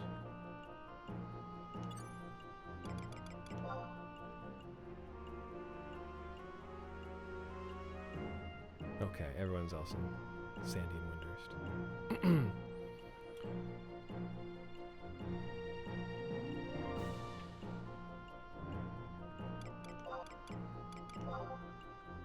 Yeah, I like the color. That's a good color of a link pearl. God damn. That's nice. That's fun. That's got some purple in it, some pink, some peachy. I don't know. Looks good.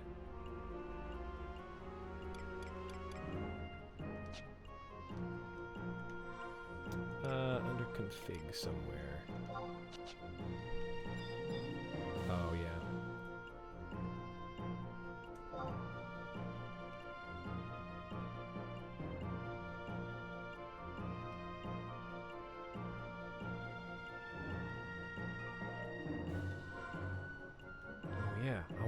yeah. I want to see the link pearl. I want to see that link pearl.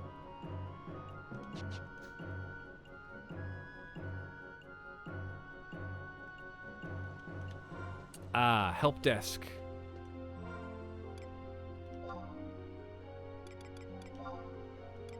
Config cancel new adventurer status. There we go.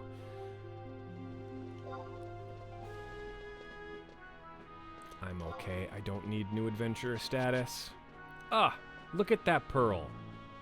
Look at that color choice. Kinda wish I could have got a little more orange in there, but damn. I like it. That's got some real vaporwave feel to it.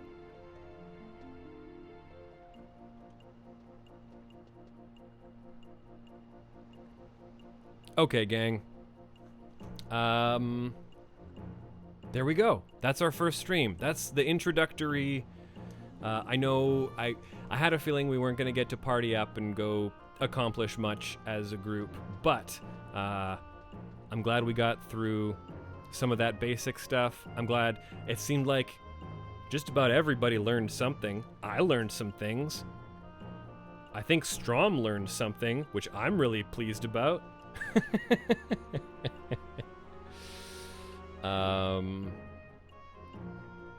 We've got our link shell set up. We're on our way. We've got trusts. We'll be able to party up soon. We can make some mission progress. I'm really excited. So, like I say, I leave tomorrow and I'll be out of town for a month and a half. That means I'll be bringing a bunch of stuff with me to set this all up out there. I apologize if the first stream or two is a little bumpy because of that, but I'm hoping I've got good enough internet and everything out there.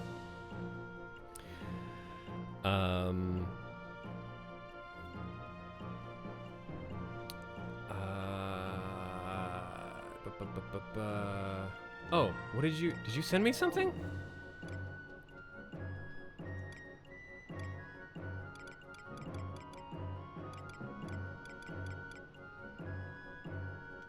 Yes.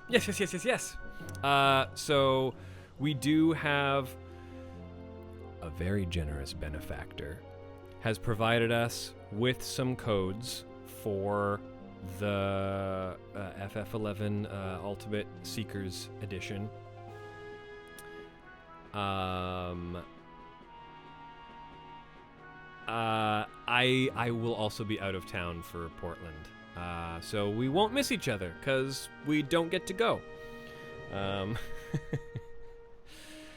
But yes, we've had a very generous donation of some game codes from Strom. So I'll be trying to run. Some of it will be raffle. Some of it will be just handing stuff out. Honestly. So yes, if there are people in the chat at any point who are not players of 11 who would like to be, let me know. I'm gonna find ways to distribute some of these. Some of it will be here, some of it will be over on the Discord. So if you're listening to this and you want a shot at that, head on over to patreon.com/bloodgodpod. Again, subscribe at the $1 level and you get access to our wonderful community. You can join all these goofballs in the chat who've been so lovely and have gone out of their way to start making progress. They're teaching people all kinds of stuff about how 11 works. It's really lovely to see. I just think our community over there is so wonderful. Let me just get a little picture here.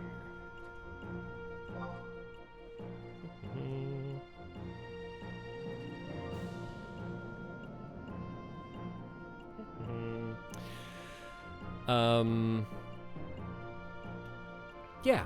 Head on over to patreon.com/bloodgodpod. Listen to Acts of the Blood God. Listen to Charlian Dropouts, our Final Fantasy XIV podcast, and is probably going to be a lot of 11 stuff for the next little bit. Schedule will be going up on the Discord. I will try to post it on the Twitter page as well, but those might be like day of kind of thing. I'll be planning out the schedule about a week in advance. from now on, and that'll be over on the Discord. So it's going to be a good mix of stuff during the day, stuff in the evening, some weekdays, some weekends. So hopefully we're able to at least put a few hours here and there for everybody, depending on what their timeline is and what their schedule is. Again, thank you so much to everyone who came by. Like I say, we've got giveaways to do, we've got progress to make, we've got chats to have about the history of 11 from people who've just started, from people who played way back in the day. I have lots to say about just sort of my personal history with 11 and into 14, and I have lots of resources and websites and interviews that I want to link people to, because there's a lot of really good stuff out there that I think makes 11 really interesting. So I can't wait to delve into all of that with you as we make our progress. Thanks again, everyone. Really appreciate it. I'm going to sign off for now. I have packing to do, and I have a busy couple days ahead of me, but I will hopefully see you all very, very soon. Thanks, everybody. Bye.